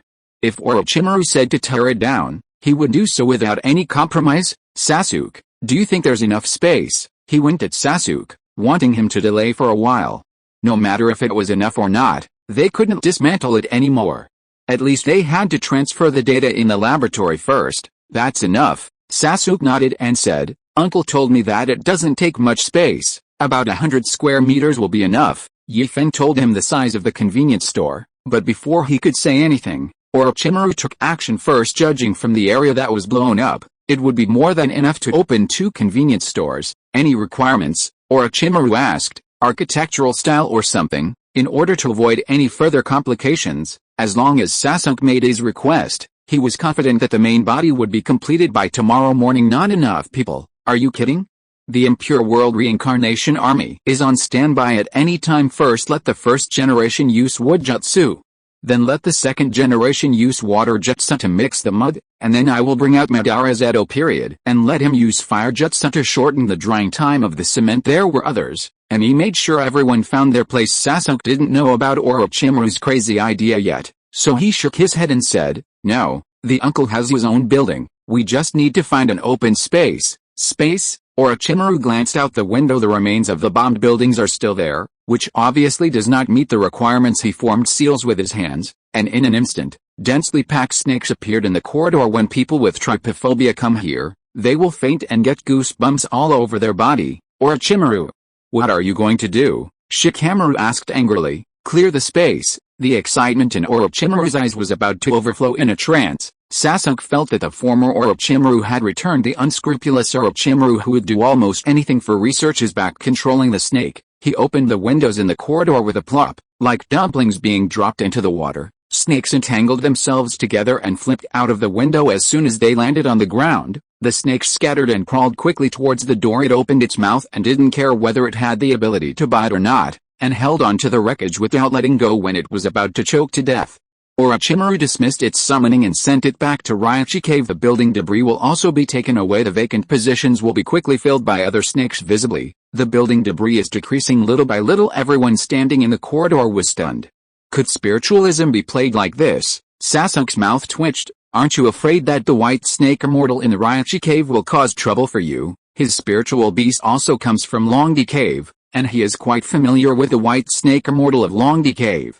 If we talked purely about combat power, he feels that the white snake immortal of Longdi Cave should be the strongest among the three spiritual holy places with such a powerful ancestor backing it up. The snakes under it are all extremely arrogant. He still remembered Orochimaru's former summoning beast, Manda, which, once it came out, talked about 100 human sacrifices. Although Orochimaru has never fulfilled his promise, it is enough to prove Mandrake's confidence. We'll talk about it when it comes out, Orochimaru said nonchalantly, not to mention that the white snake immortal can't come out. Even if he comes out, what can he do? The landscape of the ninja world had changed a long time ago, and there were many people in Konoha alone who could subdue it. What's more, Yi Feng's store is going to open here soon, so he has nothing to worry about. Hey, Shikamaru sighed.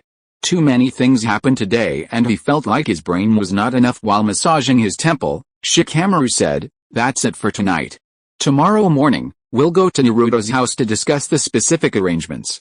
I'll bring it up with Naruto at the high-level meeting that's going to be held later." Not all the people gathered here are high-ranking personnel, but obviously, Yi Feng did not approve of some of their senior executives, with Yi Feng acting as the link in the middle. They are the ones who can really make decisions. The senior executives who are not here have become mere decorations. Fortunately, Shikamaru has known the people here since childhood and knows them inside and out. They are truly his own people. He had nothing to worry about. What if someone disagrees? Shikamaru knew who said this without thinking, and a sneer appeared on his face. Disagree? Then they can go down. As the second in command of Konoha, with the first in command being his own man and with so many people supporting him, Shikamaru has the confidence to say this. Inuzuka Kiba shrugged. "I'm just afraid that Naruto will be soft-hearted again." Sasuke smiled and joked, "I can rebel against the village again." Chapter 214. You have the appearance of an old friend.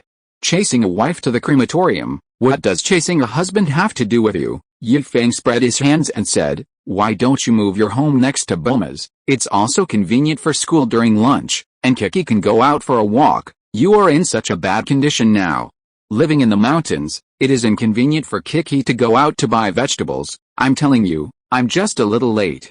"How old are you?" Son Gohan, who was squatting beside the barbecue grill, was stunned and replied, 7 years old. Yi Feng calculated in his mind, 7 years, plus the nearly 1 year required for pregnancy, that would be 8 years. I'm only 8 years late.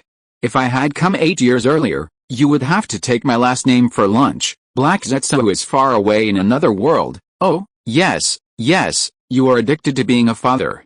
What's wrong? It's not convenient to practice martial arts, Sun Wukong said happily, scratching his head. He has lived in the mountains since he was a child and is very accustomed to the mountain environment.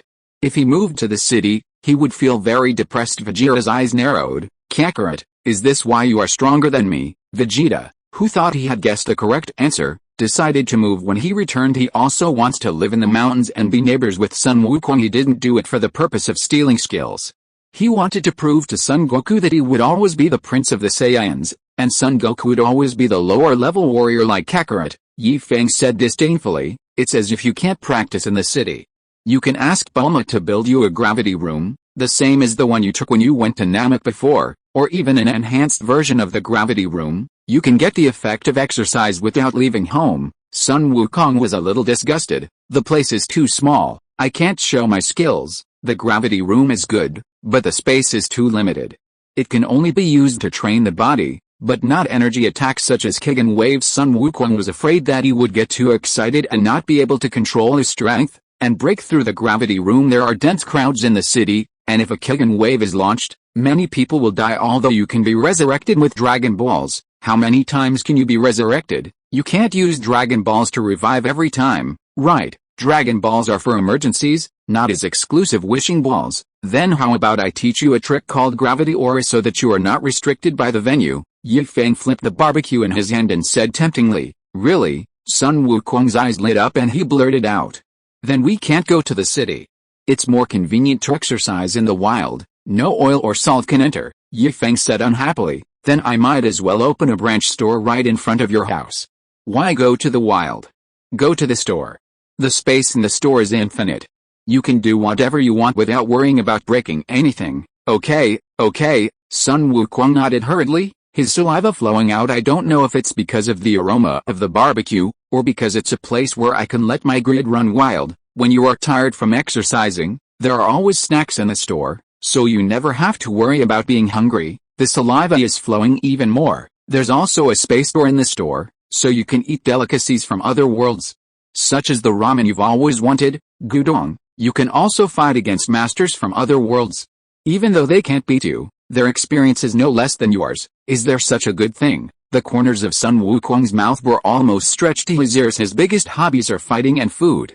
What Yi Feng said hit his sensitive spots. Not only that, there's more. Sun Wukong didn't catch the sarcastic tone and asked excitedly, what else? And Super Saiyan 2, with Sun Wukong's ki as the main one, supplemented by his own ki, and adding the ki of other people, Yi Feng raised his ki to the peak in one fell swoop. His golden hair stood upside down, and his eyes also changed.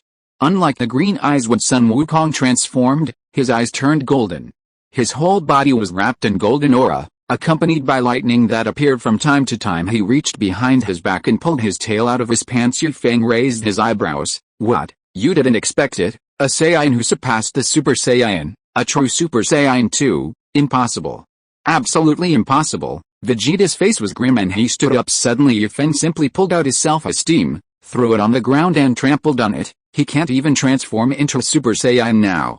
The fact that Sun Wukong and a kid whose name he didn't know could transform into Super Saiyans is already too much for him to accept. Now there is actually someone who has developed a completely new form. Looking at Kakarot's shocked expression, it was obvious that he didn't expect that Super Saiyan could go even further. Ten also stood up at once and said excitedly, Mr. Yi Feng, I wonder if I can test your strength. What a pleasant surprise. A complete pleasant surprise. I thought that Sun Wukong's Super Saiyan was already the peak, but I didn't expect that there was someone more powerful than him.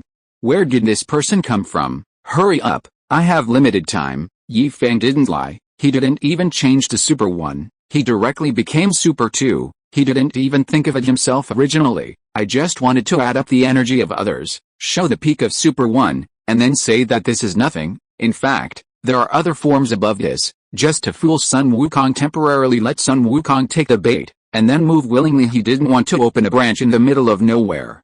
How would he make money if he did that? Unexpectedly, I overexert myself and end up speeding, directly reaching Super 2. Well, it seems that if I don't make things clear today, Vegeta's love of his life will have to change. We were teasing Sun Wukong chasing his husband before, but now it's Vegeta chasing him instead. Although everything seemed calm on the surface, Yi Feng's brain was racing. He had to think of a way to trick Sun Wukong and Vegeta, whose eyes were spitting fire. Excuse me, Tate said politely, roaring as he transformed into a Super Saiyan, energy starting to build up between his hands. You accumulate energy slowly, Yi Feng said quickly. I'll tell you something during this time. The more a Super Saiyan roars, the more useless he becomes. His real attacks are silent. If anyone dares to roar in front of me, I'll slap him in the face. Besides, what else do you want to say? Vegeta was so anxious that he wanted to strangle Feng's neck and force him to speak out. It was too late. Te gathered all the energy in his body and sent a wave of Kigen towards Feng. There was no need for a tentative attack. Just by feeling the aura on Feng, Te knew that Feng's strength definitely surpassed his own. It's just that he needs comparison. The androids have never fought seriously in front of him, and he doesn't know how strong the androids are. Barbecue, barbecue. Feng anxiously stood in front of the barbecue grill, having just eaten not long ago. That was one thing, but he mainly wanted to try the meat from the Dragon Ball world to see if it was more nutritious than the meat from the ninja world. Otherwise, everyone in the Dragon Ball world so strong. The Kigen wave that accumulated all of Te's strength hit Feng directly, and the aftermath was blocked by a huge barrier that unfolded behind him with a loud bang. A violent explosion occurred in front of the barrier, and a deep pit of several dozen meters appeared on the ground in an instant if Feng had not blocked the main energy attack. This one attack alone would have been enough to blow the earth up and down several times. The deep pit was covered with dust, and it was difficult to see clearly. Te stared at the bottom of the deep pit and didn't notice that there was a person behind him. You are already dead. The tail patted Te's shoulder flexibly, and Feng said lightly, remember, never ignore your back, even if the enemy in front of you has fallen. Te was instantly startled and broke out in a cold sweat. He heaved a sigh of relief when he heard Feng's voice. He said bitterly, I remember it, someone had said something similar to him before. Even if the enemy falls, as long as you are not sure that the enemy is dead, you must not let your guard down. Te never dared to forget this sentence. He had no capital to forget it. He could not let himself fall, and he dared not let himself fall. Today, he learned another trick. The tense nerves dissipated with a breath he exhaled, and without a trace of strength, Te exited the Super Saiyan form, catching Te who was falling. Feng said, also, when you are not sure whether you can defeat the enemy, you should learn to keep a trump card for yourself. Ki is not meant to be used like this. How can you use up all your energy right away? Leave some for yourself. What if the enemy fakes his death? Hey, you're still laughing, Feng said with a little disdain. Are you stupid? Haha. Te raised his hand with difficulty and scratched his head. The tone of your voice reminds me of an old friend. Feng was silent, and couldn't help but sigh. He is a good person, you know him. Te was excited at first, then he smiled bitterly. What's the use of being a good person? Can a good person live long? So, put away your compassion and be tough when necessary. As long as he is an enemy, no matter who he is, kill him first. Feng said viciously. In his opinion, an enemy is an enemy, no matter why the enemy becomes your enemy. There is no need for a story behind the enemy. The enemy is about to kill you, so why would you still think about this or that? The death package will be arranged first, followed by grinding the bones and scattering the ashes, leaving no cells behind. Otherwise, how do you know whether the enemy has the means to resurrect? What if the enemy has strong self-healing ability? Te thought so too. But unfortunately he did not have the strength to match his opponent. The androids are too strong. I am no match for them. Falling from the air, Feng put Te back on the stool and pointed at himself. Strong? Do you think I am strong now? Although Te didn't understand what Feng meant, he still nodded. There is no doubt that Feng's strength has exceeded his imagination. Even the artificial man cannot defeat him in one move. In front of Feng, he doesn't even have the strength to fight back. If Feng hadn't spoken, he wouldn't even know that Feng had come behind him. Cut. Feng snorted and said disdainfully, strong as shit. With my current strength, I am not even qualified to be looked up to by some people. I haven't even reached their minimum threshold. Impossible. Vegeta was the first one to disbelieve it. Even Feng has not reached the minimum threshold, so does that mean he is not even qualified to see the threshold? How could Vegeta, who has always been proud, accept this? Impossible. What's impossible? Feng glanced at Vegeta and said, before Goku landed on Namek, can you imagine that someone could defeat Frieza? Before this young man defeated Frieza, could you have imagined that Frieza, who even Goku had a hard time beating, was defeated by someone in just a few moves? Before I became Super Saiyan 2, could you imagine that Super Saiyan could go further? You deny everything. You've already met Beerus. What are you denying? Is Beerus very strong? Sun Wukong was eager to try. He arrived late and did not see Frieza and Vegeta, who were trembling with fear at the mere mention of Beerus. The latter is different. Vegeta has admired his father, King Vegeta, since he was a child. But when he saw his high and mighty father being stepped on by Bruce, he not only did not dare to resist, but even smiled apologetically. The young heart was shattered in an instant. He only knew that Bruce might be very strong, but he had no idea how strong he was. Let me tell you this. My current strength needs to be increased 100 times before I can possibly fight Beerus. Maybe not enough, Yi Feng silently added in his heart, then exited the Super Saiyan form and slowly said, even someone as powerful as Beerus can't even survive a single move in front of some people, so, being strong is only temporary. When you reach a peak, you will see a new peak. If you don't want to be eliminated, you have to climb up desperately. I'm talking about you, that drooling little kid. You have such a good talent, but you want to be a scholar. Don't you know that studying literature can't save the country? Date, I'll call you that. Patting Date's shoulder and taking a bite of the meat grilled in front of Gohan, Yi Feng said while chewing, I'll teach you something simple and practical. You don't have to rely on anger to transform into a Super Saiyan. Here it comes. Vegeta sat upright, listening attentively, wishing he could take a pen and paper to write it down. Anger is only a catalyst for transformation. You have to learn to get used to anger, suppress anger, and dilute anger before you can make further progress. When I transformed just now, didn't I look calm and composed, with no change in my expression? Talking alone is not enough. Yi Feng looked at Sun Wukong. Goku, come on, show our little friend Datek. Show what? Sun Wukong was eating the barbecue voraciously, like a starving ghost. Transform into a Super Saiyan, Yi Feng said. Oh. Sun Wukong kept moving, without even standing up. He completed the transformation with just a thought. Vegeta's teeth were almost broken. He never thought that Son Goku could transform so easily. He thought that even if the noise was not as big as on Namek, there would at least be some strange signs, but the barbecue grill didn't move, and there wasn't even a breeze. Chapter 215, Change of Idea to Sign. 10. See?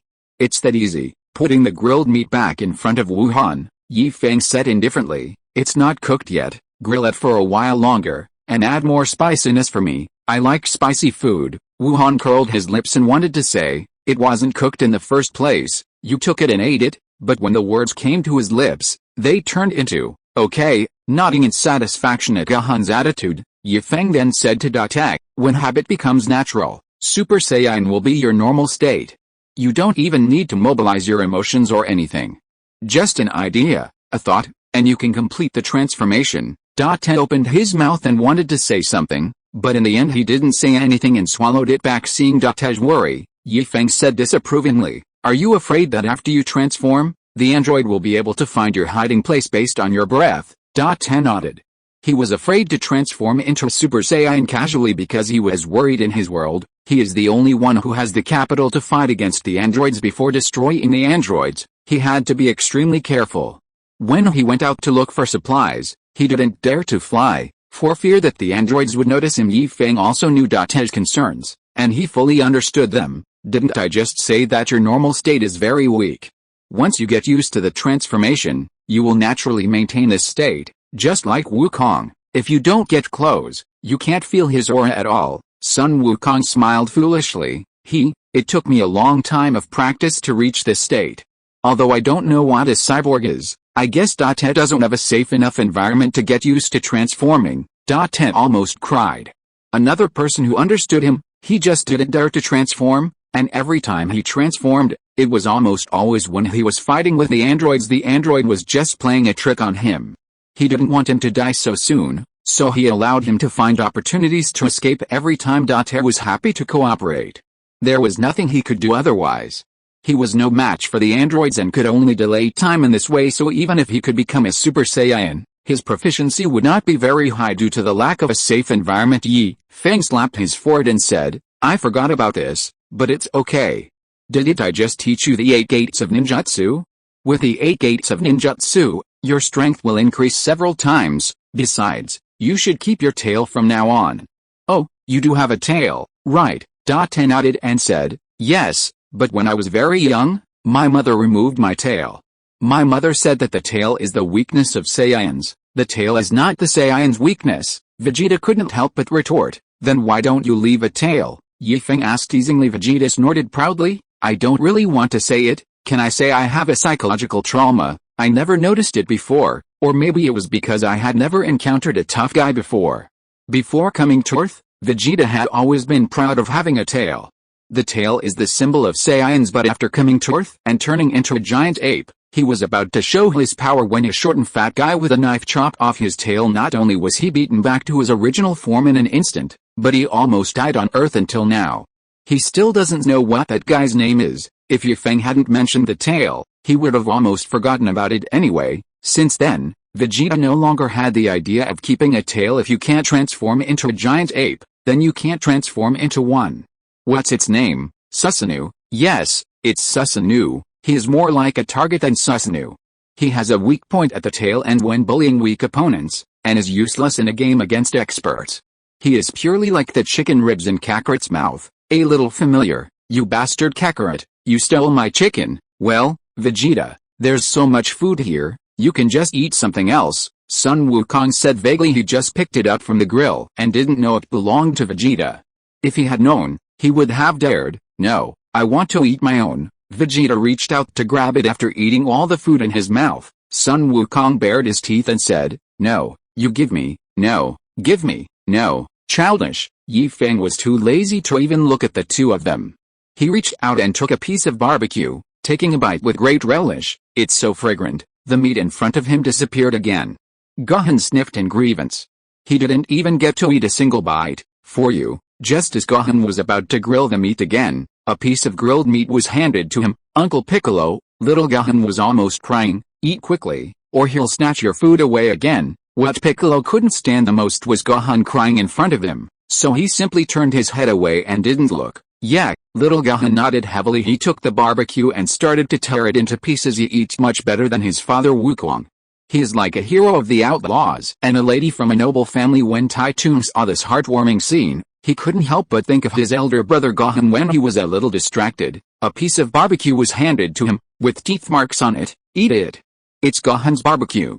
You can't eat it when you go back. I thought eating meat in big mouthfuls would be cool and enjoyable, but Feng felt sick of it after just 2 bites. He still prefers to eat it cut into pieces or slices, or skewered. Oh, there was a slight crisp sound, and Feng flicked the bottle cap off with his thumb, picked up the beer and gulped down a few mouthfuls. Ha, this is so satisfying. Drink cold beer when eating barbecue. He took the barbecue and didn't mind that Feng had eaten it before. He ate it with great relish. Seeing Feng looking at him, Ten, who had misunderstood, said embarrassedly, "I haven't had a meal so peacefully for a long time. I'm sorry to have embarrassed you, Mr. Feng." No. Feng waved his hand nonchalantly and said, "I was thinking about what I should prepare for you when you go back later. Now I have thought of it. You guys are short of food, right? I'll prepare some for you. After a while, when my strength improves, I'll accompany you to your world." Te was extremely surprised and excitedly stood up and bowed to express his gratitude. "Thank you, Mr. Feng." He came this time just to deliver medicine to Sun Wukong and never thought of asking for help. In his memory, Son Goku was the first person to become a Super Saiyan. He was very powerful, but when he died, he was no match for the androids even if Sun Wukong went back with him. It would not change the outcome. He deliberately chose this time point because he wanted to give Sun Wukong more time so that Sun Wukong, who knew how things were going to develop, could prepare in advance. It's not that he doesn't want to go to an earlier time, but that he doesn't have enough energy. The energy he needed to ride the time machine this time had been accumulated for 3 years, and the earlier the time point, the more energy he needed to accumulate. Given the degree of devastation in his world, it was simply not enough to support the energy consumed. He had not yet found an opportunity to tell everyone that Sun Wukong would die of a heart attack. Now Feng's guarantee undoubtedly gave him more confidence. "Don't be in a hurry to thank me. A blacksmith must be strong himself. I can help you once or twice, but I can't help you every time. So when you go back, don't forget to train yourself." "I know," Te said seriously. "No matter what, I still have to thank Mr. Feng, knowing that there is a higher realm above Super Saiyan. Te also has a goal to pursue." Clap. Feng snapped his fingers and shouted, "Hey, you two, stop for a moment." Sun Wukong and Vegeta were fighting and moving away from the barbecue grill, and were about to run 2 miles away. "Vegeta, do you want to become as powerful as Son Goku, or even surpass him?" If Naruto and the others were here, they would definitely find this sentence very familiar. If nothing unexpected happens, the next thing should be, "As long as you sign this contract, Bah, no, as long as you sign this contract, then, where to sign, you're a genius. You learned to teleport without any instruction. Feng didn't even see how Vegeta appeared in front of him. Vegeta grabbed the contract impatiently and asked anxiously, where do I sign? He really wants to surpass Kakarot. Feng took out a pen, pointed to the signature and said, here. Vegeta took the pen and wrote his name in 2 quick strokes. When will I surpass Kakarot? Feng rolled his eyes, so impatient. Why is everyone who signs a contract like this?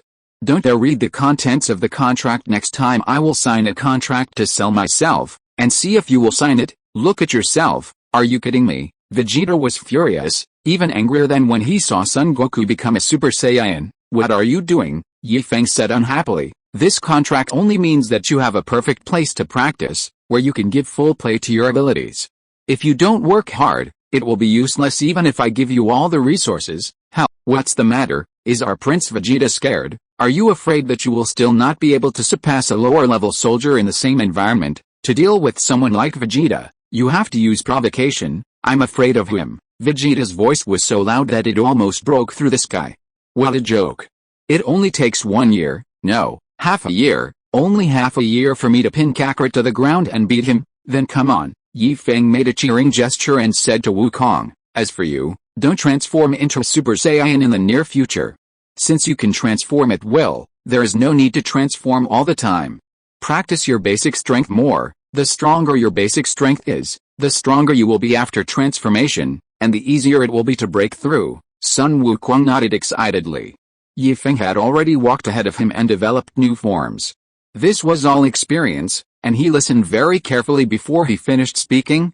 Feng continued, and the tail. The tail is the weakness of the Saiyans, but it is also one of the sources of their power. I can't explain to you exactly what it is. You have to figure it out on your own. Vegeta was thoughtful, but he did not doubt the truth of what Feng said before Kakarot became a Super Saiyan. He always thought that Super Saiyan was just a legend. I guess the tail is more than just a giant ape. He asked, since Mr. Feng said so, has there been any progress? Smart. Feng took a sip of beer and decided to reveal a little more. The tail is the key to whether a Saiyan can transform into a Super Saiyan. Although not having a tail does not affect your transformation, with a tail, you can transform more easily and reach higher. We already have Super Saiyan 1 and 2. So it wouldn't be surprising if we could reach Super Saiyan 3 and 4. There's more. Vegeta couldn't sit still again. He didn't even know Super Saiyan 1 and had just learned about Super Saiyan 2.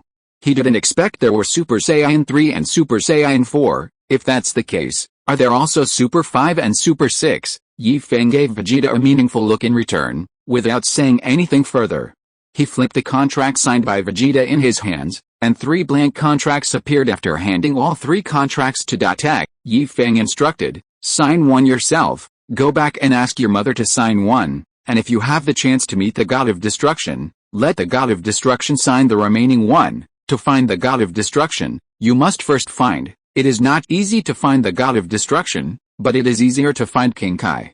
Let King Kai tell God Kai, and then let God Kai contact the God of Destruction. If the God of Destruction doesn't sign, you just say this. In fact, Feng wanted to sign an angel, and the Omni King was the best, but angels are special, and there is almost no possibility of signing them.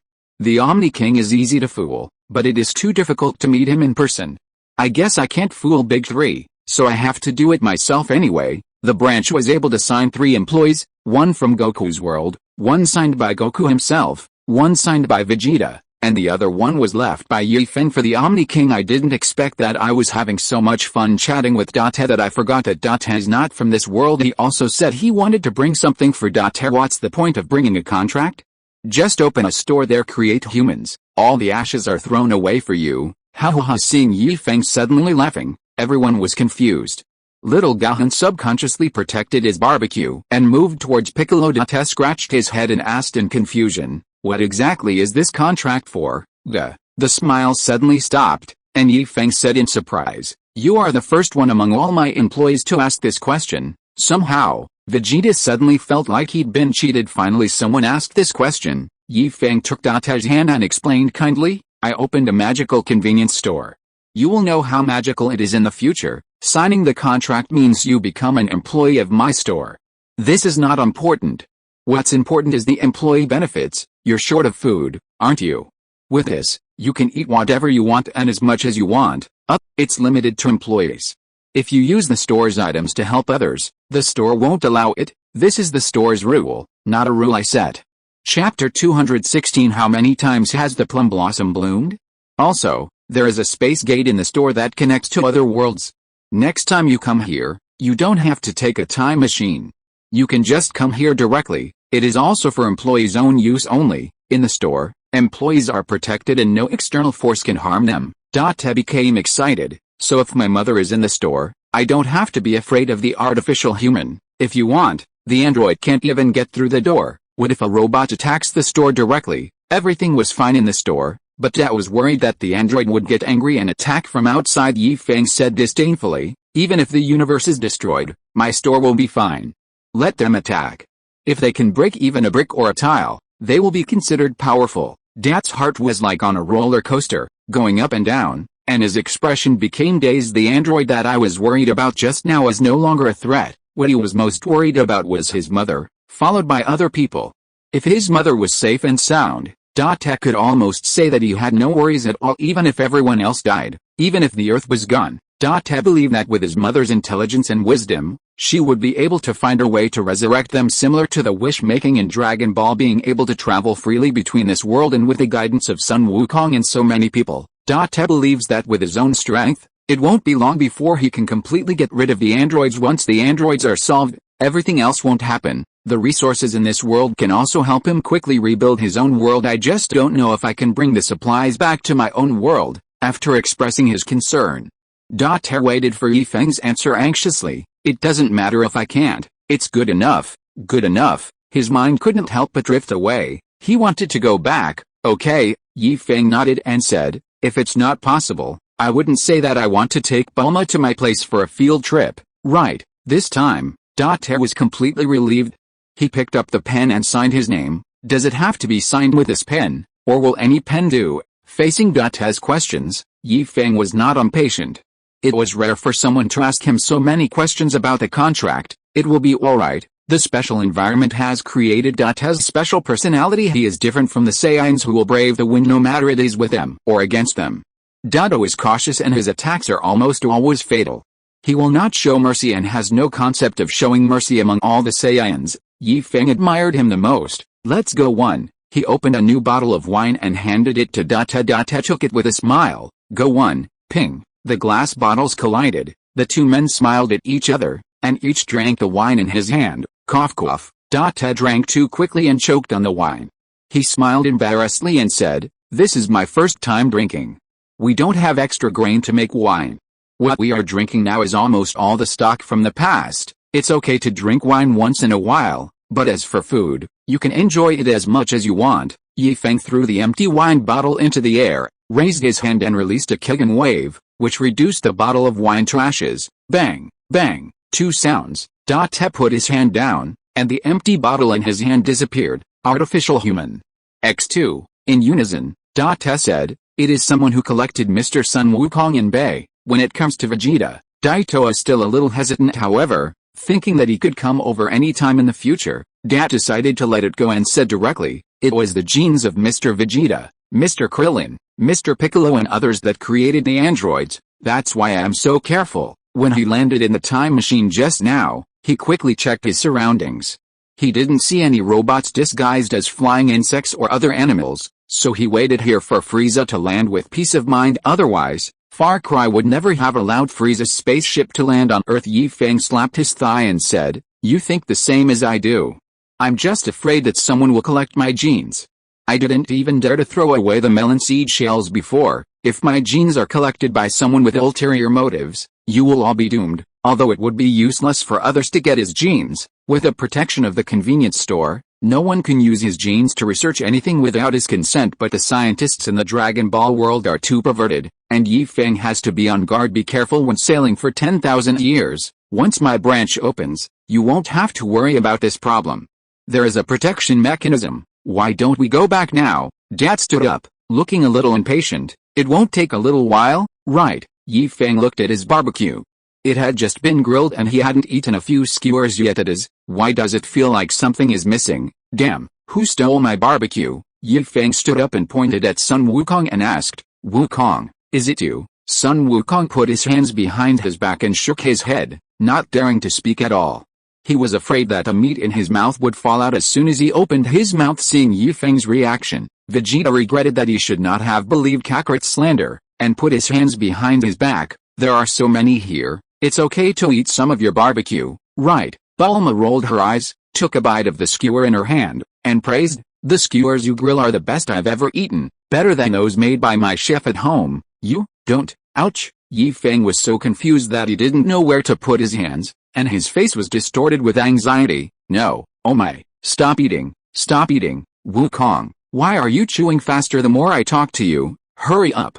Vomit, Gudong. Sun Wukong stretched his neck. Did you swallow it? Sun Wukong, who still didn't understand the seriousness of the situation, nodded. Yeah, you're still humming. Yi Feng had no choice but to act like a loser. Well, don't hide your hands behind your back. Eat now before it gets worse. And you, Vegeta, don't think I didn't see you put your hands behind your back. Vegeta gave an awkward smile and took his hands out from behind his back awkwardly. It's all Kakarot's fault. I told him I didn't want to eat it, but he forced me to eat it. Wow, Vegeta. Sun Wukong couldn't believe what Vegeta said. You took it yourself. I didn't tell you to eat it. Seeing that Yi Feng was only busy talking to Daten and had only eaten a few skewers, he thought of sharing some with Yi Feng to prevent him from not eating and getting the skewers burnt. He didn't force Vegeta to eat. Vegeta saw him reaching out his hand, so he reached out his hand too. What's happening? Bulma held the skewer. Not knowing whether to eat it, I was afraid you would get confused, so I put the skewers on purpose, Yi Feng said with a chuckle. Well, it's also my fault for not explaining it clearly in advance. You better remember it next time. You'd better not eat the food I cook. What do you mean? It's poisonous? Bulma asked with a trembling voice. Seeing that Yi Feng was serious about what he said, Bulma didn't know if it was an illusion or a real reaction, but she just felt a stomach cramp that was getting worse and worse. How many toilets are there in the small building? Toilet paper. I think there's enough toilet paper. You can't get up anyway, Yi Feng reminded. Go first, so that Wukong and the others don't have to fight with you for the toilet. Bulma's face changed and she hurriedly ran towards the small building and went straight to the toilet. Her physique cannot be compared with those of Goku and Vegeta. Although she was the last one to eat, she was the first to react. You bastard, Yi Feng. From a distance, Bulma's angry curses could be heard. Blame me. I told you not to eat it. Yi Feng shrugged. Vegeta also disappeared with a whoosh, and he also reacted. Seeing that the situation was not good, Sun Wukong also rushed into the small building. After a while, he ran out hurriedly with paper in his hand, covering his butt. There were only 2 toilets in the small building, and he couldn't get a seat. Run away, there's food to eat here, Yi Feng shouted. Sun Wukong didn't even turn his head, just waved his hand, and disappeared in a few flashes. The 3 of them are a warning to you. You? Before he could finish his words, Gohan fell to his knees with a thud. His face was as pale as paper, beads of sweat the size of beans rolled down his forehead. He held his stomach and groaned in discomfort. Uncle BK, help. In response to Lunch's call for help, Piccolo picked up Gohan without hesitation and disappeared. Your reaction is so quick? Could it be because my skills have improved recently? Yi Feng touched his chin, muttering to himself. You guys didn't eat, did you? The remaining clan and others all shook their heads and looked at the skewers in front of Yi Feng as if they were encountering snakes and scorpions. No, even snakes and scorpions could not scare them. Mr. Yi Feng, what on earth is going on? Date was dumbfounded. Is it really poisonous? How should I explain it? Yi Feng was also worried. He was still thinking about showing off his skills to Kaguya. Just because Naruto and others can't handle it doesn't mean Kaguya can't, but looking at the current situation, let's just forget it. Even the Saiyans can't handle it. No matter how the food I cook is prepared, it's fine for me to eat it, but if others eat it, they will definitely get diarrhea. Don't ask me why, I don't know either. Is there such a magical thing? Clint and others looked as if they had learned something new. Date looked at the spot where he had broken the beer bottle. Then that's okay. I didn't brew it. Yi Feng signaled Date to rest assured. Date was half believing and half doubting, and finally did not dare to accept any food handed to him by Yi Feng, and started to grill his own meat. He was also craving for this. He had never eaten meat in big bites since he could remember. Food shortage is one of the biggest problems in his world. In order to ensure his fighting ability, His mother always ate very little food, for fear that he would be hungry and thus affect his fighting ability. Little did people know that Saiyans are born with big appetites. Even when he was a child, his appetite was far greater than that of an ordinary adult. He also almost never had enough to eat. If he hadn't come here to do business, Date would not have brought anything extra except the necessary special medicine in the capsule he carried. There was a small refrigerator with some drinks in it. These were the few things in his world that could be preserved for a long time. Tears silently rolled down his face. Krillin and others didn't know why Date was crying, but Feng knew. Patting Date on the shoulder, Feng consoled him. Why are you crying? Good days are coming. After eating the barbecue, wait for me here. I'll go back and prepare. It won't take long. Yeah, Date burst into laughter. After all, Date is just a teenager who is forced to be sensible without Yahoo's protection. He was forced to take on the main responsibility. If it were someone else, they would have collapsed under the heavy burden long ago. In order not to make Date wait too long, Feng sped up his eating, took all the barbecue off the skewers, and picked up the chopsticks to eat. After eating, Feng wiped his mouth, without savoring the difference between the barbecues in the two worlds, and dialed the video. Number 1, hey, uncle, what's wrong?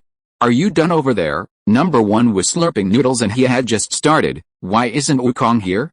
Didn't you say he had grown up? Number 1 wanted to see what Goku looked like when he grew up. Wukong has diarrhea. You won't be able to see him for a while. Summon me back first. I have something to do. Number 1 was silent. He got hit. Without thinking too much, Number 1 knew what had happened. It's just that Sun Wukong saw Feng's skewers and couldn't resist the temptation. Okay, after a simple reply, feeling the call from Number 1, Feng handed the phone to Date and said, when I ask you to summon me later, just recite my name silently in your heart. Don't hang up the video call.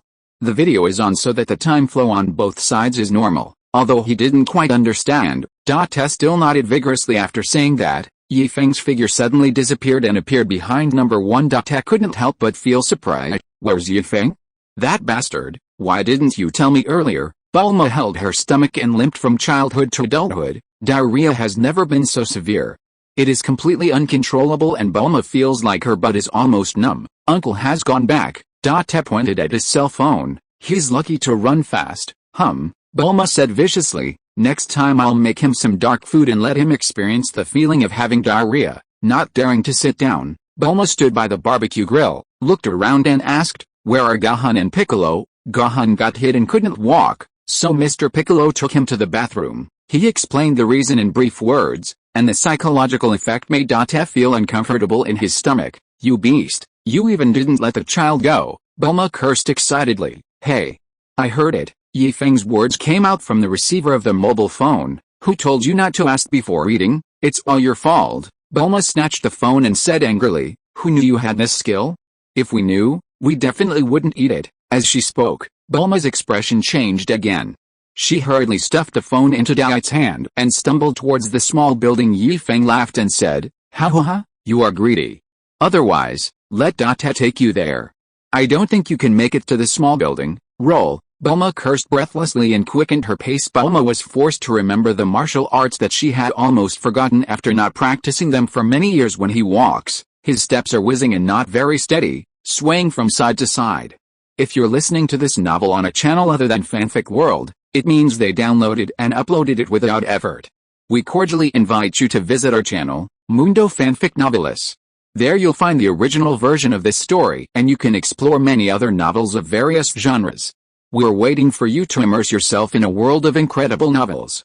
Chapter 217, Persuading Fidoin to Take the Test. Uncle, is it really okay for you to do this? Are you still asking others to do things for you? Number 1 reminded. Don't worry, Bulma is not that kind of person. Feng narrowed his eyes and said cheerfully, what about you? How should I punish you? Number 1 swallowed hard, and his heart sank. He was thinking that with so many things happening, Feng would forget his insignificant little thing. No, I have to think of a way to save myself. As if equipped with a high-speed motor, Number 1's brain was working frantically. Feng did not urge him, but crossed his arms and waited for Number 1 to come up with an excuse. As time passed, Number 1 broke out in a cold sweat, soaking his collar. The noodles are clumping. Number 1 stammered, Uncle, they're still waiting for your news. Why don't you go over there earlier? It's not too late to beat you up before leaving. Anyway, Wukong hasn't come back yet because of diarrhea, Feng said with a smile. People with squinted eyes are monsters. Number 1 was shocked, remembering what Feng had said to him, and thought that he might not be able to escape. She wanted to cry but had no tears. She asked, "Can you wait until I finish my meal before you play?" Feng shook his head. "I'm going to vomit soon. It's a waste to eat it now. It's so scary that I vomited." Number 1 shivered a little, and closed his eyes resignedly. "Come on, uncle, I'm ready. It is better to end it early than to suffer a short pain. Youngster, you are finally back." Sounds of nature, sounds of nature. Number 1 breathed a sigh of relief. "Hidden senpai, you are my god." Looking at Fituin who was running towards him, Feng opened his arms and gave Fituin a hug. "I'm sorry, senior. I was delayed by something." Fituin patted Feng's back hard and kept saying, "Youngster, you don't know how many times I have been questioned during your absence, especially those 2 artists who kept nagging me all day long. I am so annoyed." "Alice, didn't you fight back, senior?" Feng also patted Fituin's back, with more force than Fituin patted his back. "Next time, senior, just say this, you two, one makes figurines, the other one sets off fireworks. What can you compare with my art? Faith is eternal and priceless." Cough cough. Feeling that he was about to be injured internally, Fituin couldn't help but cough a few times. "Oh, I'm so sorry, senior. I forgot that your body is weak. This won't do.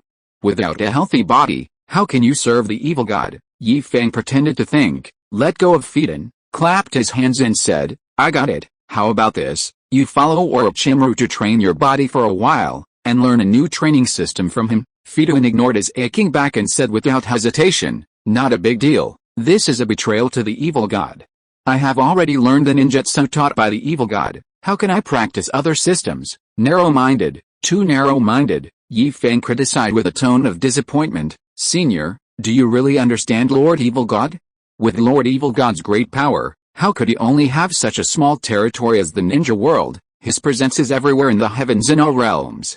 The cultivation system I mentioned is nothing more than the cultivation method of the heretic god's followers in another world." "Really?" Fituin was a little suspicious. "Of course it's true. Come on, I'll take you to find Orochimaru and let him have a good talk with you." Feng put his arm around Fituin's shoulder and walked towards Orochimaru. "I found a special place to eat, separate from everyone else." Once Feng and Fituin left, he was the only one left here. Seeing the stunned look on the other side of the phone, Number 1 chuckled and said with a wink, "So, uncle is good at fooling people, right? You fooled a person with just a few words." Data was so shocked that he couldn't close his mouth. "Is this how uncles usually act?" No. Number 1 shook his head and corrected, "It's not usual, it's all the time. The uncle is so crazy, how can he be serious at any time? If you saw it, don't think about it, it must be the uncle pretending. You're saying bad things about me like that, aren't you afraid that I'll beat you up?" Data saw that Number 1 was trembling and couldn't even speak clearly. Number 1 stirred the noodles and said nonchalantly, "It's okay, if he hits me I will fight back." Kaguya hid him, but he didn't dare to fight back. "Feng? He was so daring." Data didn't know what to say. "As long as you are happy." On the other side, Feng brought Fituin to Orochimaru. "Uncle Snake, I've brought my senior with me. Please talk to him about the new training system. By the way, please train my senior. My senior's body is too weak." Feng deliberately emphasized the word body, believing that Orochimaru could understand his implied meaning as expected. Orochimaru didn't even bother eating. He stood up enthusiastically, shook Feng's hand, and said, "Don't worry, your senior is my senior.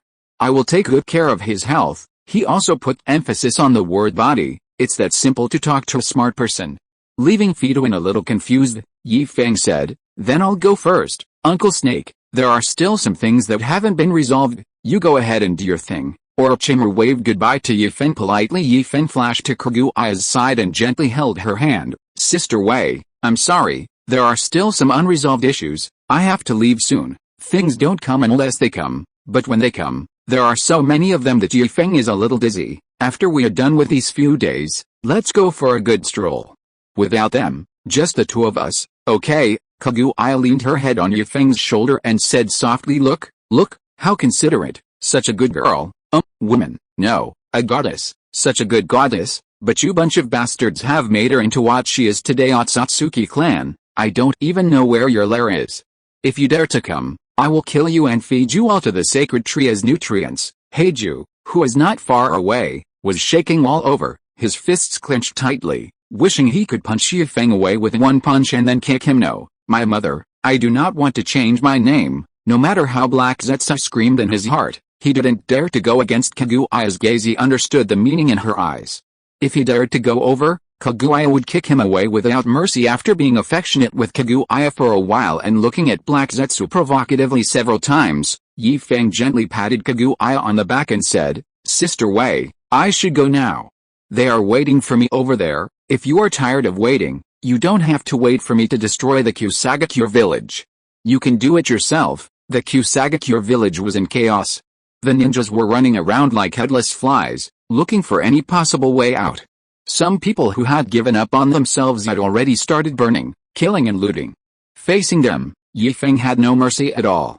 Those who did wrong would always have to pay the price for their actions. Good people cannot survive in Kusagakure village, and Karin is the best example. Feng didn't have the time to identify one by one whether there were innocent people. Perhaps for some people, death was also a kind of relief, but I promised Hidden that he would do it himself. Sister Wei, you just need to help scout the enemy. It would be best if you could find a way to restrain them. If I take action, it will make a lot of noise, Kaguya asked with a smile as she sorted out Feng's clothes. Aren't you afraid that I'll be exposed? Aishiki is not dead yet. Kaguya paused for a moment and said calmly, I should have expected this, but her heart is not as calm as she appears. Her people were almost becoming her nightmare. Holding Kaguya's face tenderly and pecking it, Feng patted his chest and said, leave it to me. I met Aishiki on Sasuke's side. He is just like that, vulnerable. His current strength is more than 1,000 times greater than when he encountered the first move. Even if he did nothing and just unleashed his energy with all his strength, the ninja world would not be able to bear it. Hearing this, Kaguya just smiled and waved to the side. Put on your battle suit. Isn't this your favorite suit?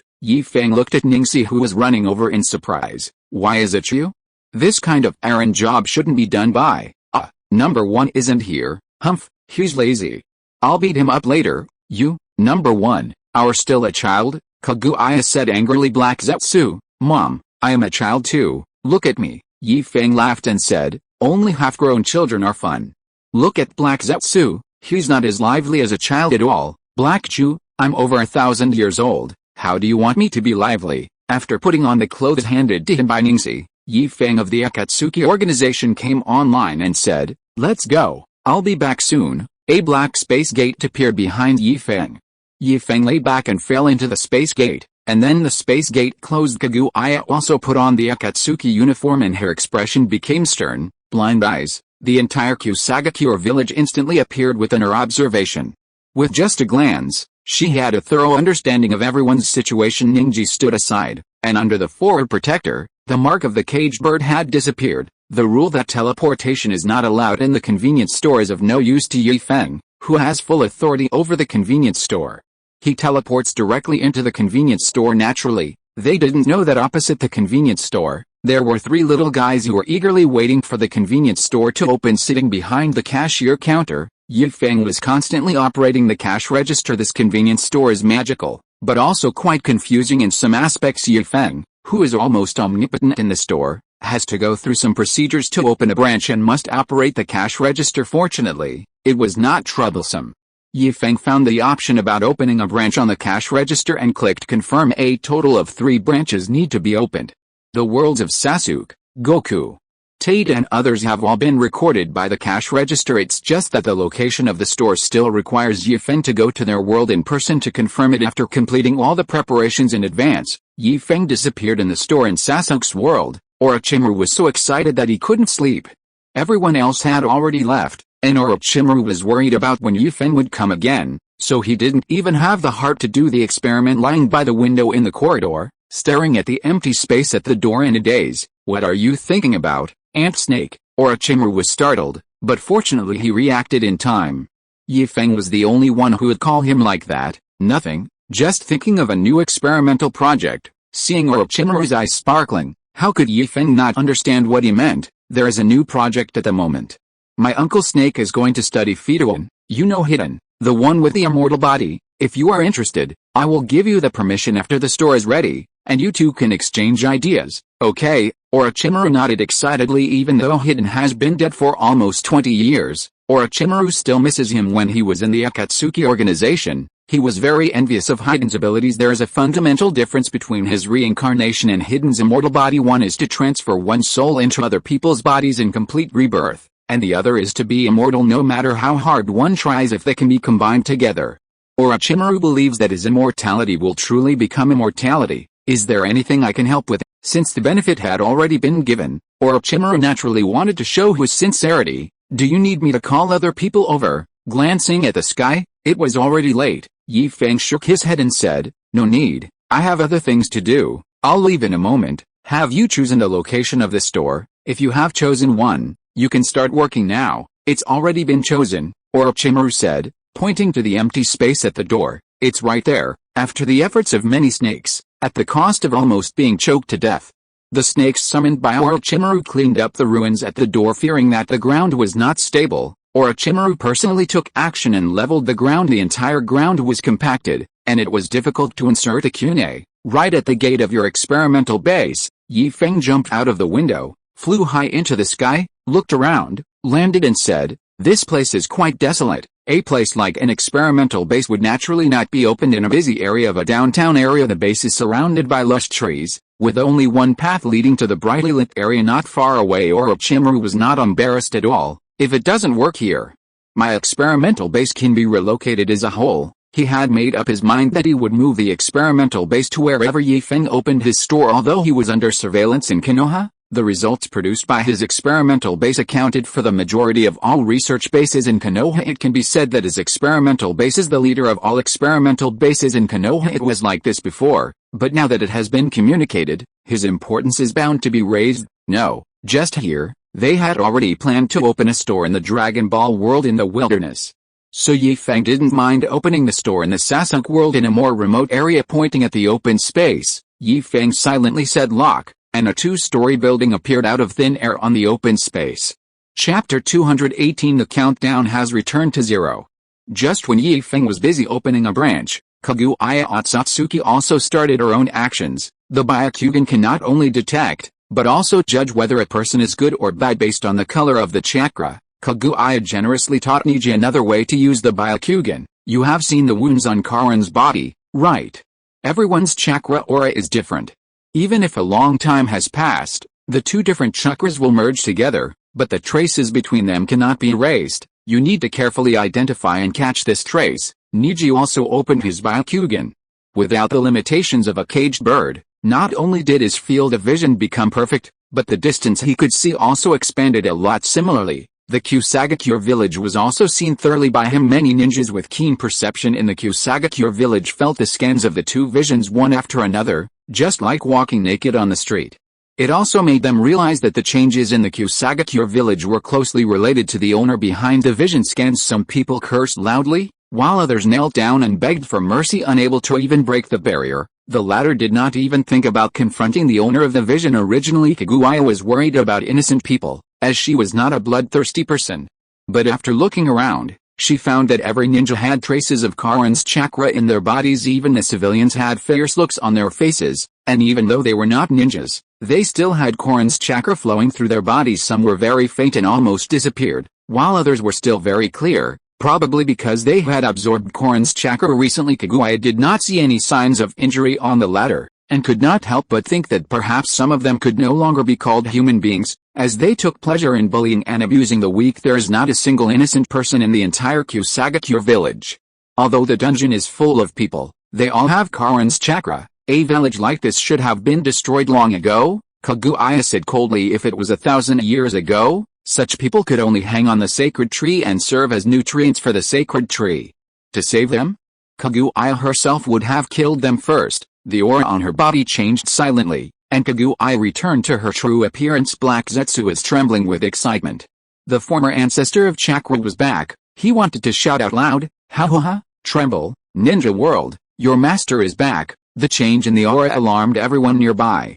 The members of Akatsuki quickly rushed over and looked at Kaguya in surprise and confusion, not to mention them. Even Tsunade and the others who joined in halfway were also shocked. They knew that Kaguya might be very strong, but they didn't expect her to be this strong. Her aura alone gave them a feeling that they were no match for her. Orochimaru, who exactly is Kaguya? Jiraiya also changed his address sincerely. He was dismissive at first, thinking that he was already over 50 and it would be embarrassing to call a girl in her 30s sister. He could tease a little girl and call her sister, but he couldn't say that normally now. Save your life. In order to prevent unexpected changes, Jiraiya summoned the two toads, Fukasaku and Shima, and asked them to help him accumulate natural energy so that he could enter the Sage mode at any time. He has not yet mastered the Sage mode and can only rely on the help of Fukasaku and Shima. If he relies on himself alone, not to mention the risk of failure, he doesn't know how long it will take to accumulate natural energy. Even if he succeeds, the Sage mode is good in every way except that the initial swing is too long and it is not long-lasting, resulting in Jiraiya never using the Sage mode many times. Orochimaru glanced at Jiraiya, who is so cautious, smiled faintly and said, "It's useless for you to use the Sage mode. Sister Wei is the legendary ancestor of Chakra and the mother of the Six-Path Sage. Since Kaguya has revealed her true identity, her identity will be exposed sooner or later, so Orochimaru has no scruples at all." "What?" Tsunade exclaimed. "How is this possible? Did he say he was dead? The Uchiha clan has records about the Six-Path Sage, and so does the Senju clan. Tsunade was spoiled when she was a child. Everything of the Senju clan was defenseless to her. She had read the family secrets countless times as if they were novels. There are very few records about the Six-Path Sage's mother, just a few sentences, but Tsunade remembered clearly that the Six-Path Sage's mother was dead because at that time she specifically asked her second grandfather, Tobirama Senju, why such a powerful person died, but in the end she didn't get an answer. As for why she didn't ask Hashirama Senju, well, I can only say that her gambling habit was infected by Hashirama Senju. You are the one who died. Your whole family died." Black Zetsu couldn't help but curse. "My mother was just sealed. Who are you?" Tsunade frowned and looked at Black Zetsu, who jumped out in confusion. Tsunade responded to Black Zetsu's insults without any hesitation. "What's your business, you yin-yang bastard? Go back to your own camp. Can't you see that Sister Wei is on our side, from your side?" Black Zetsu seemed to have heard a huge joke, and laughed so hard that he couldn't straighten his back. "Ha ha ha, oh, you're almost laughing to death, and you're still on your side." Black Zetsu tugged at his clothes, then looked up and motioned for Tsunade to look at Kaguya. "See? Same clothes. Which side do you think my mother is from? Your father is on our side." Orochimaru's words were like a heavy blow to Black Zetsu. Black Zetsu instantly jumped up and cursed. "Bullshit. Yi Feng, that rotten toad, wants to be my father? He's dreaming, I tell you. No matter what method Yi Feng used to bewitch my mother, I'm here, and I will expose his true face sooner or later. Please tell him to take good care of his clothes. If he leaves one behind, I'll make him throw one away." "Why don't you say it yourself?" Orochimaru asked with amusement. "I cannot, you are so confident." Orochimaru couldn't help laughing. "Huh, then you have to hurry up, otherwise, in a year, you might have a brother or sister." Wow, Black Zetsu was spinning around anxiously. I'm so mad, he has never enjoyed maternal love, so if he has a younger brother or sister, wouldn't he have even less chance? However, if he had to choose, he wanted a younger sister because he heard that younger sisters were cuter. "Pa, Black Zetsu, what are you thinking about?" Black Zetsu slapped himself in his heart. "What brother or sister? You are the only one." Black Zetsu's rebellion not only frightened the people of Akatsuki, but also made Obito feel dizzy and almost faint. "Damn, Black Zetsu knows all of my plan, and now you tell me that Black Zetsu is from the red team. How can I catch the nine-tailed fox? I might as well defect, but I don't know if Naruto will kill me." Obito's brain was almost at a standstill. He was not very smart to begin with, and now he found out that he was being tricked by Black Zetsu.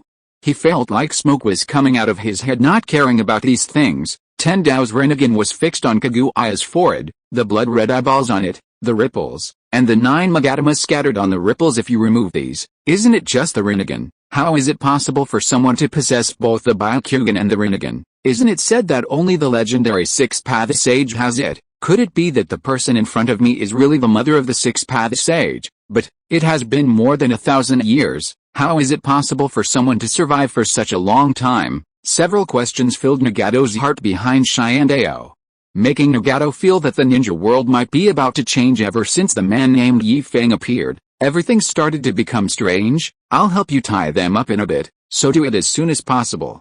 I don't want anyone to be alive when Feng comes back." Being stared at by Kaguya's cold eyes, Hidden felt a chill all over his body, as if his blood was about to freeze. But when he thought about the upcoming sacrifice, Fidun felt a fire burning in his heart with a bloodthirsty smile on his face. Fidun drew out the march scythe behind him and licked the scythe with his tongue. The sharp blade cut his tongue, blood filled his mouth, and he swallowed the blood with enjoyment.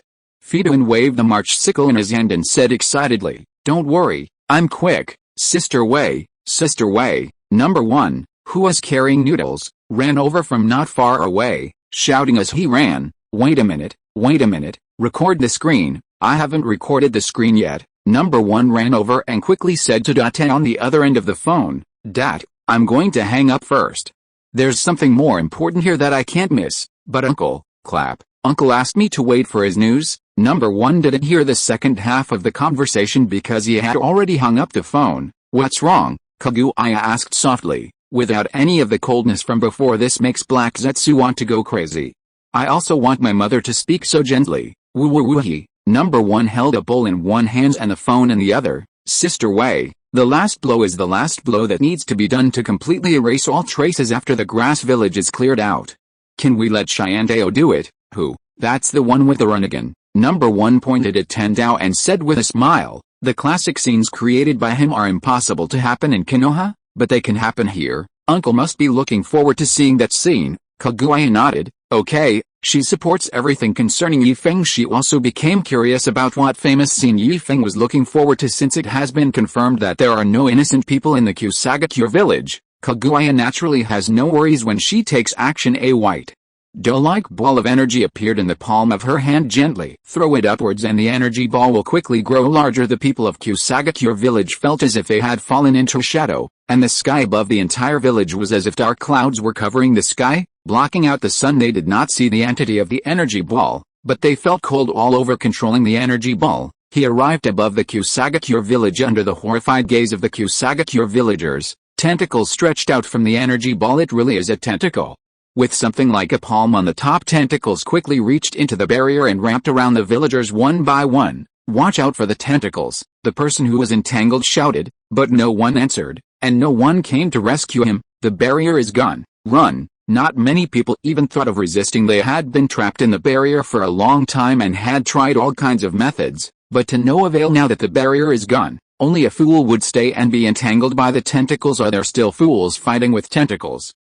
What a fool. What? Can the tentacles be cut off? Many ninjas who thought that the tentacles were as indestructible as the barrier began to have other ideas. Is it just a facade? Yes. That must be the case. This kind of ninjutsu that can cover an entire village does not exist in the ninja world at all. Barrier. Who knows how long it took to prepare? Ha. The man who cut off the tentacle laughed and shouted, "We still have a chance. Everyone listen to me. Let's rush over there. Ninjutsu will be launched from there. A ninja who doesn't want to be a leader is not a good ninja." The man who cut off the tentacle dreamed of becoming the leader of the grass village. He would not trade it for the cage of a big village. He had also been out and about and knew some cages. Although the titles sounded impressive, the actual treatment they received might not be as good as that of the leader of a small village. At least in Zaiaoin village, the leader has the final say, but the Shadow of Dayan village does not have that much power. Run.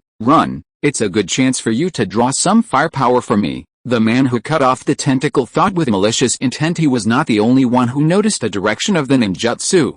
Except for some fools who were thinking killing one will make back my investment, killing two will not be a loss. The real smart people all ran in the opposite direction. Confrontation. What can we use to fight back? Looking at a group of people being fooled by him, howling and running in one direction, the man who cut off the tentacles ran away without mercy. The village was not blocked by walls and was surrounded by open areas.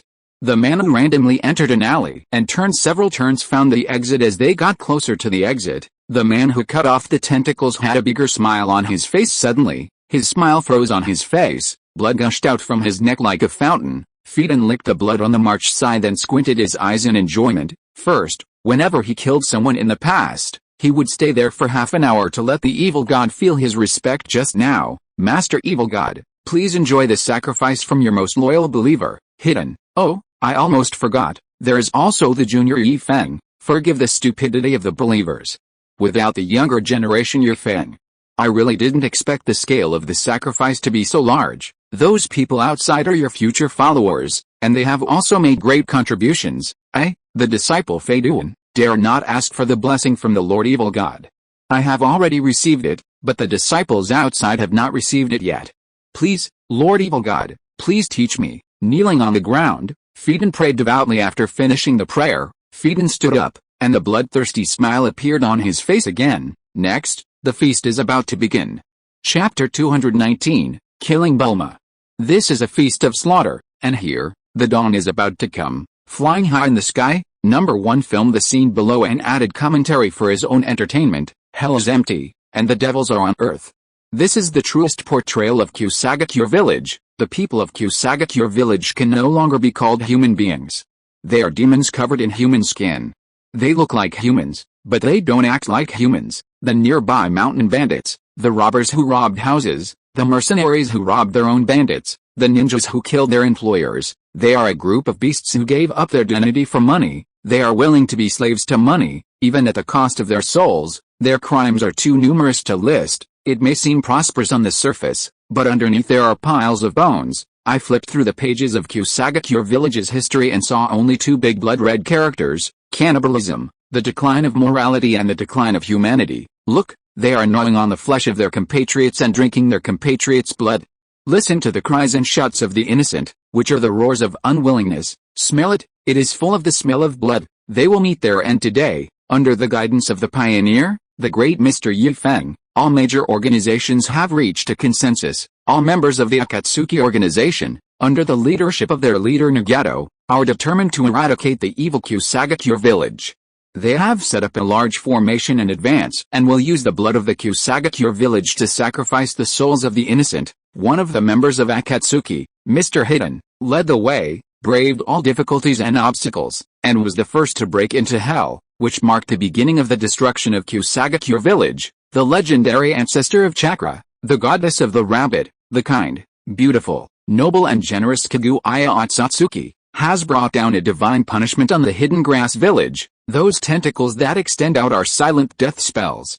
They are the souls of the innocent dead, and they swear to make the Kusagakure village pay for their blood debt with blood. The ninjas from Konoha, under the leadership of their instructor, acted as witnesses for this event. We haven't been introduced enough, have we? Jiraiya was a little dissatisfied. At least mention my name. With a bang, Jiraiya's face, who had just finished speaking, came into close contact with the earth. Shut up. Tsunade clenched her fists and her face looked a little ugly. It wasn't because of what Number 1 said, nor because of the miserable condition of the Kusagakure villagers. She had been to the battlefield and had seen even more miserable scenes than this. She just couldn't understand why Yi Feng insisted on destroying the Hidden Grass village. She had been away from home for many years and seldom heard any news about the hidden Kusagakure village. In her impression, there was such a hidden village, but she had no idea where it was or what it did. Orochimaru said calmly, "There is destruction before there is rebirth. You don't need to worry about why Yi Feng did this. You just need to know that if Yi Feng wanted to, he could destroy the entire ninja world at any time. It's even easier than eating and drinking. He didn't do that because he has his own way of judging. He is not a bloodthirsty person. So, forget your doubts. Don't ask. Just watch." After saying that, without caring about Tsunade's reaction, Orochimaru walked up to Kaguya. "Lord Kaguya, can you leave the body to me?" This many corpses were enough for him to conduct experiments for a long time. Following Yi Feng, he would have fewer opportunities to conduct experiments on living people, but corpses could be used. "Maple didn't tell you, you can take it," Kaguya said calmly. "Thank you, Kaguya-sama." After politely saying thank you, Orochimaru hurriedly ran towards the Kusagakure village. Fedouin had already started a killing spree, killing people one by one. Fedouin felt that the efficiency was too slow, so he simply stripped off a dead person's clothes and put them on himself, pretending to be a ninja from the Kusagakure village. He ran around in the Kusagakure village, and went to where there were many people. Blend into the chaotic crowd, take the opportunity to take blood, and then rush to the next place. Many people don't care even if they realize they are injured. All the collected blood was poured into a small bottle, and under the guidance of the tentacles in the sky, Hidden continued to wander around the Kusagakure village. Orochimaru followed behind Hidden, and when he saw a corpse, he put it into a scroll and sealed it.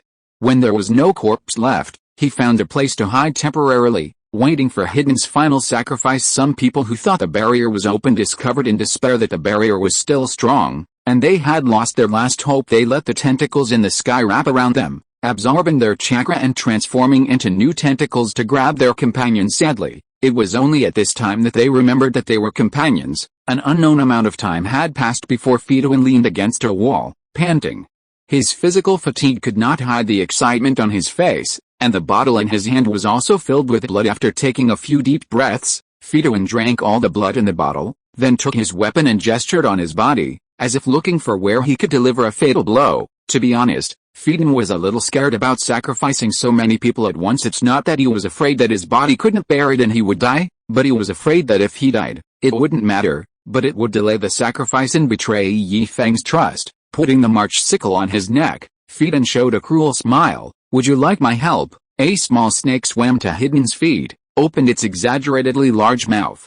And Orochimaru's body crawled out. Use it. Fridolin nodded. The sharp sickle pressed against his neck left a trace of blood on his neck. Hidden said, I'll trouble you to help me clean up the head and body later. No problem. There was a flash of excitement in Orochimaru's eyes. He was happy to do this job. I wanted to study Hidden before, but never found the opportunity. This time, haha, Orochimaru has already thought of the research direction. The time was right, and Fridolin stopped talking and slashed the neck hard. Suddenly, blood gushed out. Because he was too excited, the blood gathered in the upper body. This stroke seemed to have found an outlet for release, and the blood spurted directly several meters away. Half of his neck was cut, but Fridolin acted as if nothing had happened and slashed his neck with the sickle again. Finally, the remaining half of the neck could no longer hold on and broke. The head that had lost its connection started to fall down, and Orochimaru was quick enough to grab Hidden's hair. Can you change your posture? I feel like I'm really dead when you hold me like this. The mouth of Fidolin's head opened and closed. Although there was no throat, he could still make sounds. Orochimaru changed from lifting to supporting, held up Hidden's head and poked Hidden's body. Can you still control your body? Yes, but the controllability will be much weaker. Fridolin had no intention of hiding it. They would be family members from now on anyway. In his opinion, Orochimaru would gain the same abilities as him sooner or later, and he had just prayed to the evil god. Haha, interesting. Orochimaru licked the corner of his mouth and put Hidden's head back on his body. Do you need me to sew you up? Yes, yes. Fridolin didn't dare to nod and could only blink his eyes continuously. The ceremony has not been completed yet, so there is no time to waste. Orochimaru took out needle and thread, and skillfully sewed up Hidden's head. He also took out a mirror and let Hidden see himself. How's it going? Are you satisfied? Hidden looked at himself in the mirror, touched his neck, gave a thumbs up and said, you are much better than Kokuzu. The scars from the stitches on the corners are ugly and rough to look at. The stitches Orochimaru had made were barely visible to the naked eye, and they felt smooth and delicate to the touch, as if he had never been injured at all. I'll find you next time. Orochimaru laughed and said, you are always welcome. What a joke.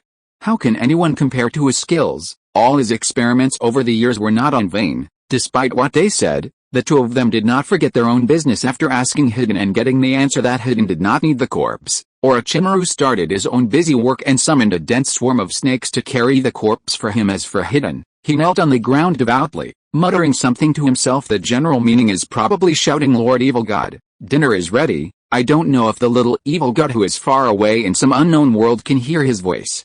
If he can hear his voice, will he slap him? She, the little evil god, doesn't eat people. Kaguya dispersed the revised and expanded truth-seeking jade. Under Yi Feng's instruction, many of her moves could play other roles. For example, her original seeking truth jade was used to devour and destroy everything, but after being improved, it can also be used to trap people in the entire Kusagakure village. Except for Hidden and Orochimaru, there was no one alive.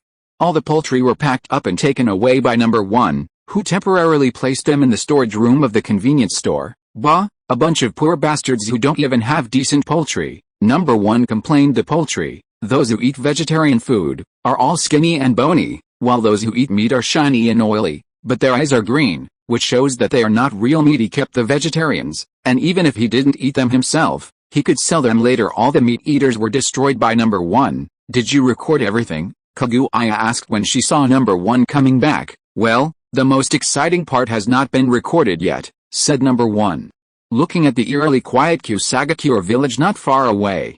We can start recording in half an hour. He wasn't just playing around in the sky just now. The next important event will still require his cooperation. In the Dragon Ball world, not far from where Frieza was buried, at a barbecue stall next to a small building, the atmosphere was so awkward. If you eat my food, you can't say anything about me. They're back. All the people who went to the toilet are back. Much earlier than Yi Feng expected, Bulma slumped in the chair helplessly, her voice becoming weaker. Next time, if I eat your food again, I'll be a dog. Yi Feng was horrified.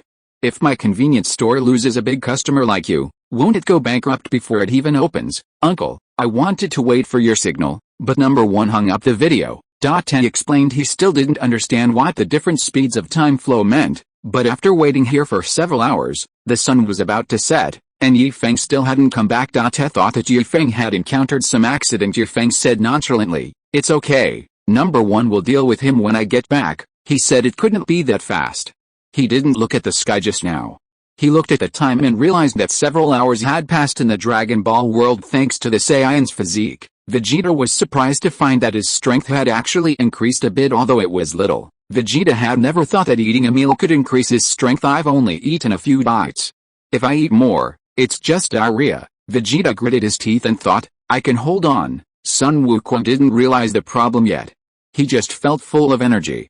He thought it was because he had eaten and drunk enough and had strength. Uncle, where are you going to open the store? If I could open it right in front of my door, wouldn't I never go hungry again? There are also various masters, and Sun Wukong feels happy just thinking about them. He even thought about whether he should find the 7 Dragon Balls and make a wish to let Yi Feng open it in front of your house. Sun Wukong was confused.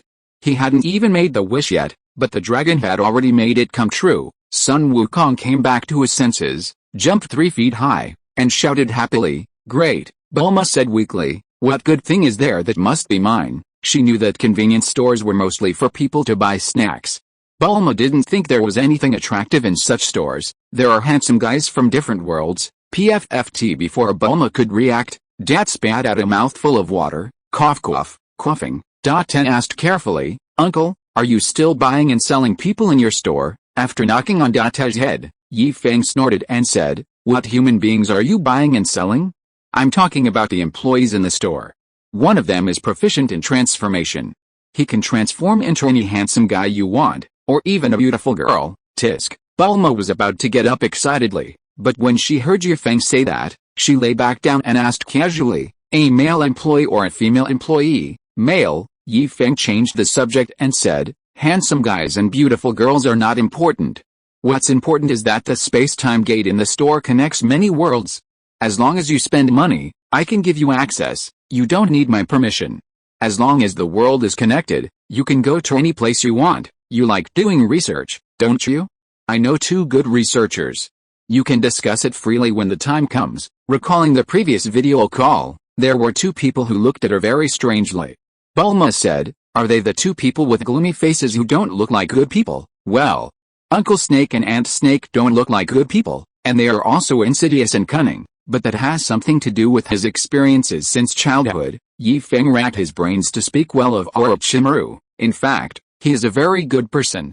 He is kind and generous to his own people, and he is full of passion, and, damn, I just can't continue," Yi Feng concluded. "Anyway, they have turned over a new leaf and are now one of us. I don't necessarily know what I'm going to study," Bulma said truthfully. Chapter 220, Regrets Resettlement Store. "I do my own research out of interest and don't have any fixed research projects, but then again, what kind of project can be difficult for me?" Bulma thought smugly. Whatever, he had said everything that needed to be said. Bulma was born adventurous, and Yi Feng didn't believe that she wouldn't be curious about other worlds. "Pack up, we should go back. It's getting late and we have to go to Dat's world later. It is convenient to have a capsule. Just put a barbecue grill or something into the small building, and then press a button in the small building, and the whole building, including the things inside, will become a finger-sized capsule." What is the principle behind this? Yi Feng couldn't figure it out, so he decided to throw the question to Orochimaru. With Orochimaru's enthusiasm for research, he probably won't be able to sleep well until he figures out this problem. Led by Sun Wukong, everyone began to fly towards his home. Bulma was flying a plane, carrying Pool, Oolong and others, and the slower flying guys fell behind everyone even though they were driving at the fastest speed. They still had some distance between themselves and Yi Feng and the others. Bulma was so angry that she couldn't help but slap the dashboard and said viciously, "Wait for me when I get back. I will start researching. I must develop a plane that is faster than yours." "Isn't this bullying? He abandoned me before and now he abandoned me again. We are just going home, not going to fight. Why are we flying so fast? In fact, if it weren't for taking care of her, Yifeng and the others would have reached home long ago with their speed in less than a moment. The group landed in a forest. The mountains are beautiful and the water is clear. A stream flows through the jungle and meanders into the distance. Several buildings that look like big bowls destroy the beautiful scenery, yet they also create an inexplicable harmony. Goku. The sound of the plane landing startled Kiki, who was in the house. Sun Wukong opened his arms, ready to receive Chi-Chi's hug. Kiki, I'm back. They are getting closer and closer. They haven't seen each other for more than a year. Goku misses Chi-Chi a lot. Chi-Chi's eyes were focused only on that little figure. She held Gohan in her arms and asked with concern, Gohan, are you okay? Oh, Goku looked at Chi-Chi, who was passing by, and touched his nose awkwardly. Gohan said soothingly, I'm fine, Mom. He even turned around so that Kiki could see more clearly. Chi-Chi held Gohan in her arms again, feeling a little scared. As long as you're okay. Earlier, Gohan received a phone call and ran out in a hurry, which scared Chi-Chi so much that she thought something had happened. Seeing Gohan return safely, Chi-Chi, who was now calm, greeted everyone. Everyone, wait a moment, I'll go prepare something right away. They were all acquaintances, and it was rare for them to come home. So Kiki was a little flustered and was planning to prepare food and drinks for the reception. Don't bother, Kiki, we just ate. How could Bulma be in the mood to eat right now? She has the worst physical condition and the after effects haven't yet recovered. Let me introduce them to you, Bulma said, holding Chi-Chi's hand, pointing at Feng and Daten. That's Feng, Wukong's boss, and he's planning to open a convenience store right outside your house. The other one is Daten, a mysterious guy, who is also one of us. Bulma didn't know Big T's name, but when Feng called him that, she followed suit. She really didn't know where it came from. Daten smiled and greeted Kiki. Hello, Aunt Kiki. With the appearance of Feng, Daten had no intention of revealing his origins, and he even planned to ask Feng to help him keep it secret. He didn't know how Feng knew his identity, but since things had taken a turn for the better, Daten was no longer so anxious, at least before his own self was born in this time and space. Daten didn't want others to know his identity after having a child. Kiki no longer worried about her age. When Daten addressed her as Auntie, she smiled and nodded in agreement, but it was Feng's identity that made Kiki exclaim, what? He is Wukong's boss. I was one before you met Wukong. After taking a look at the surrounding terrain, Feng felt that he had a prejudice. If you don't have to worry about food and drink and have everything you need, this place would be quite suitable for living. The scenery is beautiful, the air is fresh, and most importantly, there are no noisy sounds in the city. There are only the chirping of birds in the woods and the occasional low roar of animals, probably because they were afraid that Sun Wukong would notice them. The wild beasts in the mountains and forests had learned their lesson and didn't dare to shout loudly. Kiki ran to Wukong in disbelief. She didn't care at all about what Feng said. Almost all the people here were known to Goku. When he was a child holding Wukong's face, Kiki twisted it back and forth, looked at him, and said in disbelief, Wukong, you actually found no job? You actually learned how to make money? You actually know the concept of money? God has mercy on me. Since marrying Sun Wukong, Kiki has been in charge of the household. All expenses are paid by her. Income?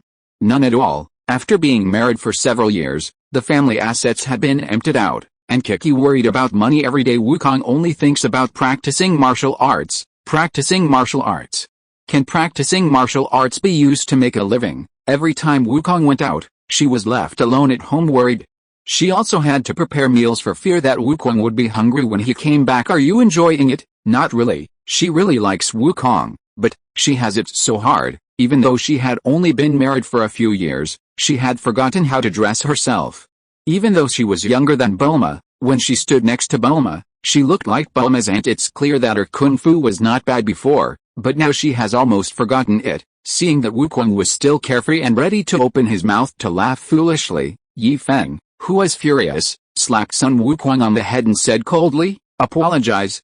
Wukong touched the back of his head where he was hit, feeling a little overwhelmed. I asked you to apologize.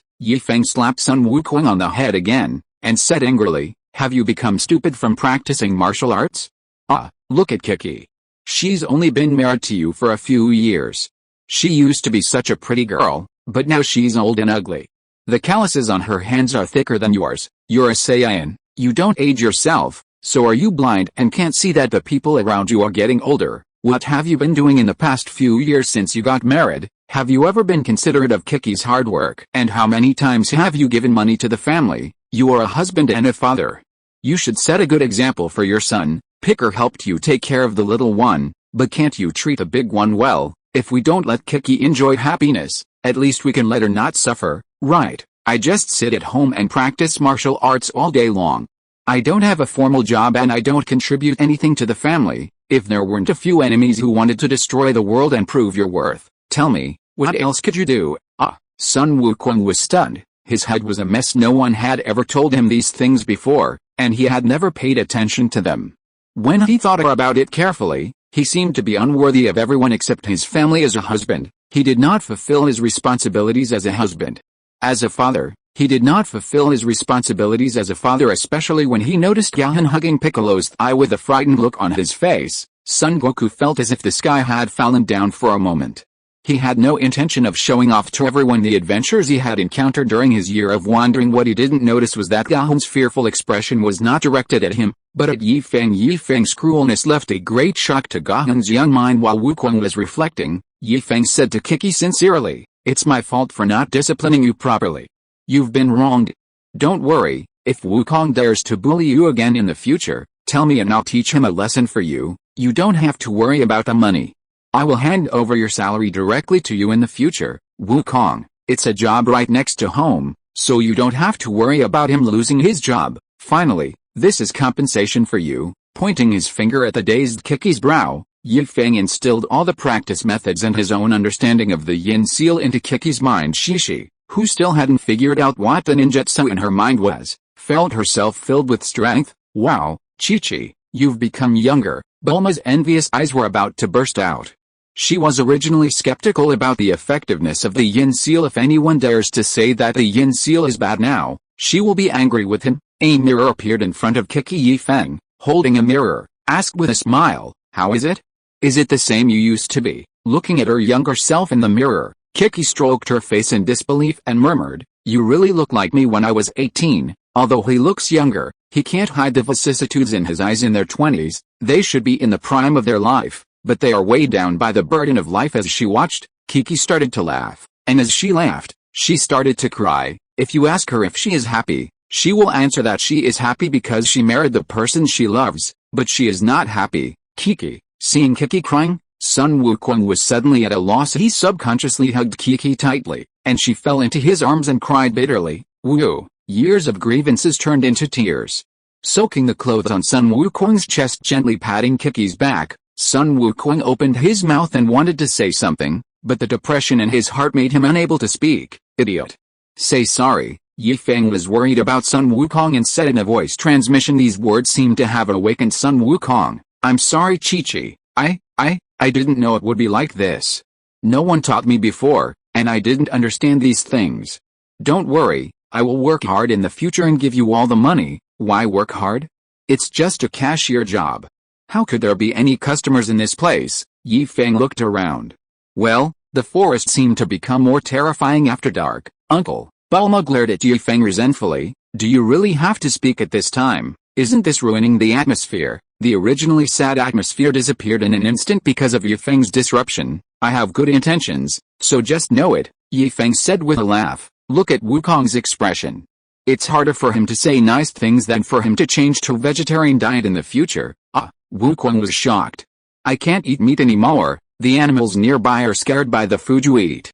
In a few years, they might even evolve, Yi Feng said jokingly. The animals in the nearby mountains and forests suppressed their nature, and even their roars became muffled. It wouldn't matter if there were just one or two of them, but even the birds didn't dare to chirp when they were flying, which shows the deterrent power of Wukong in this area. Kiki burst into laughter. Wukong always says that he is not full, so he often catches nearby animals, and they are all scared by him eating them. Haha, crying is not the solution to the problem, but it can vent your emotions. After crying, Kiki looked visibly better. Wukong scratched his head in embarrassment. Is it true that I am not full? Live by the mountain, eat the mountain. Growing up in the mountains, he is used to eating mountain animals. Fortunately, there is no Animal Protection Association in the Dragon Ball world, and no animals are included in the protection list.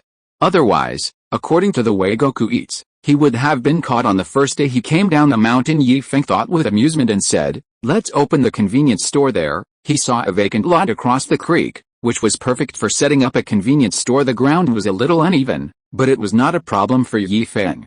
The simplest method was, "You are so." Bulma didn't know what to say. Feng dispersed the extended energy knife on his arm, raised his fingers, and a layer of mud on the open space immediately left the ground. Perhaps even the soil did not expect that it would have the chance to go to heaven in this life. When rising to a certain height, Feng punched lightly and flew up to the soil layer in the sky, as if it was squeezed invisible and gathered together. He raised his hand and sent out an energy wave, causing the clumped soil to dissipate into nothingness. Feng clapped his hands, signaling to call it a day. "As long as it works, it's fine.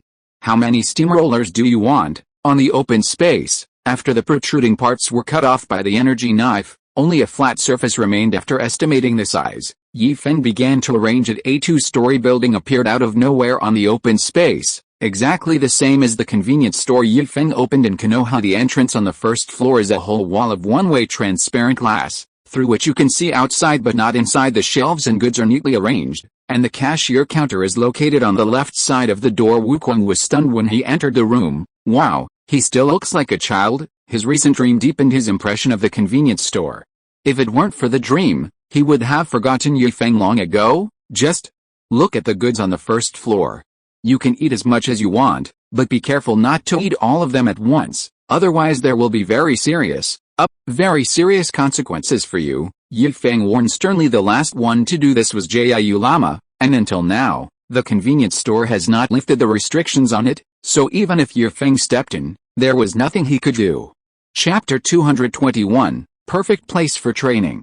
The branch only has 3 vacancies for full-time employees, and there are no so-called temporary workers or interns. Son Goku and Vegeta have already been confirmed as employees, and Feng has a use for the remaining one, so there is no way he can give a spot to Chi-Chi. However, Feng still opened up some permissions for Kiki.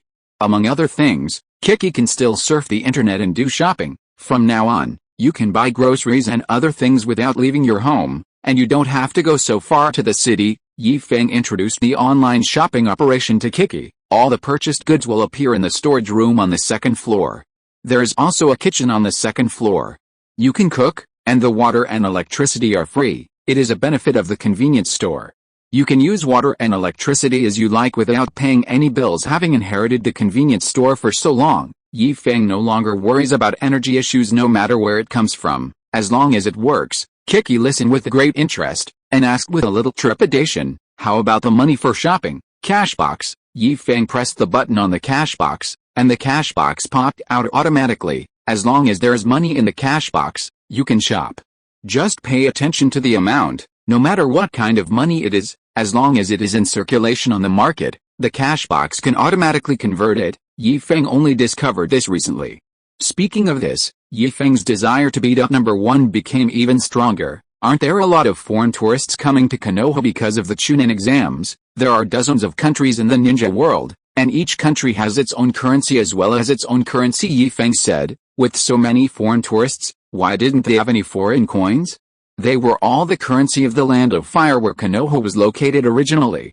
Feng didn't take it seriously, thinking that the foreign tourists had exchanged money after arriving in Konoha unexpectedly. Karin let the secret slip while they were out playing. Feng then realized that it was not that the items did not exist, but that they had all been hidden by the kid number 1. He kept the money for himself and loved his younger sister Karin very much.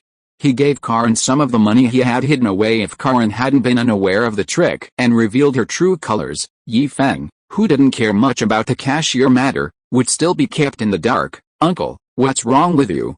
Feng's gritting teeth made Kiki a little worried. Kiki has a good impression of Feng who can understand her. That's why Feng can make friends wherever he goes. Exchange sincerity for sincerity. "It's okay, I just remembered a brat who deserves a beating," Feng continued. "If you don't have money, let Wukong dig 2 pieces of gold from the ground, and the money box can be converted." After operating the cash register for a few times, he pointed to the account number that appeared and said, "This account is Wukong's account. Wukong's salary will be paid into it in the future. The money you deposit in the cash box will also be deposited in this account. If you want to take it out, it's very simple. Just do this." As if afraid that Kiki might not understand, Feng explained in great detail, seeing the smile on Chikai's face. Goku was also happy from the bottom of his heart. Vegeta listened very seriously and looked at Kakarot with disdain. Vegeta, who wants to be the best at everything he does, thinks that since he is also an employee in the store, He also has to learn how to operate the cash register, at least better than Kakarot, no matter whether there are guests or not. Just learn it first. After teaching how to do the cashiering, Feng took everyone to the second floor. That's the storage room over there. You can also use it as a place to practice martial arts. Just don't break anything in there. The small room made Vegeta a little disappointed. It was because he told Feng that a convenience store was a very good place to train that he agreed to join the convenience store and become an employee. But what can you do with a small room? It's not even enough for him to exercise. Some people may think, what can you do in such a small room? You can't even move your body freely. You are wrong. Feng's hint of meaning startled Vegeta, who quickly straightened his face and pretended that it was not him. But no matter how hard he pretends, Prince Vegeta has not yet restrained his true nature. He doesn't know how rich the expressions on his face are. Anyone who is not blind can tell what he is thinking. Feng looked at Vegeta with amusement. What a guy who said one thing and thought another. After opening the door of the storage room, Vegeta saw the shelves against the wall and the large door on the wall opposite the entrance. The simple environment made him more certain of his thoughts. I've been fooled, absolutely fooled. What cunning earthlings. Before he could tell Feng that he wanted to quit, Feng just stretched out his hand and snapped his fingers, and in an instant, the storage room changed its appearance. I don't know how high the sky is, and I don't know how vast the earth is. There is a mist like white clouds floating in the sky, and there is no end in sight. There are only two doors standing in the infinite vastness of heaven and earth. One is the door to leave, and the other is the door to another world. You must distinguish these two doors clearly. Don't get them confused, Feng said. This one is the way we came in, the other door leads to another world. Bulma's eyes lit up, and she couldn't wait to open the door opposite and see the other world. Grabbing the anxious Bulma, Feng advised, don't be so anxious, you will have plenty of time in the future. Then he said to everyone, this is the initial environment.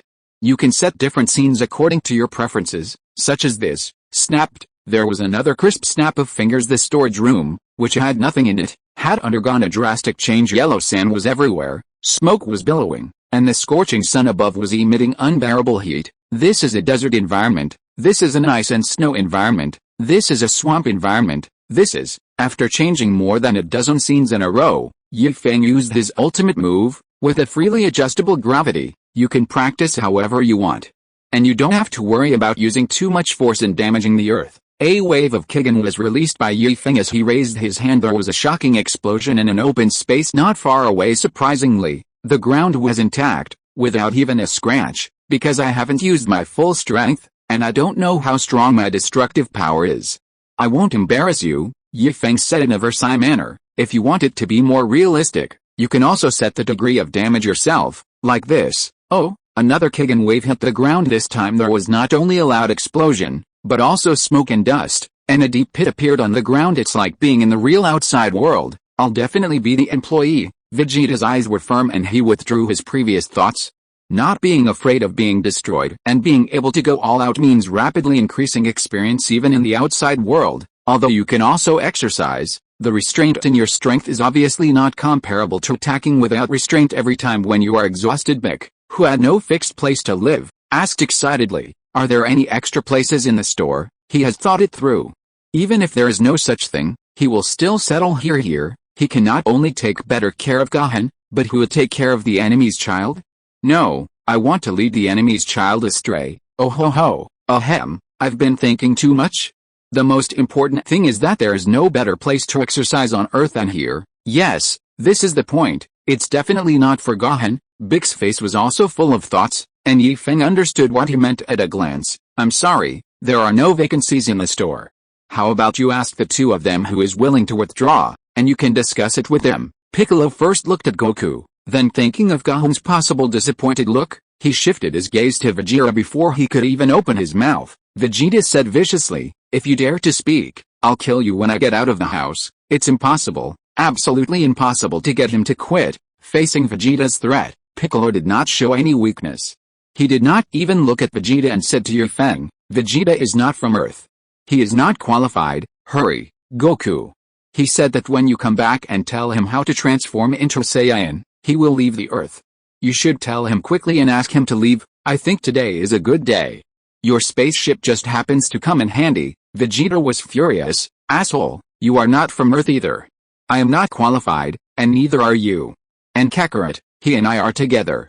If I leave, He must leave too. Wukong has lived on Earth for decades and has long been an Earthling. I came here earlier than him. Piccolo took out a small card from his pocket and said, "See? This is the proof of my Earthling identity. Do you have it?" "I do." It's funny to say, he did this when he went with Gohan to inquire about admission because people say that without an ID, you can't go to school, so Piccolo applied for one. He didn't take it seriously at other times, but he didn't expect it to come in handy at this time. Vegeta was speechless for a moment, and said sternly, "I will do one now, and I will kill anyone who disagrees." Vegeta's son Goku said in a coquettish tone, "Don't say that, it's not good to kill people casually, get out of here." Vegeta felt a chill all over his body and got goosebumps all over his body. Kakarot's tone was too much for him to bear. If he had been in his previous temper, he would have slapped him in the face. Son Goku is a very outgoing person. Even though he has only met Vegeta many times and they have never even spoken to each other, he is very familiar with Vegeta. He naturally put his hand on Vegeta's shoulder and whispered, "Don't worry, Uncle won't fire you. Look, I haven't worked for many years, but I'm still an employee." Speaking of this, Son Wukong also thought of it. "Uncle, how much have I earned in these years?" "Huh?" Yi Feng was shocked. "How dare you say that? You haven't even worked before, and you still want a salary." "I don't want a salary," Vegeta said. "I don't need a salary, as long as I can stay here. The universe is huge, and he has traveled there before. Over the past 20 years, not only has his strength not improved much, but if he hadn't met Kakarot, he would have thought that Super Saiyan was just a legend staying on Earth. At least the opportunities are a little better. Every boss likes employees who don't ask for money," Yi Feng said with a smile. "Congratulations, Vegeta, you're hired. Don't worry, although we don't have a salary here, we provide food and accommodation. Come, I'll show you your room." Vegeta followed Yi Feng in high spirits, his face full of pride. When passing by Piccolo, he held his head high as if showing off. Piccolo said silently, "Shorty, his height is the highest among all the people here. Although he is only a few years older than Gohan, he is the tallest among everyone." Vegeta glanced at Piccolo indifferently. He was not like Frieza, who had a pursuit of height. On the contrary, he is quite satisfied with his height. Bulma whispered, "Idiot, the contract has already been signed, proving that Vegeta is already an employee of the store. Yet he is still so excited, afraid that he will be kicked out. He doesn't even think about it. If others don't like you, why did they give the contract to you instead of someone else? That's why they say people who do research have quick brains." Bulma didn't look down on everyone. She thought proudly, "I should be the second person to notice Daito's identity. The time machine that Dat rode in had clear markings on it." Bulma is very familiar with this logo. She has seen it since she was a child. Out of habit, when she makes small inventions, she will also leave the same logo, which means her own creation, a logo from a company with its own unique stamp on it. Bulma recognized it at a glance. The time machine was made by herself, but Bulma knew very well that she had never made this thing. Therefore, Data's origin is worth pondering. If Bulma knew the name of the time machine, she would probably guess the origin of Datu in an instant, but unfortunately, she didn't know. She guessed that Data might be from a parallel universe and knew her. That was all she had guessed so far. Noticing Bulma's hidden gaze, Daito responded with a polite smile. Knowing that his world was saved, Daito felt a lot more relaxed and no longer felt so bitter and resentful. Although he had no intention of recognizing Bulma yet, seeing his mother when she was young made him feel sad and indescribably happy. He hoped that Bulma would always be lively and happy, and did not want her to become the depressed mother in his memory who forced a smile in front of him. "Everything will be alright, I promise your mother." Date clenched his fists and swore secretly in his heart. "This is your room. There are 2 bedrooms facing each other. One is the owner's room, that is, Yi Feng's own room, and the other is the staff dormitory. Similar to the setup of the head office, employees need to write their names on the sign at the door of the staff dormitory to indicate that they are checking in. And the convenience store will automatically generate a room for them." After Vegeta and Son Goku wrote their names, Yi Feng pushed the door open and showed Vegeta the layout of the room. "Don't underestimate its size. It has all the functions of a storage room." As he said that, Yi Feng snapped his fingers. Chapter 222 The Final Arrangement. Just like the storage room, the bedroom also underwent a drastic change. With another snap of the fingers, the bedroom returned to its original state. The reason why it's separated from the storage room is because there are so many of you, and the bedroom is more private. "I think, Vegeta, you wouldn't want so many people to play around in your room, right?" Vegeta was very satisfied with the layout of the bedroom. To him, as long as he could exercise and surpass Kakarot, It didn't matter where he lived, but if someone makes a scene in his room, Vegeta had a wicked smile on his face. They dare. He will kill anyone who makes trouble. Sun Wukong cheered and threw himself on the bed in the bedroom. Ha, Vegeta, come and try it. It's so soft, like a fish coming ashore. Sun Wukong flapped his wings and his body rose and fell on the soft mattress. Vegeta's face darkened. Get down here. He grabbed Kakarot's calf and tried to pull Kakarot off the bed. Isn't this a slap in his face?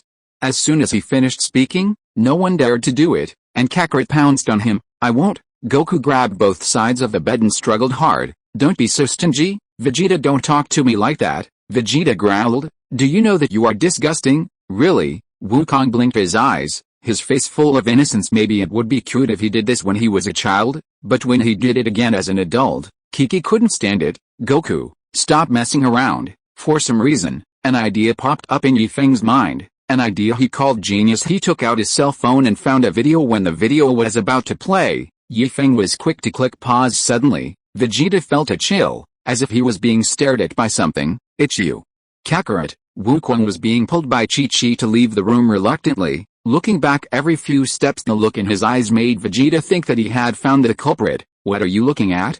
It's not yours. Vegeta blocked Kakarot's view and pointed out the window, saying, why are you living in a staff dormitory? Your house is right across the street. There was only one room, and he didn't want to live with Kakarot. He was afraid that he would not be able to control himself and get up in the middle of the night and stab Kakarot. Wukong looked at Yi Feng aggrievedly. Uncle, I want to live in the dormitory too. It was like a basin of cold water being poured on his head in the middle of winter. Yi Feng also understood why Vegeta disliked Sun Wukong. It was a bit disgusting. They are all grown men, adults, but they still speak in such a childish manner. It would be better if a girl did it instead. After closing the door, Yi Feng opened it again in front of everyone's surprised eyes. In the bedroom, the furnishings were the same, but Vegeta, who was standing in the room and had not come out yet, was gone. One employee is assigned one employee dormitory, Yi Feng explained. Without the room owner's consent, only the room owner can enter and exit. Just as Goku was about to excitedly tour his bedroom, Vegeta appeared out of nowhere and grabbed him. I want this room. You can stay in the previous room. Why? You just touched that room. It's yours. The reason given by Vegeta left Son Goku speechless. I have finished introducing the bedroom. There is not much to introduce about the living room. There are just a few things. As for the kitchen, with Vegeta's current personality, he probably won't cook, let alone Goku. For the time being, this is Chi-Kai's home ground. There are only simple kitchen utensils in the kitchen now. You can use what you have at home. Or you can call Wukong after you have cooked at home. It's so close anyway. Kiki kept nodding her head, and it was unclear whether she heard it or not. Just listen to it for now. Saiyans have huge appetites. If the kitchen space is not expanded, I don't know if it will be enough for Goku to eat after cooking for a whole day. You are all Wukong's friends. I have also opened up permissions for you. If you want to practice, you can come here to practice at any time, Yi Feng said with a faint smile, but if you want to enjoy other things, you still have to spend money. This is not something I can decide. That's not right, I added. In my mind they have driven to the wilderness. If he doesn't make some money, how can he pay Sun Wukong's salary? Fortunately, Vegeta said he didn't want any salary, otherwise Yi Feng would have to think about his share. Clint and the others looked at each other and said hurriedly, of course, it's good enough that they can try out such a great place for cultivation for free. As for spending money, paying for food, isn't that just natural? I say the same thing. If you are out of money, go dig up some gold from the ground, Yi Feng suggested, or diamonds or precious metals.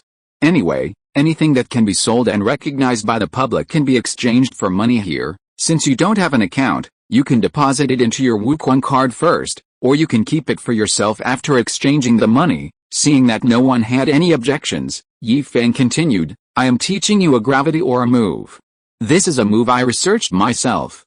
It can give you a good training effect anytime and anywhere. Outside, Yi Feng still needed to transmit individually one by one. In the convenience store, Yi Feng's words came true, and before he finished speaking, everyone felt that there was something more in their minds. Yi Feng taught them everything he knew about the gravity halo. Not only that, Yi Feng saved them from the pain of learning and allowed them to get started directly. You have sensed the primary effects, but you will have to study the more advanced effects on your own. The gravity halo can not only work on oneself, but also on others. It all depends on one's level of mastery and understanding anyway. Feng has used this trick many times against Jiraiya. When this guy is serious, he is really serious, and when he is flirting, he is better than anyone else. While everyone was immersed in the charm of the gravity aura, Feng gave Date a look. Date understood and left the circle, pushing open the door of the storage room. Feng said calmly, I know you don't want to reveal your identity, so I set the space door in your world to be one way. Only you can go to other worlds, and people from other worlds cannot go to your world, but you should also be aware that it's best not to go to other worlds before you are ready. I understand, uncle. Date nodded heavily. Even if Feng didn't say it, he didn't intend to do it. The speed of time flowing in different worlds is different, and he experienced it through the video call. They lit the same fire, and they had finished their meal while number one had just started. A tiny time difference can lead to fatal consequences. Before there is peace in his own world, Date has no intention of going to other worlds unless it is absolutely necessary. It was Feng's first time to go to other worlds through the space-time gate in the storage room, and he couldn't help but feel a little curious. He still remembered the first time he opened the door. There was a foggy world behind the door and he couldn't see anything, so he didn't go in. I don't know if there will be any changes behind the door this time. In fact, if Feng wanted to teleport to the world recorded by the convenience store by himself, he didn't need to go through the space gate. As long as he was within the range of the convenience store, he could do it. But with Date, Feng needs to go through one more step. With a hint of curiosity, Feng opened the door. Behind the door, further away, there was still fog, but on both sides of the door, the fog disappeared, replaced by doors of the same style as the main door. The difference is that it is thoughtfully marked with each connected world and contracted employee. Even if they are parallel worlds, with the contracted employees to refer to, there is no need to worry about going to the wrong door. 1, 2, 3, 4, 5, a total of 5 worlds. Feng counted them one by one. 5 worlds. No problem. Bullshit. When did one more world appear? Feng remembered that he had only been to 4 different worlds in total. There are only 4 worlds. The world where young Naruto is, the world where big Naruto is, the world where Son Goku is, and the world where Big Tech is. When did the 5th one appear, and why is it so far forward? Feng discovered that all the doors were arranged in the order of their trips to different worlds. Even the contracted employees on the doors were ranked differently according to the time they signed the contracts. But looking at the extra doors, it ranks second. Oh no, doesn't this mean that this door had already appeared before I went to Naruto's world? Damn, convenience stores are good in every way except that there is no instruction manual, which makes Feng uncomfortable. If it weren't for this sudden idea of opening a branch and wanting to take a shortcut, instead of taking Date's time machine, he would use the space gate to go to other worlds. Feng didn't know how long it would take him to discover that there was an extra door behind his door. Uncle. What's wrong? Date saw Feng in a daze and couldn't help but feel worried. Could there be something wrong with this space gate? It's okay. It's okay. Feng waved his hand. The extra door was blank, with no world marked on it. Feng didn't know what world was behind the door, so he simply ignored it for the time being. He took 2 steps, stood in front of one of the doors and said, behind this door is the world you are in. Your name is on it. Date looked at the label on the door plate and couldn't help but read it out loud. Dragon Ball World 2, contracted employee, trance. What's the ellipsis behind it? 2 ellipsis marks mean there are still 2 signing spots. After your mother signs the contract, there will be 1 left. Feng explained. He guessed it. He saw that the 5 signing quotas on the first door were all full. As for the 3rd world where Naruto was, he entrusted Orochimaru to transfer the contract to Sasuke and others. It seems that Orochimaru is very fast, and the names of the 3 people who have signed the contract have already appeared on the door. Dragon Ball World 1, which is the world where Son Goku lives, has 2 signatories and an ellipsis. This leads to the conclusion. Date was very tactful and didn't ask why. Feng told Piccolo that there was no vacancy. When there was clearly 1 left, he said, open the door, and you can go to my world. You can't go to my world, but your world is still fine. Feng made a joke under Date's puzzled look. Feng pushed open the door leading to Date's world. Standing at the door, you can even see the scene outside. Feng walked out first and looked around. This time it really is the wilderness since the convenience store on Date's side has not been set up yet. The location is random when coming through the space gate from other worlds. Feng didn't know where he came to.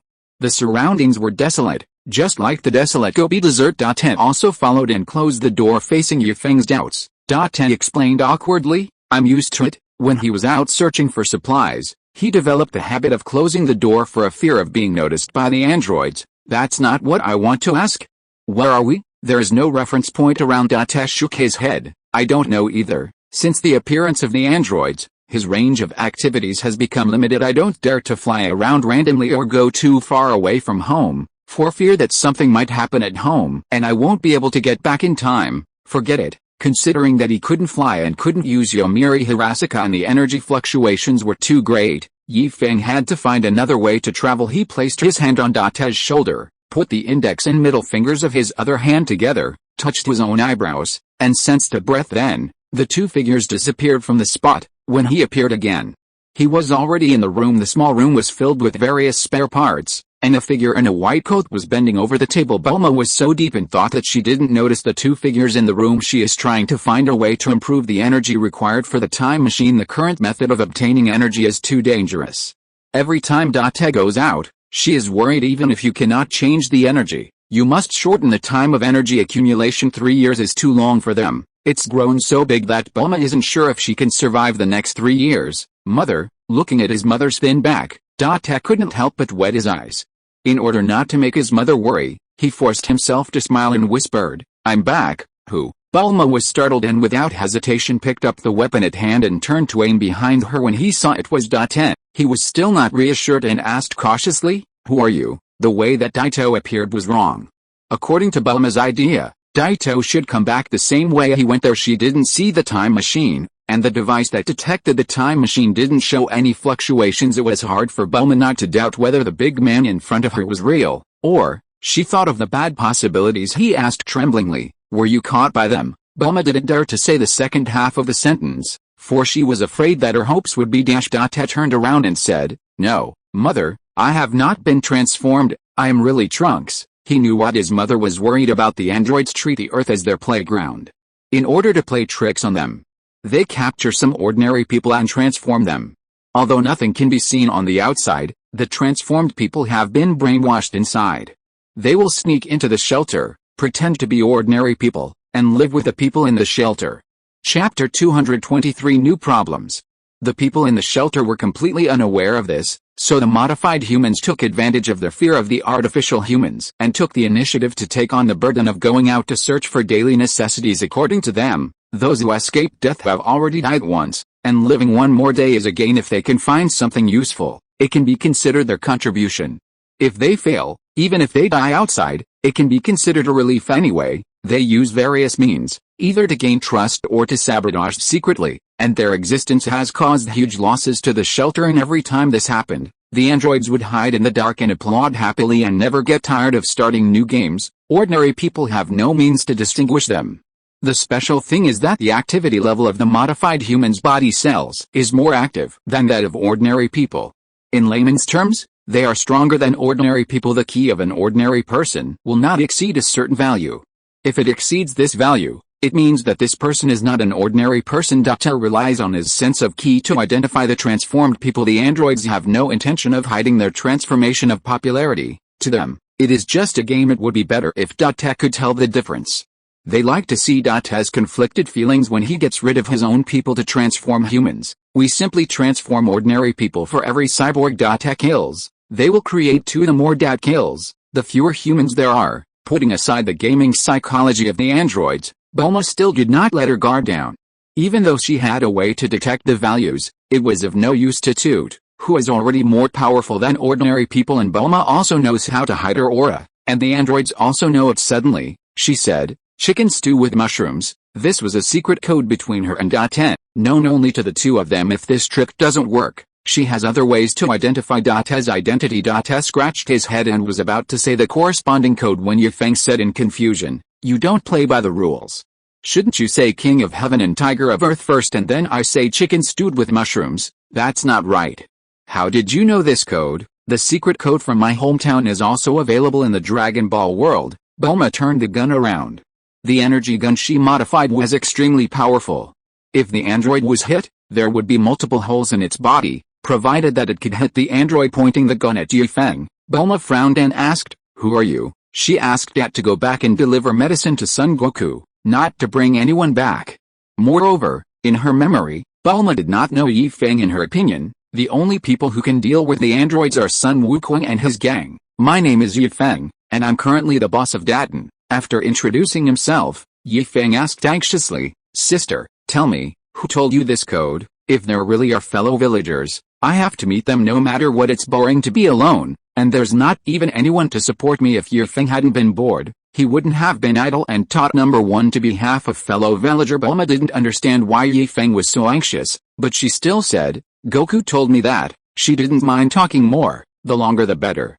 According to the agreed time, Air would be back soon. The departure and return times of the time machine are all set since this was the first time traveling through time and the purpose was to verify the effectiveness of the time machine. Everything was programmed in advance. Bulma was worried and anxious. She was worried that something might happen to Air, and was anxiously hoping that Air would not come back. Two more unidentified people appeared, one of whom looked exactly like Daitoku, and their strength was ominous. Bulma was worried that Daitoku could not deal with them. Wukong told you, Feng said firmly. Impossible. When did Wukong know this? Wukong is his fellow villager. Isn't this nonsense, uncle? What's wrong? Air scratched his head and said, Mr. Wukong did say that. My mother told me that when Mr. Wukong passed away, he was still thinking about not having eaten it. This?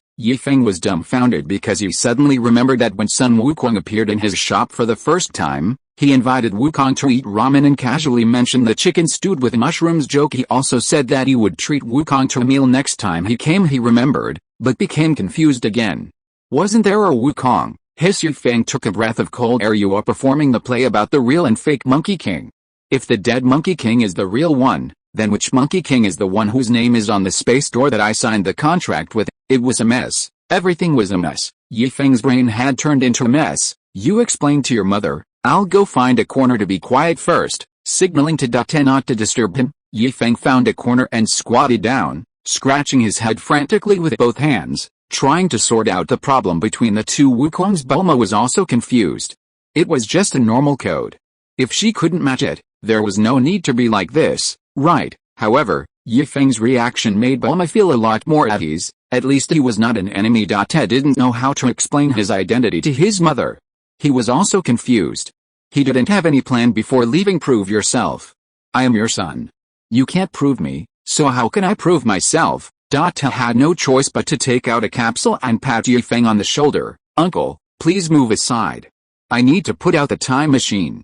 There is not enough space. This room was the one he had left in, and it was also the room where Bulma did her research. The androids were playing tricks on them, so they had to make the laboratory as hidden as possible, and no matter how hidden the ground is, it is not as hidden as underground. The shelters built by the survivors are also deep underground. When constructing underground fortifications, they dare not make too much noise for fear of attracting artificial humans.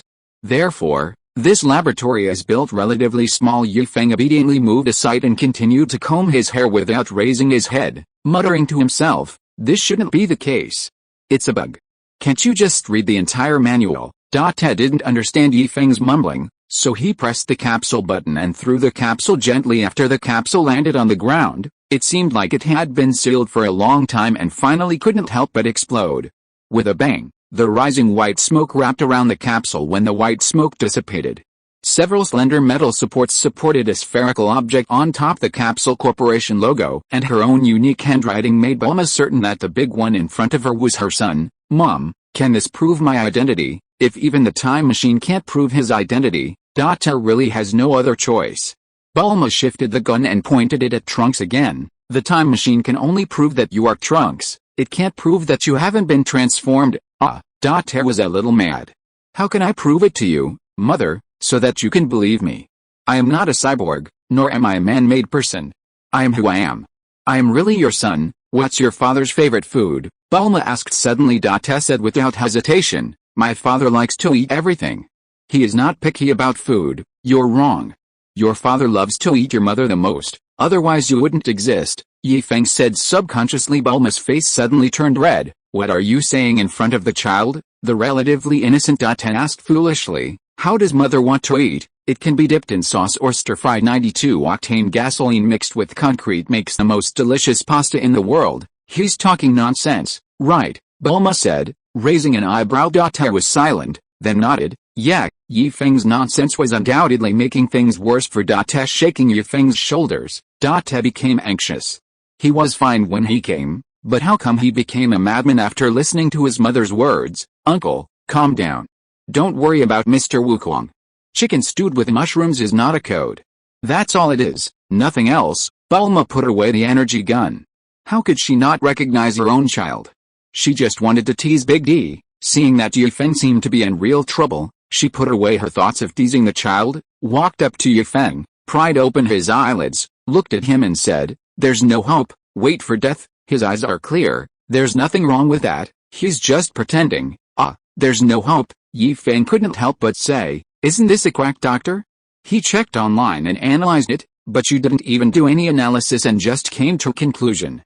Isn't that too hasty, Uncle? Are you okay? Ten asked happily. I've been fine, I just didn't think about that before, Feng said as he stood up. Let's set up the convenience store first. I'll ask Wukong about it later. What store? What Goku? Bulma was really confused now. Ten also said, isn't Mr. Wukong dead? There are many ways to resurrect people. The reason I didn't tell you just now is because Goku and Vegeta are too reckless. If they knew that they could be resurrected after death, believe it or not, they could blow up the earth without anyone else doing anything, Feng said, stroking his chin. It is highly unlikely that Goku will destroy the earth, but Vegeta, who is above him, will definitely not care about this. The first time Vegeta would care about this would probably be when he rushed forward to tear Beerus apart because Beerus slapped Bulma. It was then that Vegeta began to regard the earth as his home. Bulma and Tarkov were naturally happy that Goku could be resurrected, because it was because Goku in their world was gone that the world was on the verge of destruction. In Bulma's opinion, Goku is the person who can create miracles the most whenever you think he can't do it. His inexplicable belief will always allow Wukong to turn defeat into victory. Bulma doesn't even know where Goku's faith comes from. Under the guidance of the two, Feng came to the ground. The once prosperous city has now become a ruin with broken walls everywhere. The location of the exit is also very hidden, in a corner.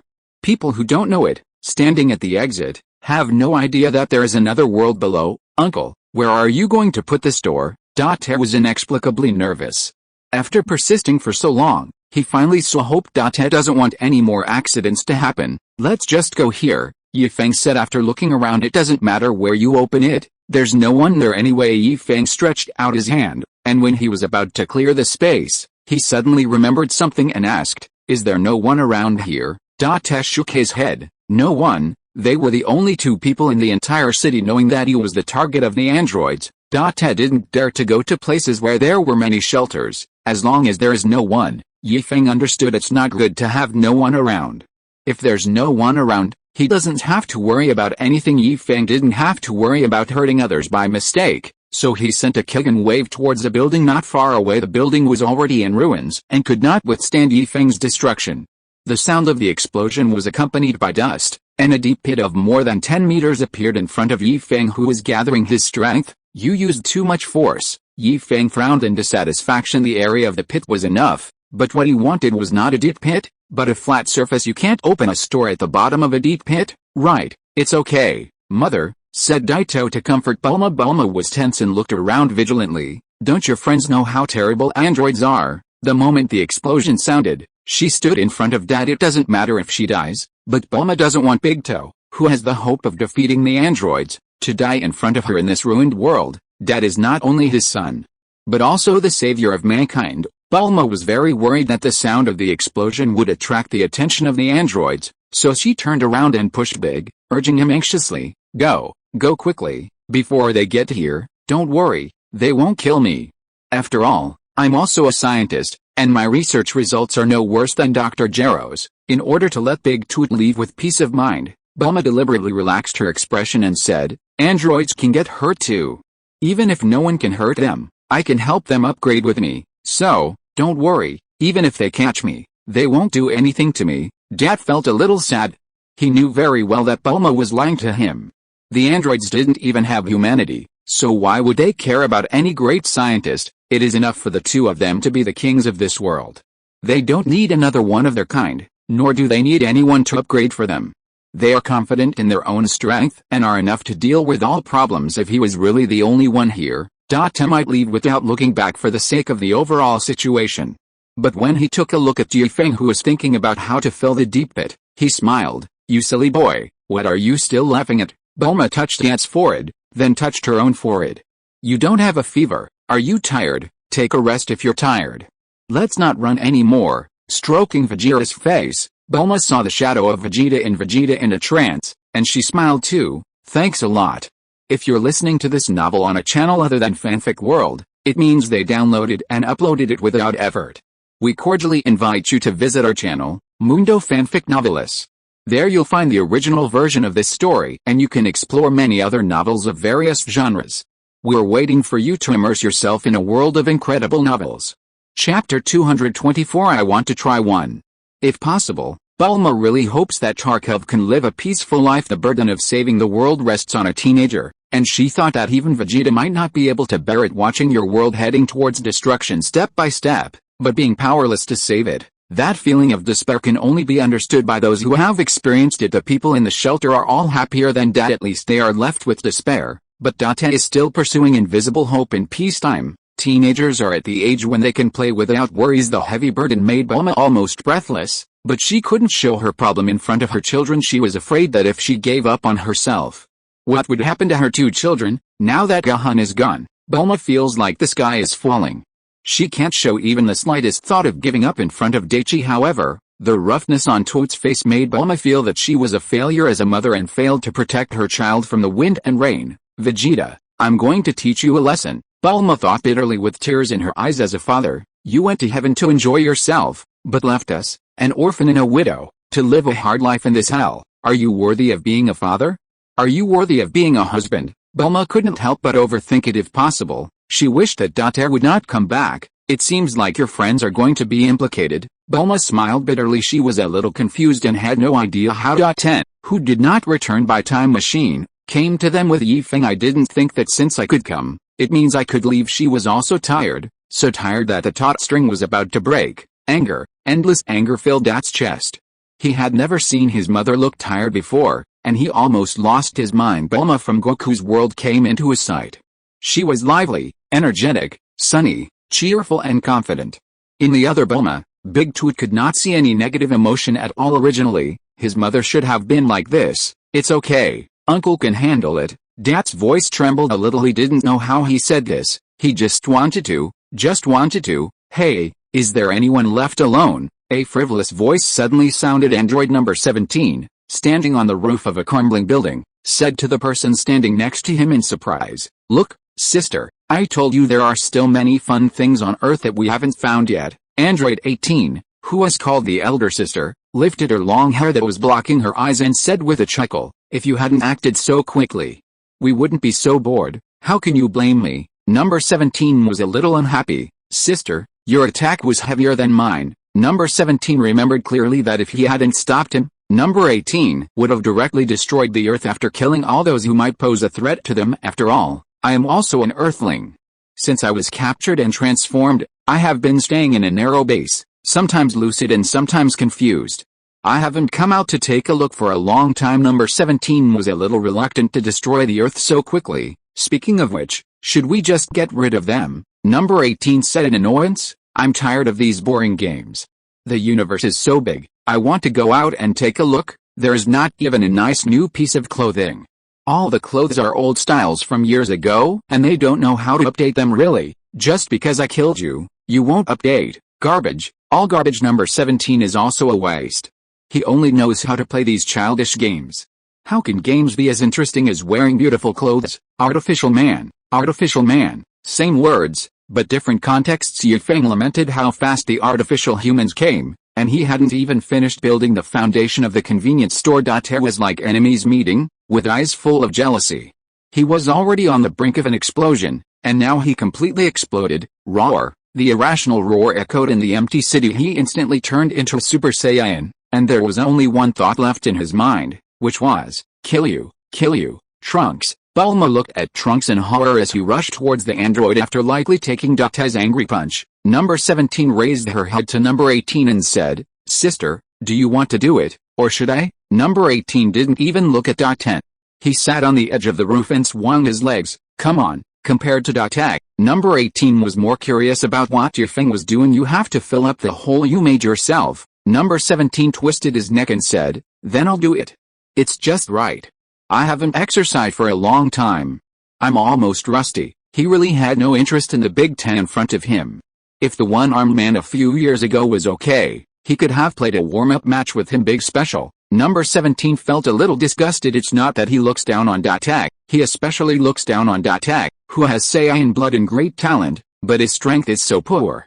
It's been several years, and his progress is so slow while dealing with Date's attacks in a disjointed manner. Number 17 still had some free time and took some time to glance at Feng. He was also very curious about what Feng was doing. Feng was moving bricks, real bricks moving in the conventional sense. The difference was that he was moving bigger bricks. Use the energy knife to cut the irregular deep pits into a smooth surface. It is angular, which will facilitate his next actions. Backfilling is very simple.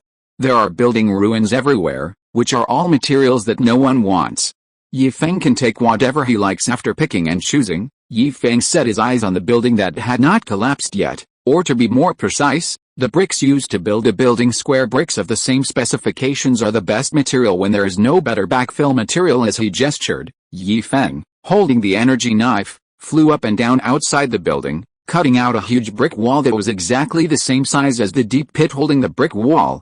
Feng placed it in the deep pit. The next step is to repeat the operation until the pit is filled. After wiping the non-existent sweat from his forehead, Feng finally had time to take a look at Date's condition. Date's breathing was rapid and sweat was dripping from his forehead. After failing to achieve any results for a long time, his sanity, which had been lost for a long time, returned to him. Hateful, obviously, he used all his strength in every attack, but the android number 17 in front of him remained calm and even had the leisure to pull out a hand to cover his yawning mouth. This made him feel frustrated. Perhaps it was because he used all his strength in every attack that caused Date's physical strength to decline within just a few minutes and almost reach the bottom. If this is the only ability you have, then there's no point in keeping you. There was a cold look in number 17's eyes. The reason why number 17 spared Big's life when he killed the one-armed man was that he thought that Saiyans had great potential, and it might not be long before he could have a warm-up match, and then he could just keep him for fun. Who knew that Date would disappoint him so much? He had made some progress, but not much. He had not yet reached the level of the one-armed man who was killed by them a few years ago. Number 17 felt a little bored, so he exerted a little force and knocked Date out with a loud bang. Date's body fell heavily to the ground. Cough cough, he coughed, blood dripping from the corners of his mouth. Date struggled to stand up again, but the pain from all over his body left him without the strength to even support himself to stand up. Trunks. Bulma ran to Trunks regardless of the danger and helped him up with heartache, wiping the blood from the corner of his mouth. Bulma said tremblingly, "Can we just stop fighting and leave it at that?" She gave up. She didn't want to save the earth anymore. She didn't want to see her son die in front of her. Date pulled the corner of his mouth with difficulty, wanting to say something, but as soon as he opened his mouth, he uncontrollably spat out a large mouthful of blood. "Wow, that won't do." "How about I do it?" Feng said jokingly. "I can still fight," Date said stubbornly. He didn't want to be a useless person who only relied on others. He didn't want the tragedy of his elder brother Gohan to happen again. "Then why did you ask your mother to support you?" Feng took over from Bulma and supported Date, chuckling, "Young man, don't be so stubborn. No means no. Leave it to me." "No, I can." Date's eyes were firm, but he turned to pleadingly and said, "Uncle, let me try again. I won't give up. I really won't give up." Bulma felt more distressed and wanted to say something, but Feng raised his hand to stop her. He gave Bulma a reassuring look, not knowing whether Bulma understood or not. Feng pointed to the convenience store that had been set up and said, "I have already arranged the convenience store. You don't have to worry about anything. You can give it a try. Remember, there is no limit for Saiyans." "Do you think you have reached your limit?" "Wrong. Not even close. What a Saiyan should do is to be fearless. Learn from your father's character." When Beerus was in front of him, he dared to slap Beerus. "Two little artificial people, products of human nature, what are you afraid of? Go, teach them a lesson." The key was transported into Date's body by Feng, which not only repaired Date's injuries but also gave Date sufficient physical strength. Date clenched his fists, and feeling his strength returning, he once again charged towards number 17 and number 18. At the entrance of the convenience store, number 17 and number 18 were peeking inside through the glass, but the monochrome glass blocked their prying eyes. Number 17 and number 18 were a little disappointed as they couldn't see anything. After all this time, they found out it was just a capsule. They thought it was something else and had waited for so long in vain. Date's attack once again made number 17 furious. Can't you just die quietly, over and over again, like an annoying fly? He turned a deaf ear to them and was only thinking about eliminating number 17 and number 18. Who couldn't even deal with number 17 alone, fell into disadvantage when facing number 17 and number 18 at the same time. He could only defend passively after just 2 moves. Bulma's eyes were red. She grabbed Yi Feng's collar and asked, "Do you really have to watch him die? Do you really have to watch him die?" She didn't know why He was so confident in Yi Feng, but Yi Feng's inaction made Bulma feel heartbroken. With a flash, Yi Feng brought Bulma to the door of the convenience store. Inside the convenience store, Yi Feng felt that his omnipotence had returned. He whispered, "I have some confidence in Ten. He has good talent, but he just hasn't found the direction to work hard." Watching the battle, Yi Feng saw Te's difficult defense. "Look, he can now handle 2 androids at the same time," Yi Feng explained. Just now, Te couldn't even handle 1 android. Now, hasn't he made some progress? No matter how talented a Saiyan is, if they don't fight often, their talent will slowly fade away. The previous Terminator lacked the will to fight to the death. He was concerned about the Earth, the survivors, and Bulma. He was restrained in battle, fearing that if he died, the Earth would be destroyed. So, even though he thought he had tried his best, in reality, he hadn't, and he was afraid inside. Even with Yi Feng's support, the fear brought by the androids for a long time cannot be eliminated in a short time. Judging from the current battle situation, Yi Feng's words just now have worked, but it's not enough. Yi Feng said in a low voice, "We need to add some more ingredients to let Te completely let go." Bulma didn't understand what was going on in the fight. The 3 people fighting were too fast. Beyond her side, all she could hear were the constant sounds of collisions, and see the collapsing buildings and the fleeting energy waves. "What's not enough?" Yi Feng whispered, and Bulma, who was standing next to him, heard it clearly. "Date hasn't shown his true strength yet," Yi Feng explained, then sent a voice message to Te, saying, "Anger is the key to transforming into Super Saiyan, but it is not the only thing about Super Saiyans. Stupid, watch out." Te was startled by the sudden sound in his ear and was almost attacked by the androids while breaking out in a cold sweat. Te quickly calmed down his mind. A deflected energy wave hit the ruins of the city. Amid the earth-shaking explosion, rubble kicked up by the shock wave flew everywhere, leaving the abandoned buildings riddled with holes. Many buildings that were not hit by the energy wave collapsed under the rubble. Number 17 and number 18 looked at each other. Te's sudden distraction made them realize that something was wrong. In the silent eye contact, number 17 nodded implicitly. Yi Feng, who was always paying attention to the two, didn't take it seriously. As long as Te's life was not on danger, he could ignore it. He continued to send a voice message and said, "After transforming into Super Saiyan, you no longer need to be angry. Anger will only make you behave irrationally in battle. Try to deal with it with a normal attitude." Chapter 225, the first of 2. Forget your Super Saiyan identity, just think of yourself as an ordinary person and calm your heart. Don't be angry, don't be sad, don't have any negative emotions. Imagine that today is a good day for an outing. Your father brings your mother and you, and they have also invited their good friends. We were all out in the wild, breathing the fresh air, talking and laughing, and tasting the food we brought. This is like fishing. The more impatient you are, the less likely you are to catch fish. On the contrary, if you keep a calm mind and are not impatient, you will catch fish faster. Te has already caught a fish. As soon as the fish bit the hook, Te couldn't wait to pull up the line. It would be a miracle if he could catch the fish. Only a long line can catch big fish. The more the fish struggles, the more you cannot reel in the line. First let out the line, follow the strength of the fish, increase your own strength, and continue to fight with the fish until the fish is exhausted and has no strength to struggle anymore. Then reel in the line. This is the only way to catch big fish. I suddenly want to eat fish. Yi Feng smacked his lips and thought to himself. Te listened to Yi Feng's words and tried to calm himself down. However, when he thought of the earth turned into ruins, the survivors hiding underground, and the culprit in front of him, Te could not calm down. In negative emotions such as fear, anger, and hatred kept bubbling up. He couldn't calm down and his breathing became much faster. Feeling that the power of Te's attack had weakened, number 18 raised his eyebrows and exchanged glances with number 17. Number 17 understood what he meant and slowed down his attack, while number 18 sped up his attack. Te, who was already in a panic, was caught off guard by the sudden increase in speed. While he was trying to parry, He did not notice that number 17 was slowly moving out of the attack range until number 18 took over his position. Number 17 showed a cruel smile, flashed his body, and rushed towards Feng, who was at the door of the convenience store. Bulma is an old friend and number 17 knows her inside and out. The reason they didn't kill Bulma is because the threat Bulma poses to them is limited. Just this little bit of threat makes the artificial siblings feel very excited. They were looking forward to seeing if Bulma could come up with something that could kill them. It is this unknown that makes them feel exciting. Feng was also unknown. It was so unknown that they could not find anyone named Feng in their database. You have to know that when Dr. Gero created them, he input into their brains the information of all people who could pose a threat to them. They didn't know who Feng was, and originally didn't take Feng seriously.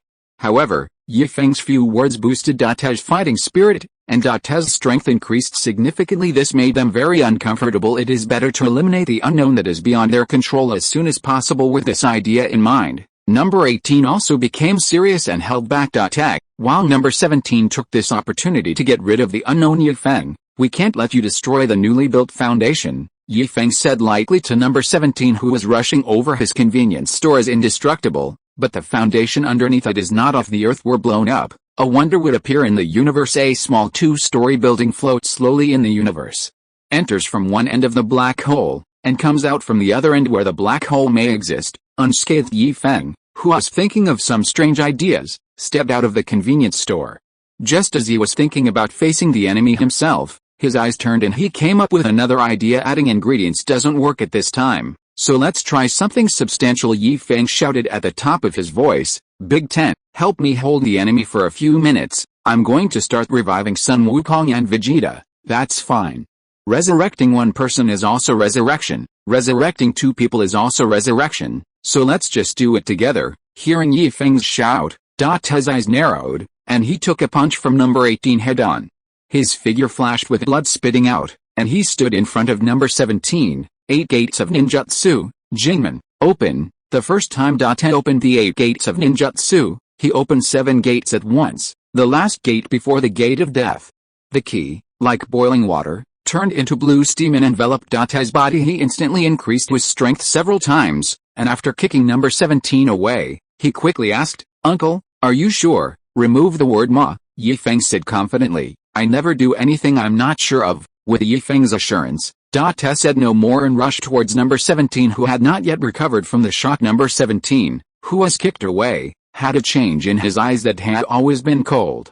Surprise and disbelief filled his eyes until his body hit the building. Number 17 still didn't understand what the 8 gates of ninjutsu was. His body was buried by the rubble of the collapsed building, but number 17 was not angry but happy instead. He laughed so hard that his face was distorted. Ha ha ha. Ha ha ha. With a little effort, the rubble on his body was shaken away. Number 17 said with a crazy expression, This is right, this is right. With such power, why didn't you use it earlier? Ah. Do you know how boring I am? Date didn't care that the other party was bored. He just wanted to hold the android back, so he punched number 17 in the face. Number 17 felt the force of the fist hitting his face and couldn't help but get even more excited. That's the feeling. The feeling of pain made number 17 feel like every cell in his body was cheering. How could it be? Date was secretly shocked. Before his strength increased, he could still knock number 17 away. After his strength increased, he only beat the flesh on number 17's face, causing it to be deformed a little. Number 17's head didn't even move, and even his body was still standing firmly on the ground. Why, are you surprised? Number 17 said with a joking smile. Would you really go after an ant? In the eyes of number 17 and number 18, the earth is a huge ant nest, and they can play with the ants in the ant nest at will. Date and others were just big ants before. They played however they wanted. When they were happy, they would poke the ant's body with a small wooden stick and watch the ant turn over clumsily. If you're unhappy, I can step on you to death. The current Date has evolved from an ant into an animal of almost the same size as him. He has to try it to see if it's poisonous. Number 18 on the side was also eager to try. Brother, how about giving him to me? It's rare to find someone worthy of her serious efforts. She would be sad if she was played badly by her younger brother. Not so good. Number 17 shook his head and said, This is a toy I found. Huh?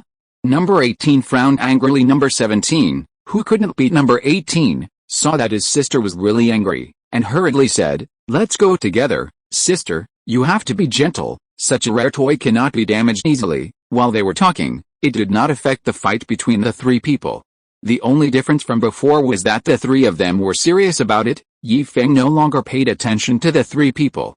Feng passed on Dat's 8 gates directly to Dat when he was teaching Wukong because he hadn't expected that he would come here before. He directly gave all his insights on the 8 gates to Dat, and it saves Dat's time for practice and also gives him more power to protect himself with Dat's physical fitness and understanding. He can open 8 doors, let alone 7. However, the current situation is not serious enough to open the 8 gates. Taking out 2 tubes of blood from his pocket, with the names of Goku and Vegeta on them, Feng asked Bulma for confirmation. These 2 tubes of blood are from Goku and Vegeta, right? Bulma said in surprise.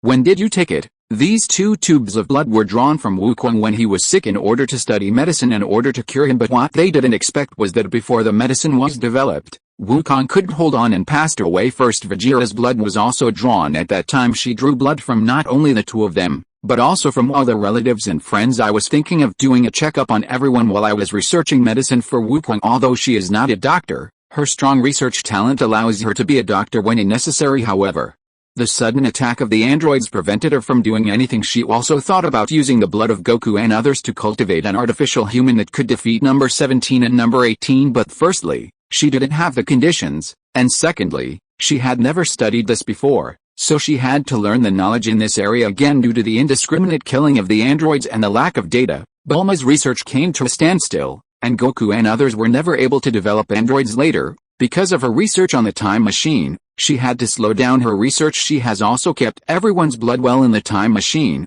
by the way, because Trunks took a time machine to the past to deliver a special medicine. He took out the blood for research. Bulma remembered that because of the sudden appearance of Trunks and Feng, she didn't have time to collect the blood and just put it on the table. That's fine. Feng nodded, looking at Bulma's reaction. You can tell it's true. It was because he saw the 2 tubes of blood that he said he wanted to revive Wukong and inquire about the situation. Coincidentally, Vegeta's blood was also nearby, so he just took it. Now that we have the blood, we are still missing 2 things, so he said to Bulma, you stay here, I will be back soon. Feng drew a line with his feet within a radius of less than 1 meter from the convenience store and said, remember, don't walk beyond this line. Everything within 1 meter around the convenience store is within the scope of the convenience store. As long as Bulma is within the scope, she will be fine. After saying this, Feng's body disappeared. Realizing that Feng's breath had disappeared, Te was shocked. He looked back and saw that the convenience store was still there. Only then did he breathe a sigh of relief after his mother was within the range of the convenience store. Instead, he tried his best to stop number 17 and number 18, who wanted to go over to check the situation. Get away, you bug. Number 17 was furious. The disappearance of Feng gave number 17 a big sense of foreboding. Number 17, who had never had this feeling before, felt extremely irritated, but a fly, was still flying around in front of him with his arms stretched out and his palms open. In an instant, countless energy waves attacked Data. Who was entangled by number 18, couldn't get away and had to bear it. Energy waves kept hitting his body. Held on with all his might to prevent himself from falling down. He had agreed to hold on for a few minutes, so he had to hold on for a few minutes. The ruthless didn't care about anything. After resisting several attacks from number 18, he seized the opportunity and hugged number 18 tightly. Bastard, number 18 cursed angrily. Originally, number 17's energy waves were all aimed at so she only needed to hold back. Now it was who held her back, forcibly pulling her along to accompany him in bearing the damage of the energy wave. A faint smile appeared on Date's lips.